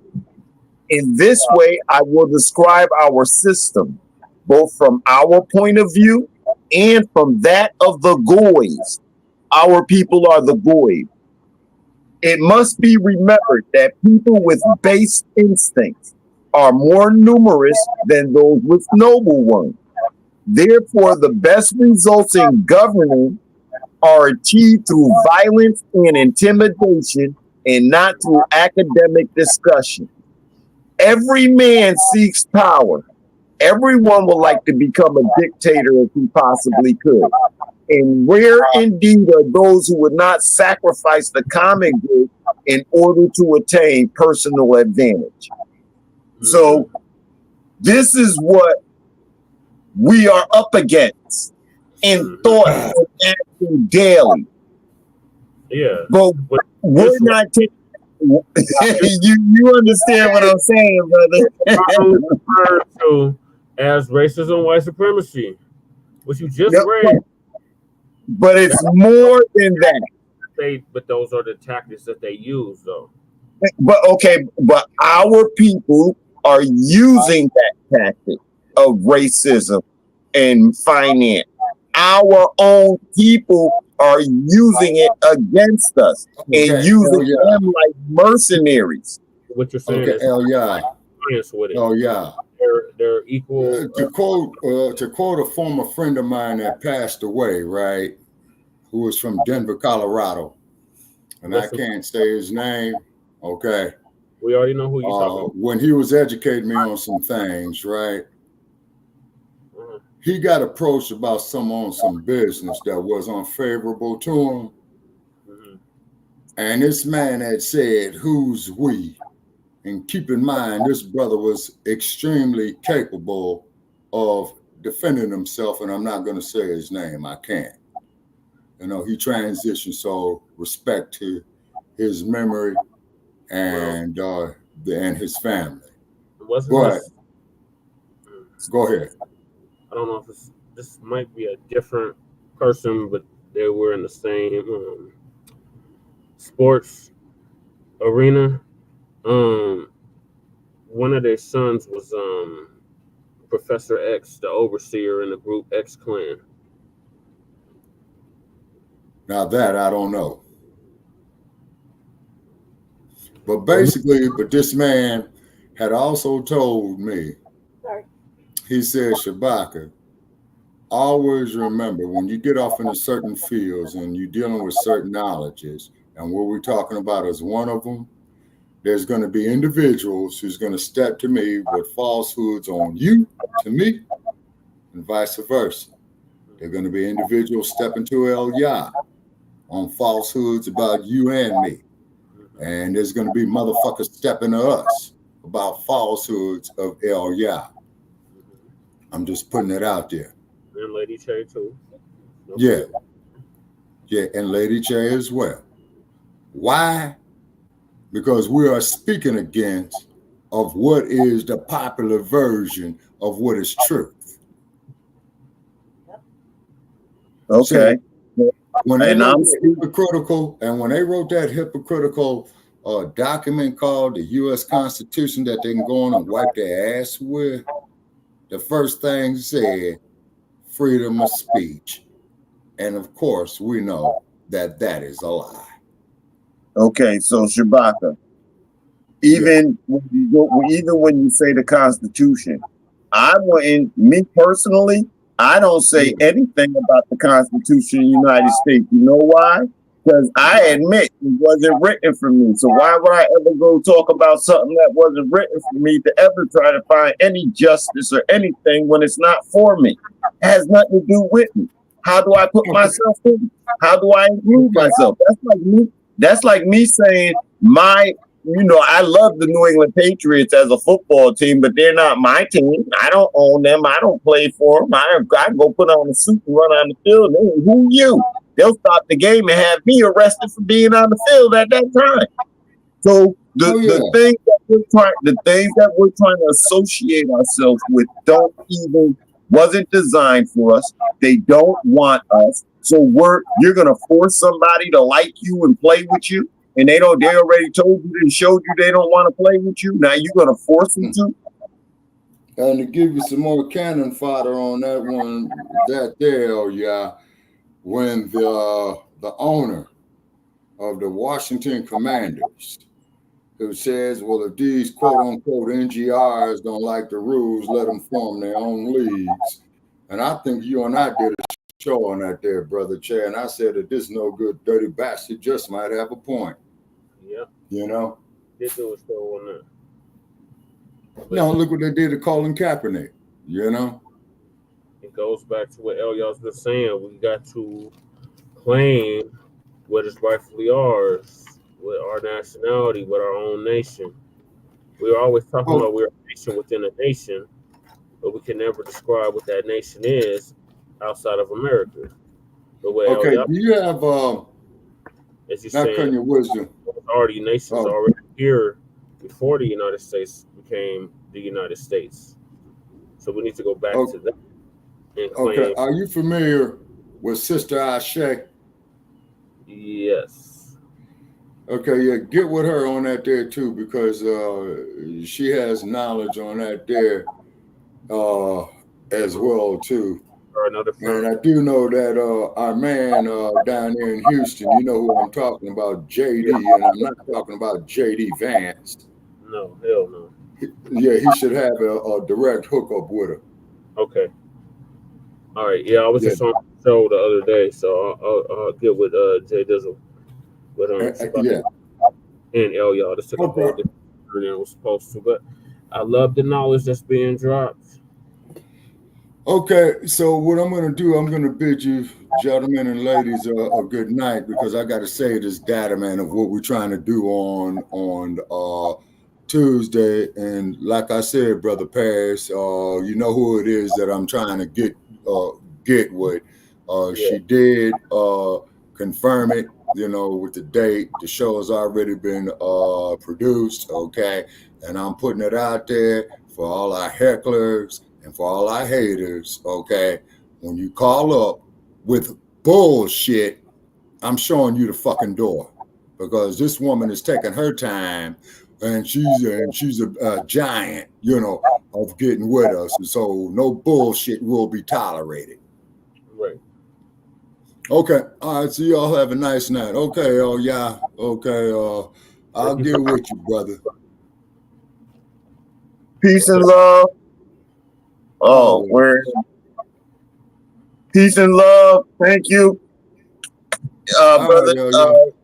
Yeah, wait, brother Jesse. I'm trying to get your. I just see your email. I just need to put the email in there. Right next. Okay, great show. Okay, brother Chad, I'll get with you tomorrow, man. Because now I got to lay it down and try to get some rest, man. This is what happens when you get old, man. You know what I'm saying? Yeah, Who knows? Who knows? I might make my ultimate appointment tonight. I hope not, but if I did, it was fun, you know. Yeah. All right.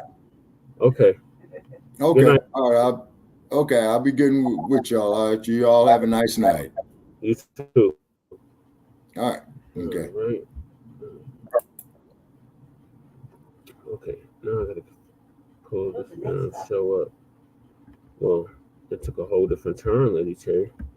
So now I gotta. Bushmeat's in the chat. Oh my god. Okay, Bushmeat. Yeah, replay game. Yeah, you definitely want to rewind this one back. Okay, so the next topic is everyone's slamming Kamala for politicizing Hurricane Milton, even biting in DeSantis, or Shabaka calls him, the panties. And everybody dropped off. I don't know if I should end it or keep it going.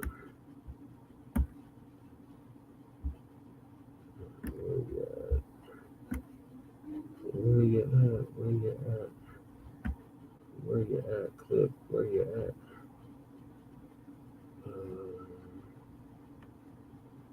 What the hell?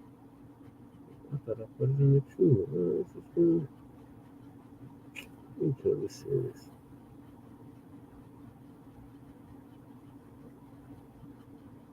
I know it's funny. I didn't put it in this damn queue. God damn it. It's TV.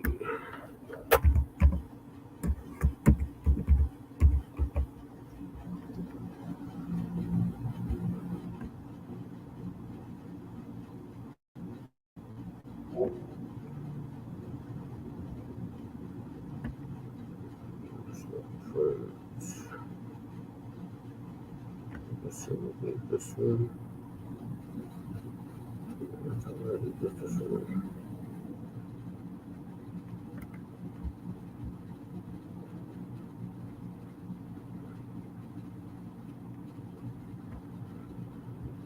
It might be this one. My name is Shelley Walker, and I was born in Colorado. What's going on, everybody? Thank you all for joining me today. If you haven't already, please make sure you hit the like button, because that's the most important thing you can do for me on this channel. What it does, that helps make sure that those who are subscribed to the channel will get their notifications, and it also helps to push this video through the YouTube algorithm as well. Secondly, if you're new to the channel, or maybe you've been ghost watching me for quite some time now, please do me a favor and yourself a favor by hitting that. Even Joe Biden put her on blast and exposed her for being a liar, lying on DeSantis and her involvement in the Hurricane Milton relief situation that's going on right now. I want to get into what Kamala Harris had to say first.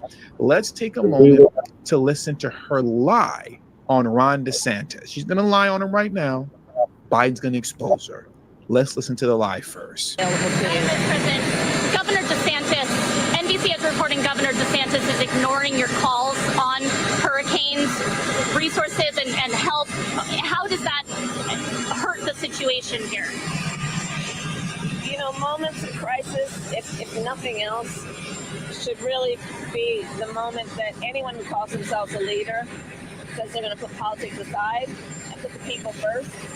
People are in desperate need of support right now, and playing political games with this moment in these crisis situations, these are the height of emergency situations. It's just utterly irresponsible, and it is selfish, and it is about political gamesmanship instead of doing the job that you took an oath to do, which is to put the people first. Kamala Harris is such a horrible person. If you're paying attention closely to what just happened, first and foremost, once again, she's completely clueless in this lie that's going on. They threw a lob her way and she fumbled it badly, right?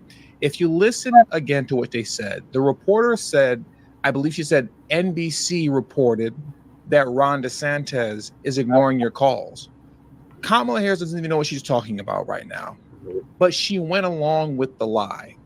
And made herself look silly, as if she's actually been calling Ron DeSantis to coordinate hurricane relief efforts in the midst of Hurricane Milton fast approaching Florida. She made herself look like a fool. And then when Ron DeSantis was asked about it, he set the record straight. So let's get into what Ron DeSantis had to say about this lie that Kamala Harris is participating in. That was facilitated by the mainstream media. Let's listen to what he has to say next, and then we're going to get into Joe Biden exposing Kamala Harris as being a liar. And laser focus on leveraging all resources available, including from the federal government. And I've been in touch with both FEMA and the president, as well as marshaling all our state agencies and working to support our local communities. And so for Kamala Harris to try to say that my sole focus on the people of Florida is somehow selfish is delusional. She has no role in this. In fact, she's been vice president for 3.5 years. I've dealt with a number of storms under this administration. She has never contributed anything to any of these efforts. And so what I think is selfish is her trying to blunder into this. No, and here's the thing.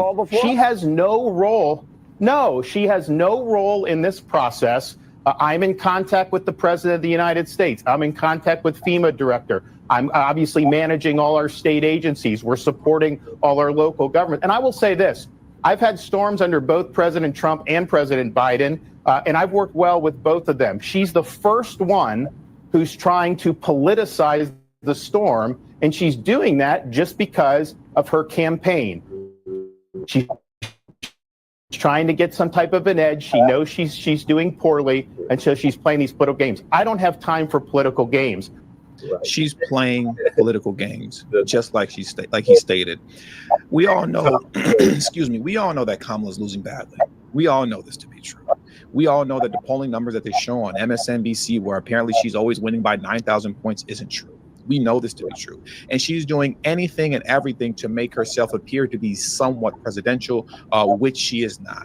And you see even the mainstream media, the DNC media is attempting to throw her all type of lobs and alley-oops in order to make it seem as if she's someone legit when she is not. Because as we saw in the previous video, they stated NBC, or I believe it was ABC, either or, but NBC or ABC reported that Ron DeSantis is ignoring your calls, as opposed to setting the record straight and saying that I've never contacted Ron DeSantis, nor have I tried to.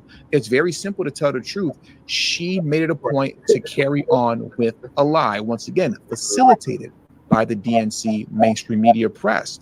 And now we have Ron DeSantis here exposing her for being a liar, but here's where it really counts. Let's listen to Joe Biden expose Kamala Harris for being a liar as he praises Ron DeSantis. Let's get into this right now. Get to it.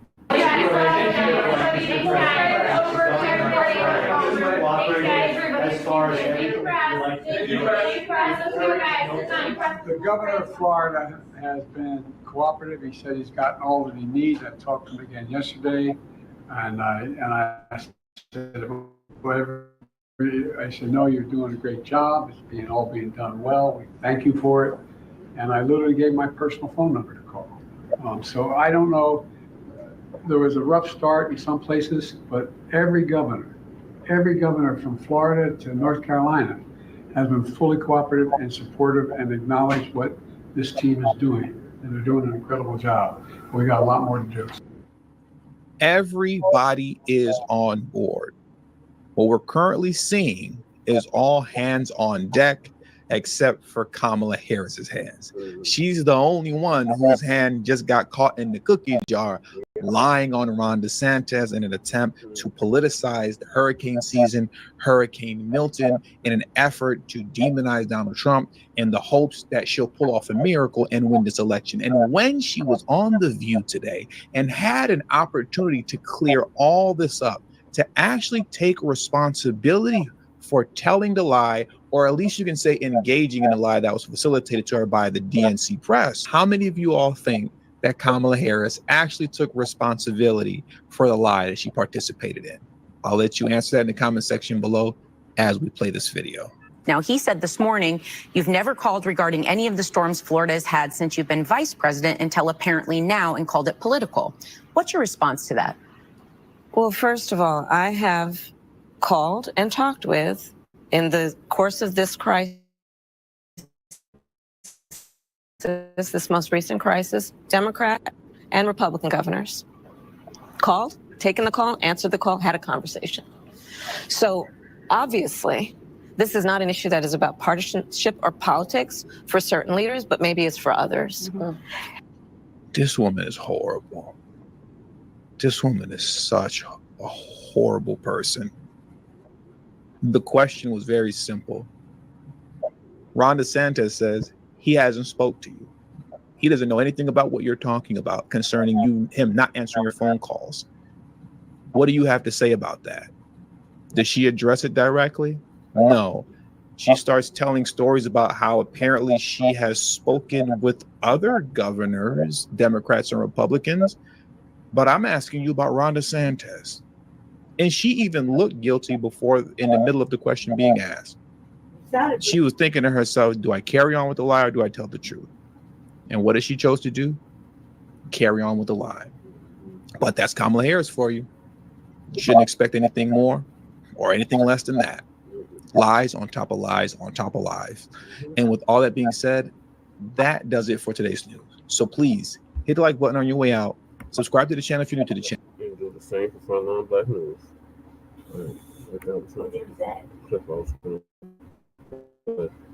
was last week. 4 days ago. You want us to get filthy rich. I'm like, blown away. So it does work. No one believes me. They really. It's been 4 days. But it was last week now because it's Sunday.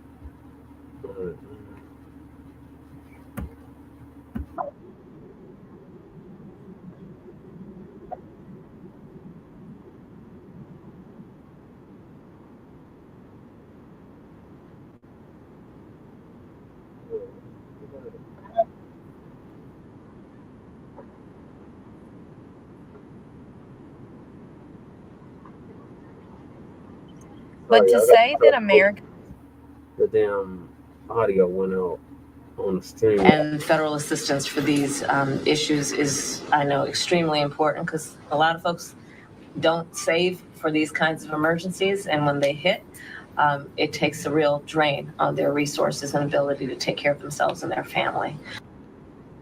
We don't save. Baby, she done made me so mad with this one. If you know me, I don't really get into politics, but to say that Americans don't save for these natural disasters, ma'am, we can't save. We cannot save. People are out here living paycheck to paycheck. And people that live in the mountains don't expect hurricanes. They don't have insurance like that. So maybe if Americans could afford to live in America, we could save and be prepared for these things. However, it still would not be enough to replace your whole life being washed away. So maybe the government should save our money, stop sending it to all these different places, and take care of our people. What's going on, everybody? Thank you all for joining me today. If you haven't already, please make sure you hit the like button, because that's the most important thing you can do for me on this channel. What it does is that helps make sure that those who are subscribed to the channel will indeed get their notifications, and it also helps to push this video through the YouTube algorithm as well. Secondly, if you're new to the channel, or maybe you've been ghost watching this channel for quite some time now, please do me a favor and yourself a favor by hitting the subscribe button, as well as the bell notification next to the subscribe button, so you can be notified whenever I release a new video. And lastly, please make sure you share this video out on your social media platforms to your family and friends to inform them on this news and information. And yes, that does help to give me a slight boost in the YouTube algorithm as well. And with the introduction out of the way, let's get into today's news. And today we have to get back into Kamala Harris's obsession with politicizing Hurricane Milton.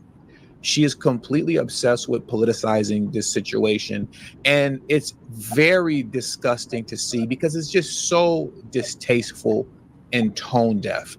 Everyone's tired of it. The people are tired of it. Ron DeSantis is tired of it, and even Joe Biden is getting tired of it. And I'm going to show that to you in this clip right now. Now, as you all remember, about a day or two ago, and I reported it here on this channel, Kamala Harris was presented with a false report by NBC, in which they presented her the report stating that we heard you were trying to contact Ron DeSantis, and Ron DeSantis has been ignoring your phone calls concerning preparations for Hurricane Milton. As opposed to telling the truth and saying that those reports are false, Kamala Harris ran with the lie. And when she ran with that lie, and Joe Biden was asked about it in his initial interview on Hurricane Milton preparations, Donald Trump, or I should say Joe Biden, praised Ron DeSantis and pretty much dismissed the whole Kamala Harris aspect of it.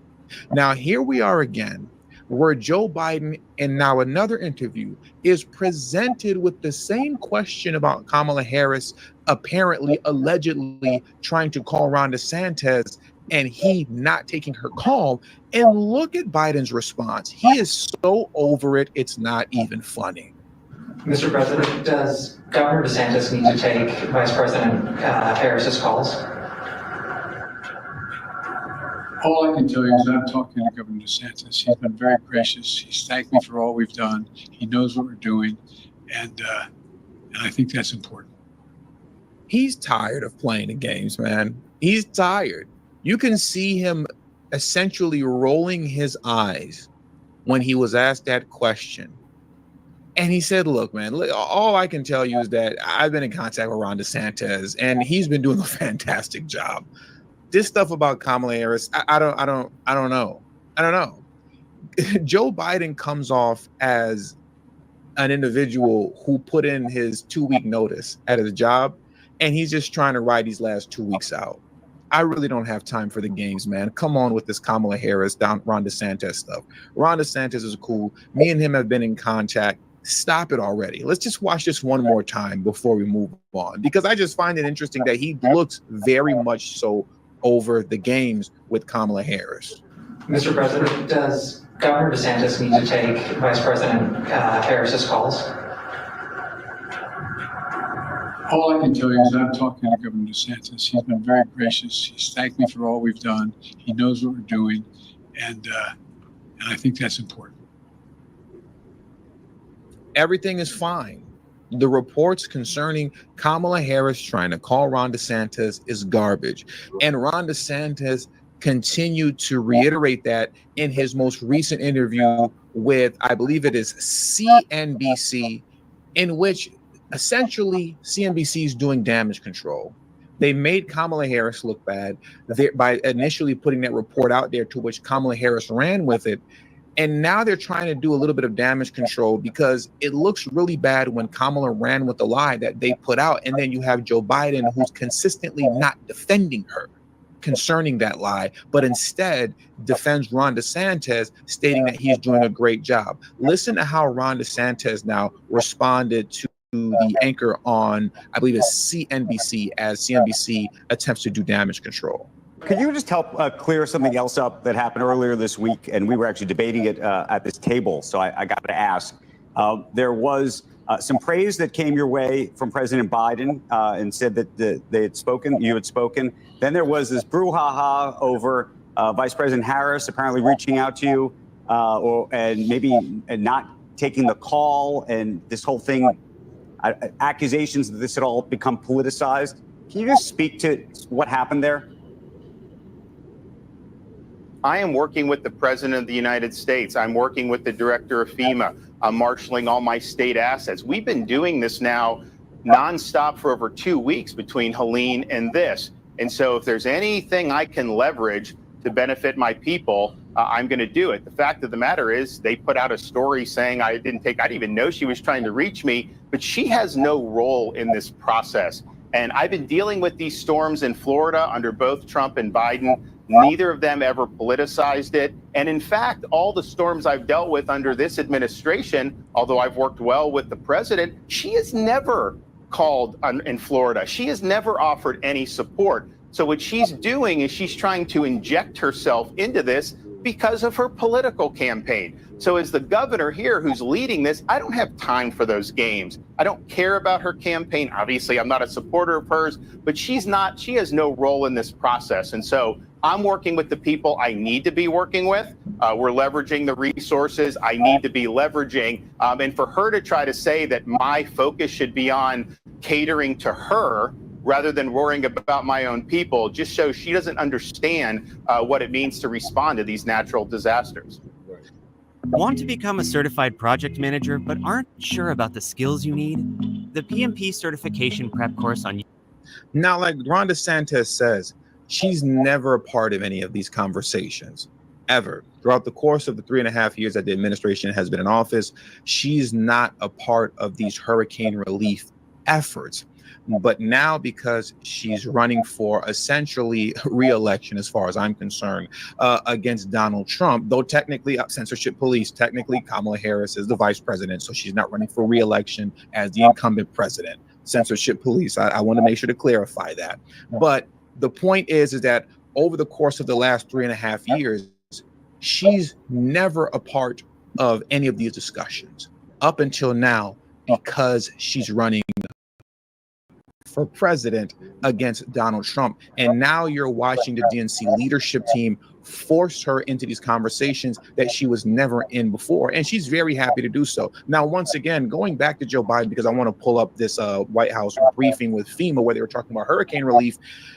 Like I said, man, Biden, he put in his 2 weeks notice already. He's just trying to get through like the final weeks of his presidency. He's just trying to get through and get done with this so he can move on with his life and live whatever much of it that he has left out in peace, right? So that's why you see here now, and I'm going to pull up, Kamala Harris was recently on that press conference with Biden and the FEMA team concerning Hurricane Milton relief. And I want you to look at how disgusting Kamala Harris is as she immediately politicizes the moment, talking about misinformation, disinformation, nonsense. Administrator Criswell. Yes, ma'am. Are we concerned about any misinformation or disinformation regarding evacuations that we need to clear up at this point?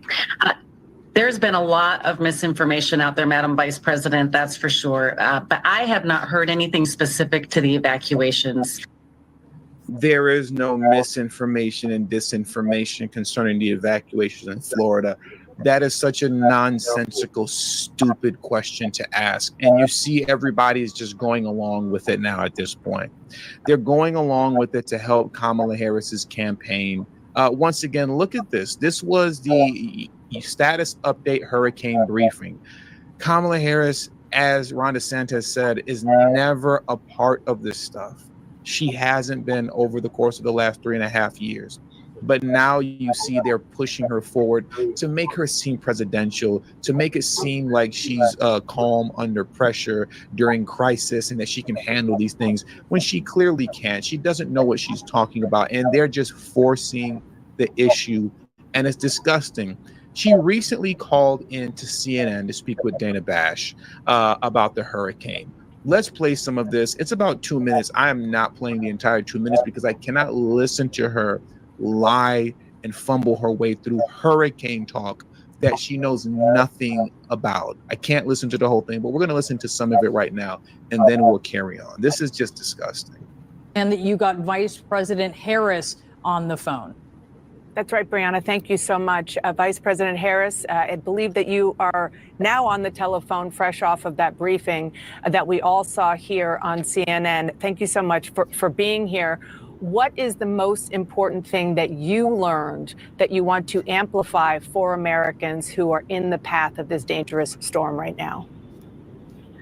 The briefing was very helpful on a number of fronts, but most importantly, in getting the word out to folks in Florida in particular, to please heed the advice and direction of your local officials, because this storm is unlike anything we have seen before. And that's the point of emphasis. This is unlike anything we have seen before. We got a lot of tough, strong people in Florida who have been through a lot of hurricanes, tornadoes, but this is not like anything they've dealt with before. So if they have been told to... Okay, that's enough. That's enough. Why is she on the phone now? Right. We have Kamala Harris on the line. She's on the phone. Why are you on the phone now? You haven't been on the phone for hurricane season discussing these things on CNN over the last 3.5 years. So why are you on the phone now? Right. Why do you want to talk hurricane talk now? Why do you want to talk hurricane relief talk now? It doesn't make any sense because you never did this type of talking before. Here she is on a local Florida news station. She's calling into any and every news station that's willing to hear her out. Once again, this is disgusting. Mike, that I would make, especially came through on the briefing from the federal experts. It's really important that we think about the language that we're using to talk about what we are predicting. Because, for example, it has moved from time to time from a Category 5 to a Category 4. It's important that we not emphasize that downgrading has happened because, in fact, the difference between Category 5 and Category 4 in terms of the danger and the damage is pretty much the same.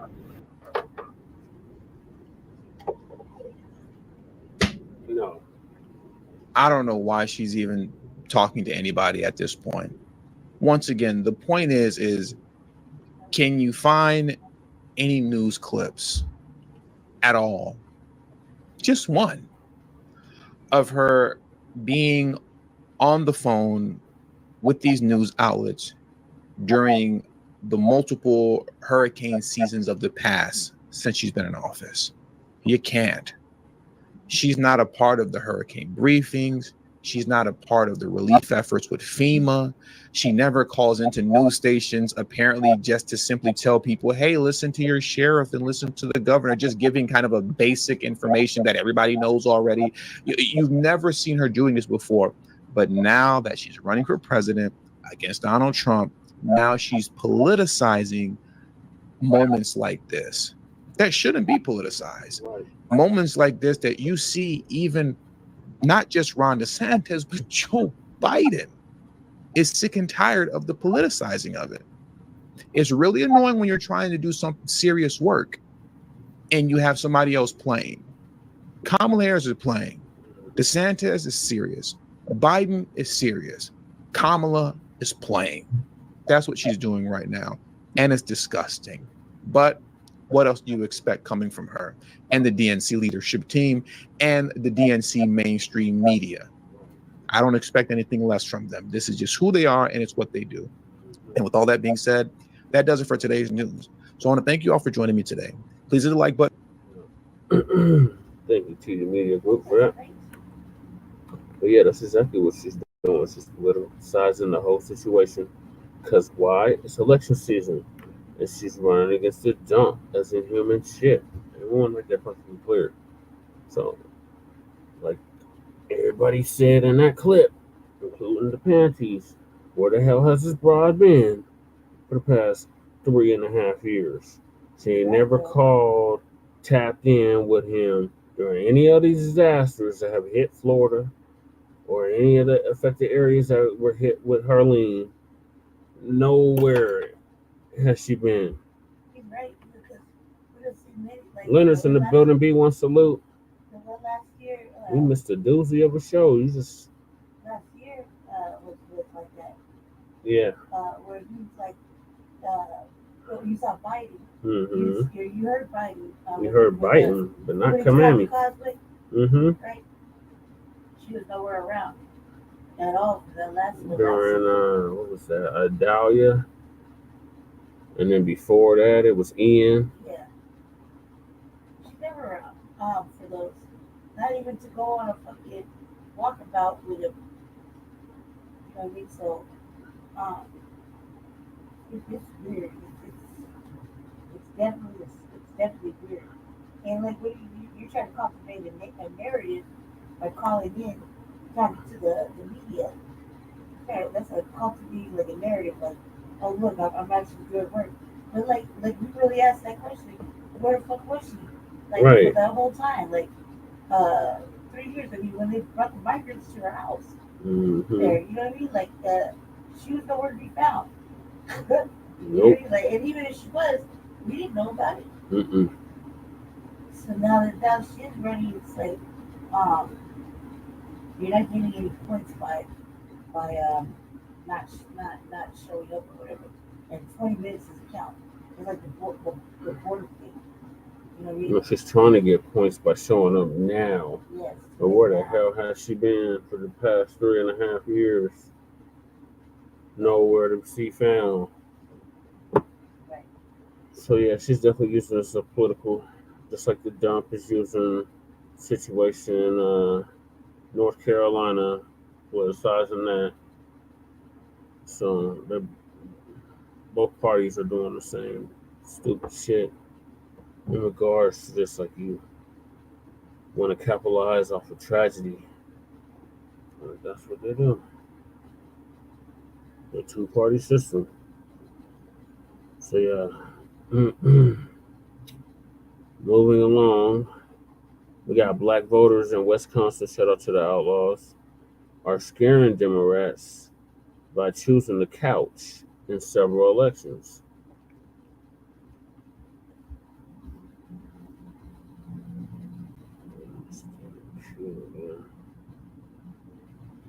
I don't know why they didn't believe that. I mean, the Democrats believed it. They said it the last.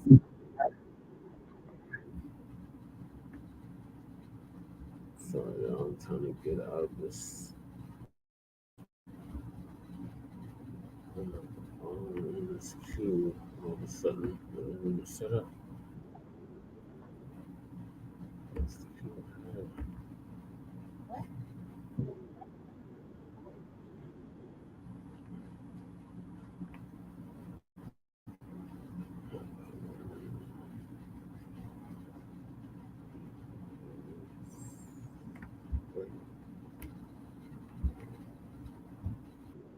Alive with the new Thea collection from Living Spaces, which offers a fresh take on classics.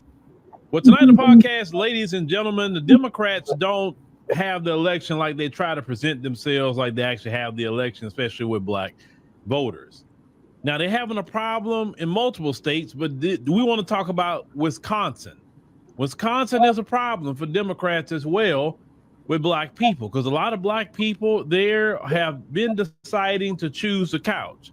Let's take a look at it. As you can see in the Washington Post, Harris is trying to reverse a steep decline. Listen, a steep decline in black turnout in Wisconsin. Let's say Wisconsin has seen the largest drop in black voter turnout in the country. They are choosing the couch big time.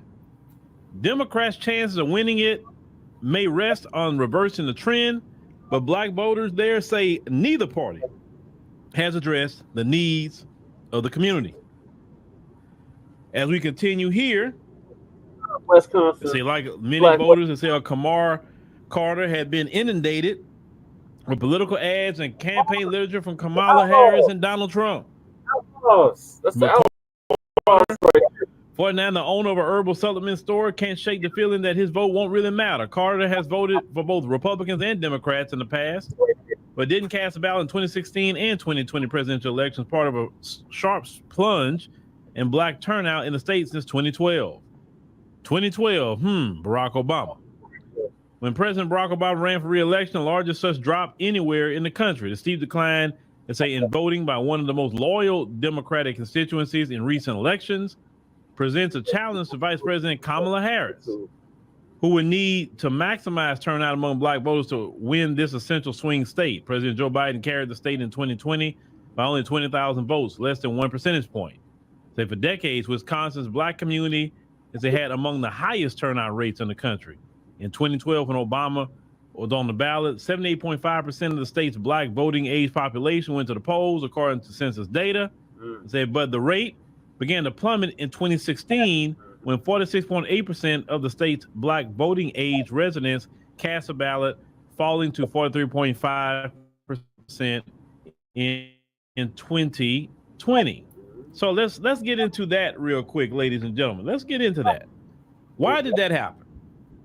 Barack Obama had nothing but excuses for black Americans.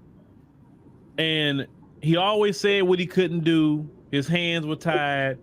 That was all he would say. Oh, the Republicans, they won't let me do this. They won't let me do that. I can't just do executive orders. He always had an excuse, right? And we suffered under Barack Obama because this country was mad. You know, the folks, they was mad that he was in the presidency, so they couldn't get at him. But they got at black Americans. We went through hell the 8 years that man was in office, because I was covering all the news stories during the 8 years of Barack Obama. Sure was. So when 2016 came, and you had Hillary Clinton, of all people, show up. Hillary Super Predator Clinton show up. A lot of black Americans said, man, I'm cool on that, bro. I'm cool. You see, Barack Obama started the decline with the black vote. Oh, he got a lot of it in 2008, but we saw how he wasn't for black people. He was about migrants. He was about LGBT, to the point that you make me think he was LGBT. Right. I've never seen a straight man so passionate about LGBT like that. Right. I mean, it was just interesting to me to see that. You listen, all this mess you see today with the Democrat Party, all that Obama brought in here. Yeah. He did that. It wasn't nobody else, because I remember the Democrat Party prior to Barack Obama. You understand?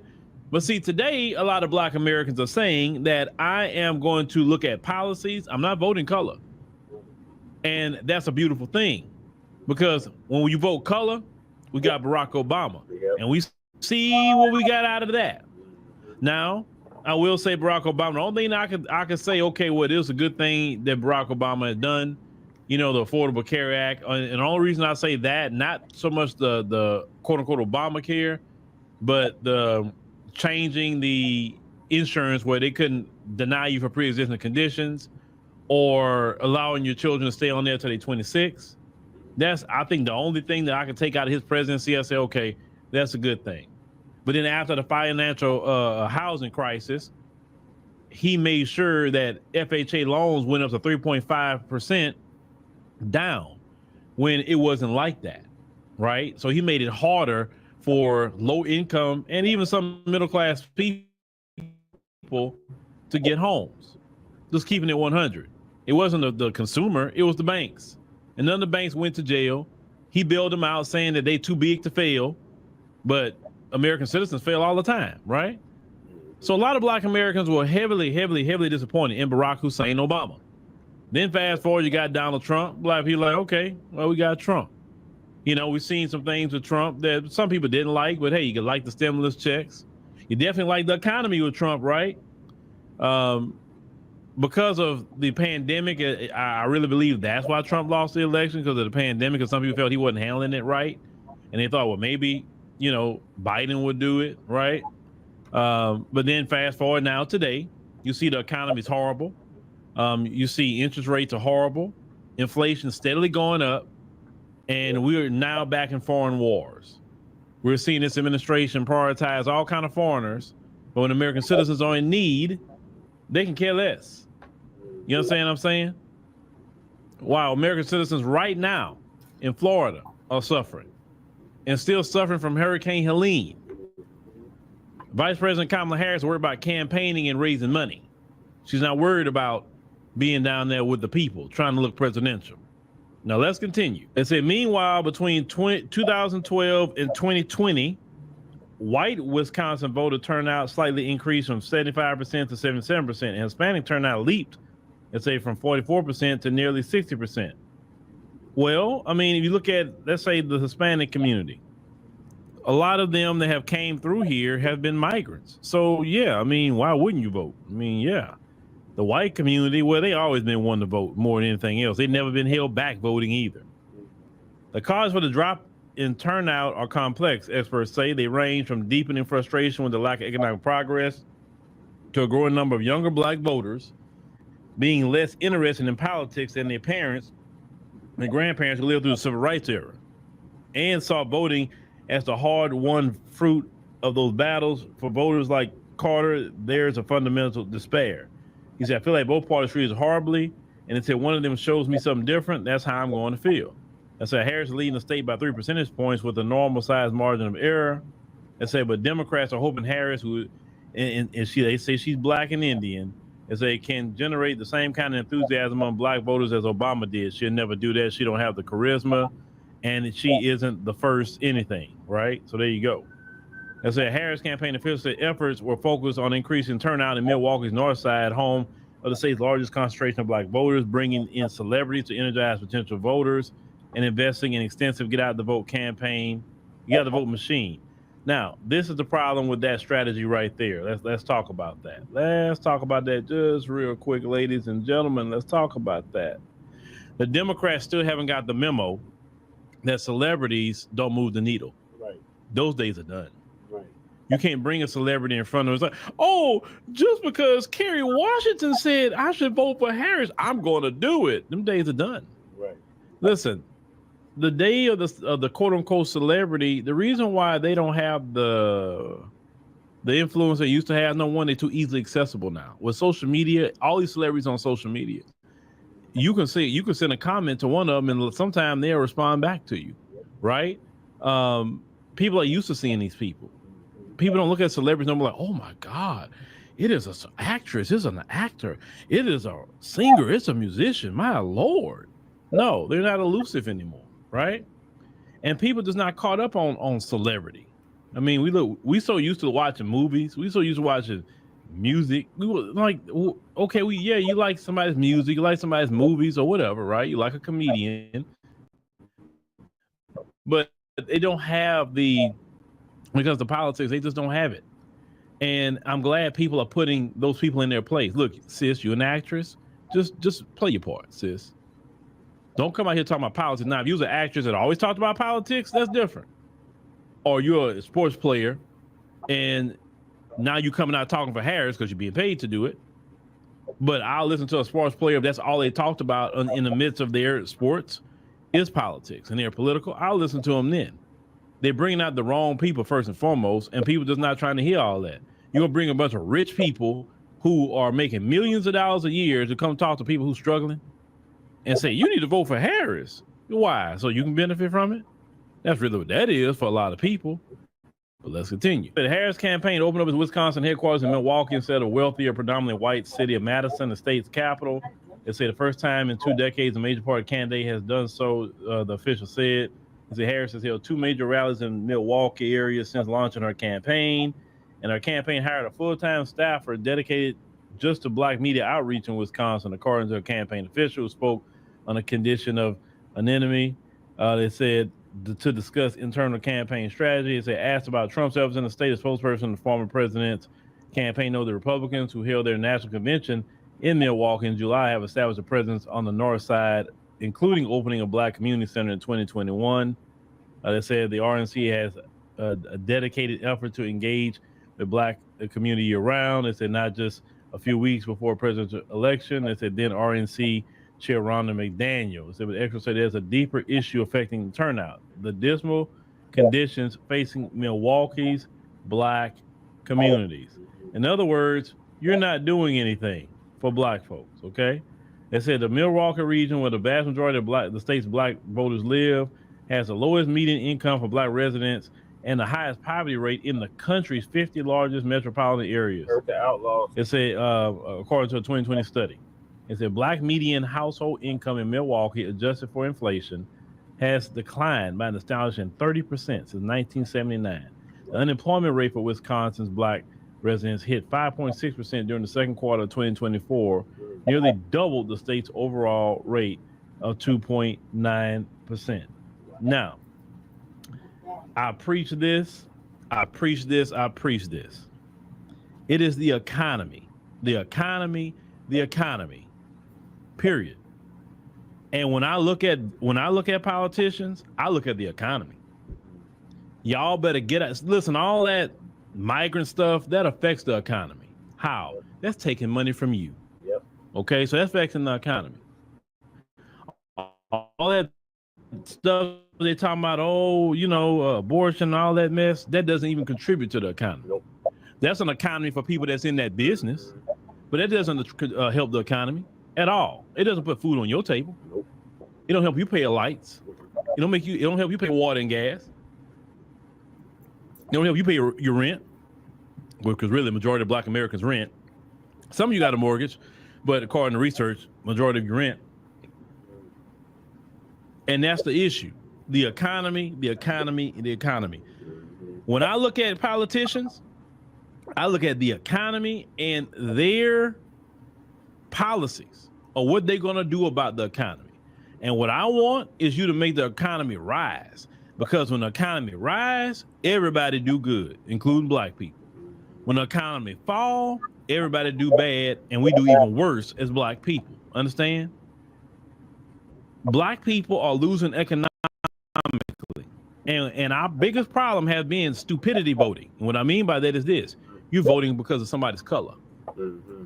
You're not voting because of what he or she is going to do about the economy. You know what I'm saying? You're not voting because what he and she, they're going to put you first. Mm-hmm. Not over foreign wars and migrants. You, as an American citizen, putting you first.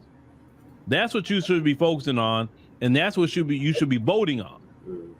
Now, our younger people who can't even live the American dream, they can't even get a house. Can't even get one. Car notes, they say on average now, is $1,000 a month. That is crazy. I remember an expensive car note, let's say like a Mercedes, would be like $500 a month. And your average, let's say Ford, Chevy, something like that, maybe $200 to $300 a month. Yeah. But now you having cars like that, Ford, Chevy, Honda, can be up to $1,000 a month for a car note. How are young people going to attain the American dream? The way this country is now, the only way young people can attain the American dream, either number one, they got to get married, because you need you're going to have two incomes or one massive one. And we already know in the black community, people don't like to get married like that. We just talking about statistics. So we have a lot of single people. And I'm telling you, being single is a luxury.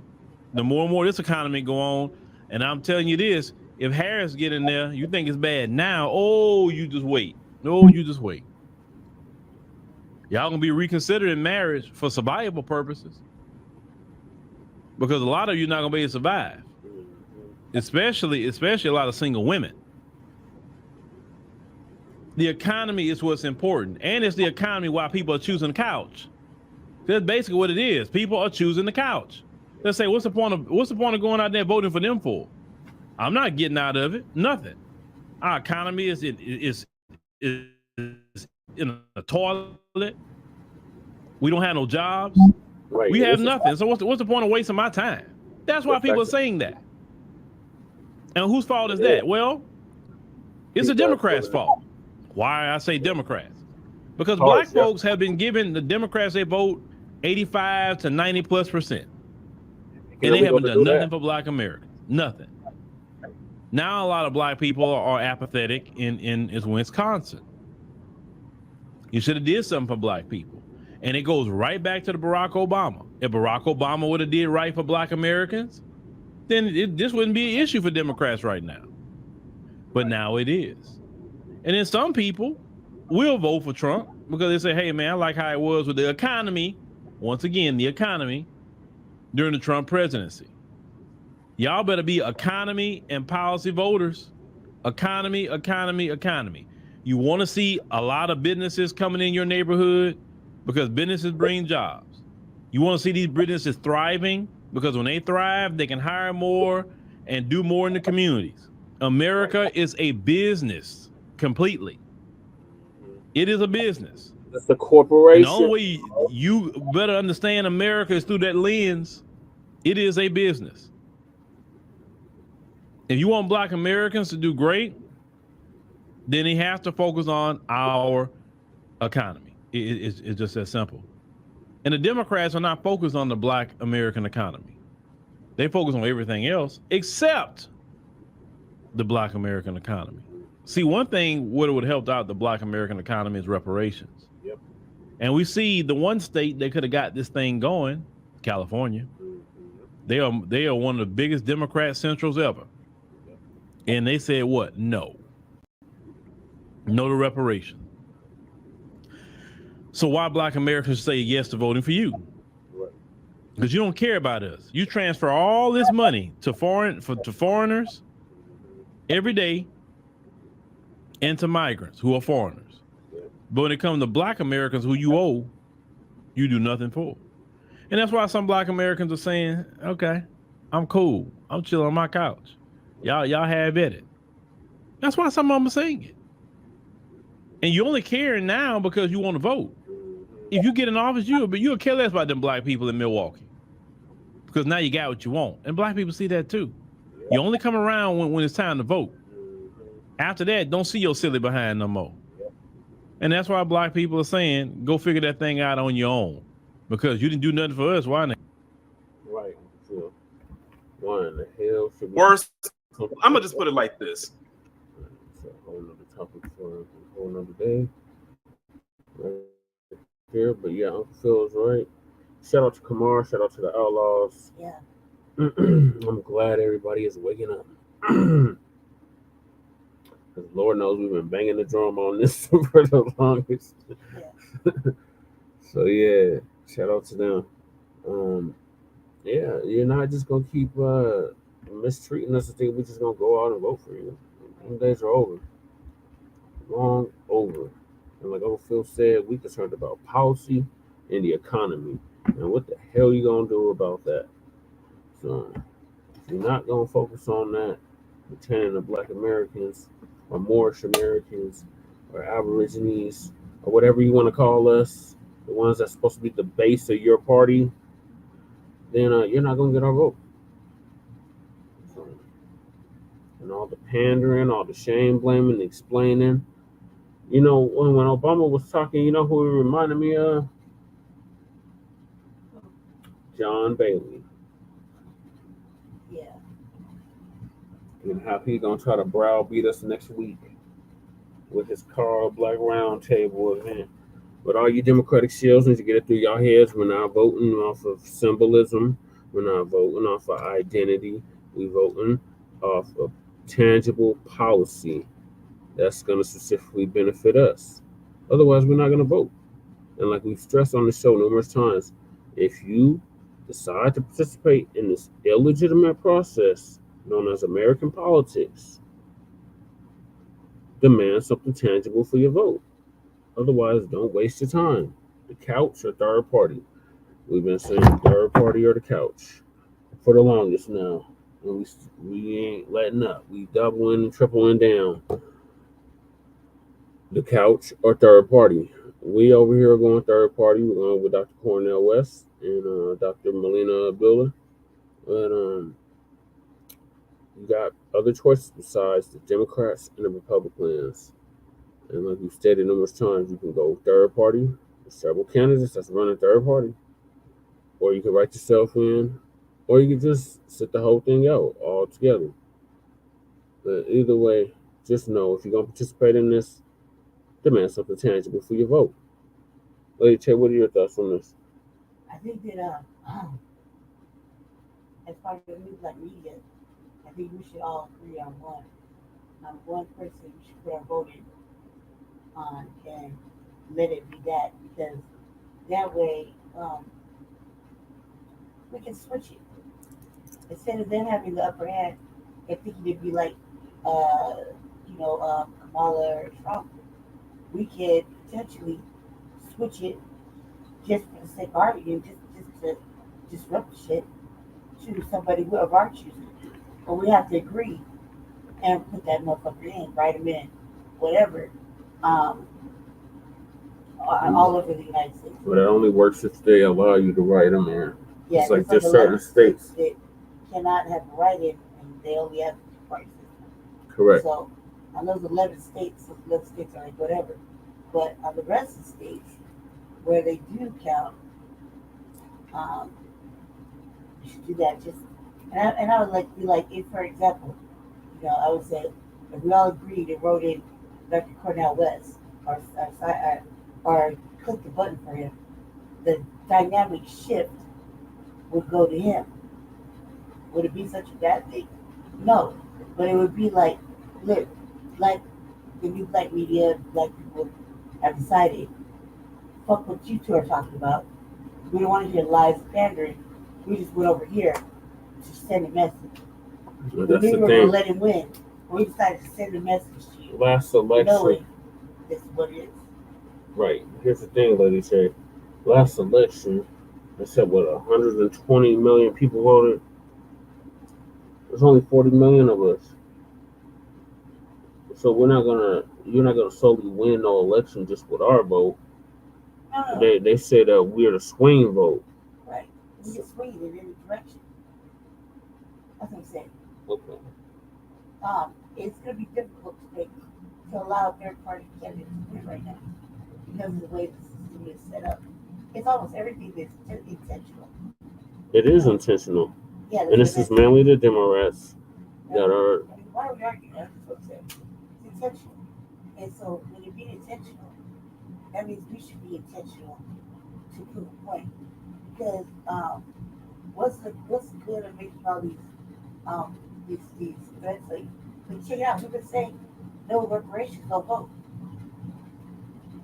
That means they haven't made any real attempt to really talk about reparations.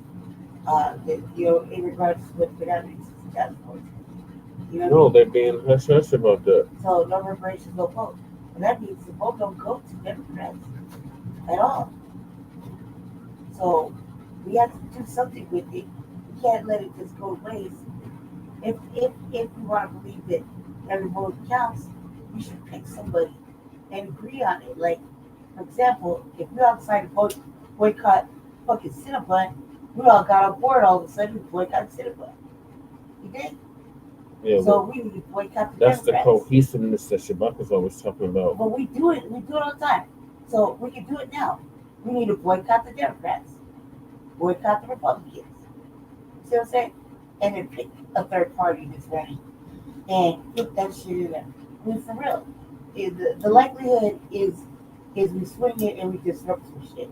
And we give them something to think about. We'll definitely disrupt some shit. And they'll give them something to think about because the next time it comes up for election, they're going to want and need the black vote. So they're going to work hard to get it. I think they need to lose at least 2 elections. At least. I think 3. I think for them to actually get the memo that we are dead serious and we are not playing with them, they have to lose at least 3 election cycles. So that's 2024, 2028, and 2032. But it only works if we all get on board. So if we all say we're going to boycott this, we need to actually stay on, and that means everybody. Well, actually, it'd be 2024, 2026, because that's when the next midterms are, and then 2028. They have to lose. The Democrats have to lose those 3 elections for them to get the memo. We're not playing with them. The only way it works, again, is if we get on board and fucking do it. That's the only way it works. Other than that, we won't be able to boycott. We won't be able to have them lose if we don't all know what the game is. Or we don't all know what we're doing. Because nobody's listening. That's what you think, but they are listening. I mean, they're listening, but you know what I mean? Just come on now. Stop being like that. You know what I mean? We need to, hey, like that's what I'm saying on my shit. I always say it on my show. Look, check it out. By the end of in November 6th, 7th, 8th, we're gonna know who voted what. We're gonna know how many black people voted in these countries. I don't think we'll know that soon, but we'll know. You know what I mean, though? Stop being like that. Stop that. That's what I'm saying. So we'll know. And everything that we've been working for, we said hold your vote, or put it in third party. So we'll know. We'll know the demographics. And at that point, we'll know we'll know what people we need to kick out. Because you're not supposed to be voting. We've been saying, don't vote. Hold your vote. Well, the truthers are We've been saying, hold your vote, right? So if everybody decides to go vote for Democrats, yeah, we were saying this in 2020. That's what I'm saying. This is nothing new. We've been saying this you're not listening since 2016. We've been saying this. You're not listening to what I'm saying. What I'm saying is, on those days when they count the shit, we will know who effectively has been listening, paying attention, and is with the new black media. Just off that demographic. And then when it comes back, then we know what part we have to kick out. How are we gonna know which part to kick out? Because they have stamp polls, guys. That's how we know. It's all very simple. So when you look at the voter registration, Jesse, they're gonna say it's so and so percentage voted black or voted for black voted. We're gonna know. We're gonna know. And then it's up to us to say, well, who shows up? out of those that are registered, Yeah, you'll get out. we would know out of those that are Oh registered. God, stop being like this. It's so simple. You make it complicated. No, because I've Okay, already, it's already never mind. like Move along. Leonard said, I'm we've sorry, already I'm been done. through this. I try to explain it to you, you don't get it. Because you don't get it because you're new to this. But I'm not new to this. I'm true to this. And that data, you're not gonna get that immediately. No, you're not. It's gonna say like 5%, 10%. If we do it right here, Jesse, that's why they keep making these fucking statements. They're like, you're losing the vote by 9%. That's the polls. Okay, well they're gonna take That's polls. not the same thing. Jesus Christ. Polls and election results are two different The things. election results, they don't tell you the demographics. When all that data is released, but Yes, it's not going to be released So when in it's those 2 released, days after stop, the election. Jesse. When it's released, we'll know. Yeah, that's what I All right, said. stop.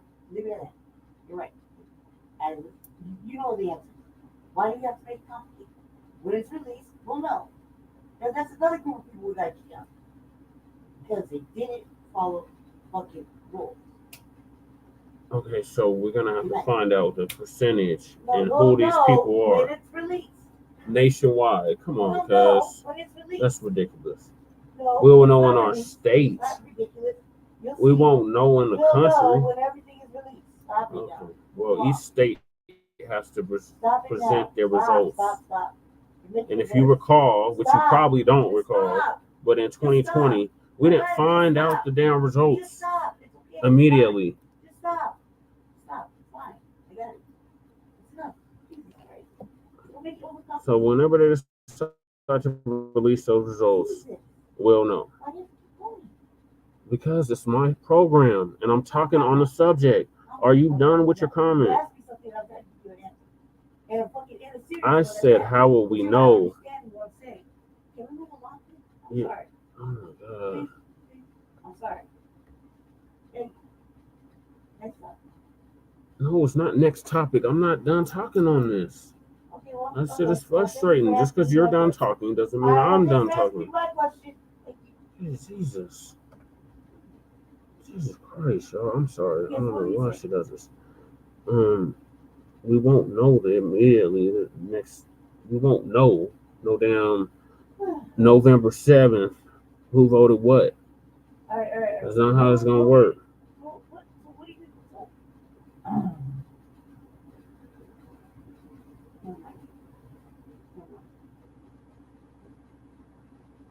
If history is any indication, which I've been following this shit quite thoroughly Okay, so what was the question? since What are you talking about? I'm talking Honestly, about. it doesn't matter, does it? It does matter because you brought it up. Otherwise, you wouldn't have brought it up if it didn't matter. Okay, so what is the magic wand that we can wave so they don't do that. That's the question. What is the solution? You given the problem that we keep voting blue no matter who. No, I'm not. Because you're not saying nothing worth listening to. Our next round, we should focus on something. Because if we don't focus on something, we're going to lose out. We should just stop participating in this shit altogether. If they're not going to do nothing tangible for us. They're not listening now. Are you? Randy, I am listening. That's the problem. You're so defeated.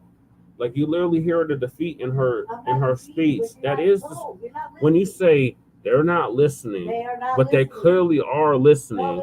They're writing whole articles talking about the ship is sinking, the Titanic is sinking. We don't have control over the black vote no more. Black people aren't going Democrat no more. Oh my God. We're talking about it because the majority of our people, as of 2020 and 2022, are still voting blue no matter who. Oh my God, really? No, that's not the answer to my question. The answer to my question, no, I didn't. I asked you, what is the magic wand that we can wave in front of them to get them to stop voting blue no matter? No, you didn't. You didn't tell me. All you did was say, what? I just told you. Okay. We all have to come to an agreement. We're not all going to come to agreement. So next. Listen, you asked me a question. Now you're going to have to listen, right? The new black media, Give the answer. the echo chamber of the new black Give media. the answer. It's not no echo Listen chamber. to what I'm saying. Stop talking. If you are in the echo chamber of the new black media. It's not an echo chamber. Listen to what I'm saying. Stop interrupting. No, that's disinformation. Stop interrupting me. Are you not repeating what you said? Yes or no? We're the signal boosters of the Are new you black not media. repeating it? It's called signal boosting. Are you not repeating it? Repeating what? Whatever you heard. No, Randy, I'm not repeating whatever I heard. all right. I was already talking like this before the new black media came about. That's what you don't know. Please, Jesse, please. Because you always think you know something. Jesse, please, I don't want to argue on your show. You're new to Jesse, this. please, don't say anymore. Don't say anymore. Get Let go. educated. Just stop, Jesse, because you're lying. I'm not Stop. lying. Just stop. This is not a lie, y'all. I've been on this kind of time Jesse, I don't want to argue, please. for over a decade. Jesse, I don't want to argue. It's not a lie. Please, guys, stop, please. Please, I don't want to prove. I didn't just start following Jesse, politics please. 3 years ago. Please stop, guys. You're stop, please. Please stop. Stop shaming me, Jesse. Jesus Christ. I'm trying to tell you something. You keep interrupting me. Oh my God. So just stop. I'm sorry, dude. I'm sorry. You asked the question, I answered. Okay. The answer was we come to an agreement on who we're going to put our vote on. Okay. That's how we sway things differently. But if you don't want to listen to that, like the rest of the Democrats and everybody else, then that's fine. Okay. But that's the only way it's going to change. Okay. We all have to come to an agreement. If we all say we're not going to talk about Democrats, then If we're going to come to an agreement, listen, are you listening to what I'm saying? If this is the standard, if these are the rules that were set for us to be signal boosters, then why aren't we following those rules? we are. Are we? Yes, we If are. we were, then we wouldn't be talking about Democrats. We're talking about Democrats for the umpteenth time Again, because no, our we're people not. I'm still not, because it doesn't vote matter. for the freaking Democrats. No, we're not. And we're trying to free them from the Democratic No, plantation. If you wanted to free them, we would have freed them fucking the first time 3 years ago. Well, they're not. as you know, Lady Che, No, I don't want our people are hard-headed. They have to bang their head into the concrete before they realize, hey, I shouldn't be banging my head into the concrete. You know, that really hurts. Why am I banging my head against the concrete? Why am I doing the same old thing expecting a different result? Why do I keep doing that? That's why they keep voting blue no matter who. It's insanity. Is that not defeatism? Yes, is she still on the Matrix? That's all. She took the blue pill, That's y'all. it. That's all. No, She didn't take the Stop red talking pill. about me, Jesse. I'm right here. That's not what it is. What is You're it? not listening. Which pill did you take? I didn't take nothing. Jesse, stop. For Stop fucking shaming For the me. Jesse. Matrix. Stop For shaming the me. It's not no Stop shame. shaming me, cuz. That's the problem with y'all. Stop shaming You me. think any kind of Jesse, criticism listen, dude. Oh or my God. rebuke It's shaming you. This is the problem that we have with our society right now, y'all. No, we don't have a problem. The problem is you're not listening.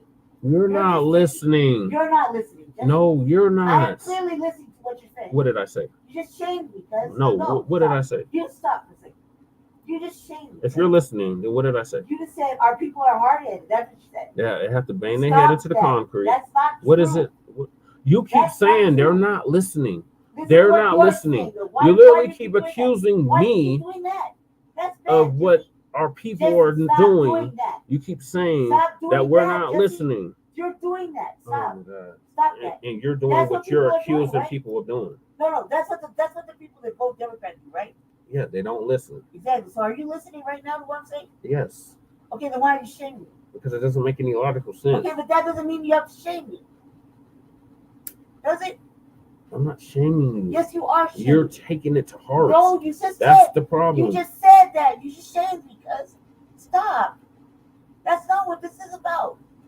Okay, You're telling. what is listen it to what about? I'm saying. What is it about, man? All I said was we have to come to an agreement. If you're in the fucking echo chamber, you And I like keep telling you, we're not stop. going to come to an Let me finish agreement. my sentence. We can't even come to agreement on this Let me finish my program. sentence. God damn it. You want 40 million people to come to an agreement, and the two of us can't even come to an agreement on this very program? Stop. Just stop. Let me finish my sentence. Oh my God. Just stop. 2 hours Say later. no boosters. This is an echo chamber. 2 hours Just later. stop. Let's see finish. What the new black media says, we say it. Thus the message gets out, right? That is a repeat of the fucking message. That is repeating the message.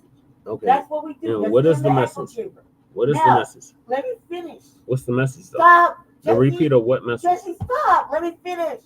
It take you Let me 1,000 finish. hours to get to the If you don't point. fucking stop. Let God me finish. damn. I'm sorry, Let me y'all. finish, cuz. If you stop interrupting me, it'd be easy. Okay, well, if you get to the point, All I'm right, gonna I'm have trying to to. interrupt Shut you. up. Now, everybody's in the echo chamber. Listen, if we had come to an agreement on somebody we're going to put in that line that's not Democrat or Republican, if we have the power, allegedly have the power, we can sway it either way.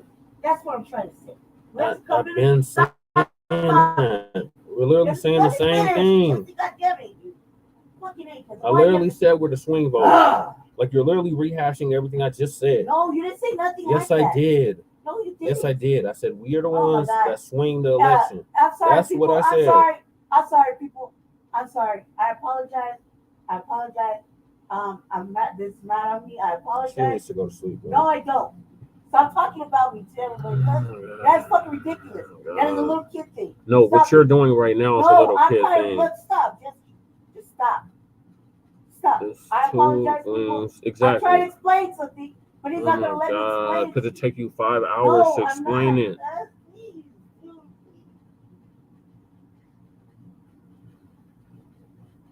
We're already at the 4-hour mark. How many more hours do we got to go over the I don't same know. thing? You go 4 fucking days with this show. It was 1 day. Does it really fucking matter? And like, you don't go 4 days with your show. Go ahead and carry on. Like, I'm I sorry, y'all. apologize. Like, this is I'm sorry ridiculous. for taking up precious time. I I'm trying to know. fucking tell somebody. I know. We can barely hear her because Nobody the wants to mic is listen. It doesn't fucking matter anyway, right? muffled. I'm just crazy that you go to sleep. I got it. Everybody knows that. Okay, sorry. Go ahead, carry on. They can't even hear Carry you. on with your echo chamber, please. All right, I'll carry on with my echo chamber. Please. Whatever that is. Ain't no damn echo Let's go chamber. on, Jesse, please. It's what we've been saying for decades. Please. We just now have media platforms to voice it. Ain't no damn echo chamber. That's what MSNBC, DNC, CNN is. Those are echo chambers. Those are think tanks. We're repeating the same We don't have a thing. think tank. No, Jesse, you're What not is our listening. think You don't tank? You get it. don't That's get the it. difference. You're not listening. No, because what you're saying You makes don't no get logical it. sense. You're not It's making. No, you don't. no, get it. what you're saying makes no So logical we're not sense. repeating what TBA says. TBA, we're not voting for Trump. Trump. Are we repeating? He literally what TBA says Yes or TBA, no? or is Did you just not rather play anything TBA of is the Black repeating Authority? what Did we're you play the saying. Black Authority? Yes or no?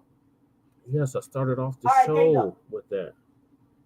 Did you play TD Media Group? Yes. There you go. Did you play Uncle Phil? Yes. There you go. That right there is the new black media, is it not?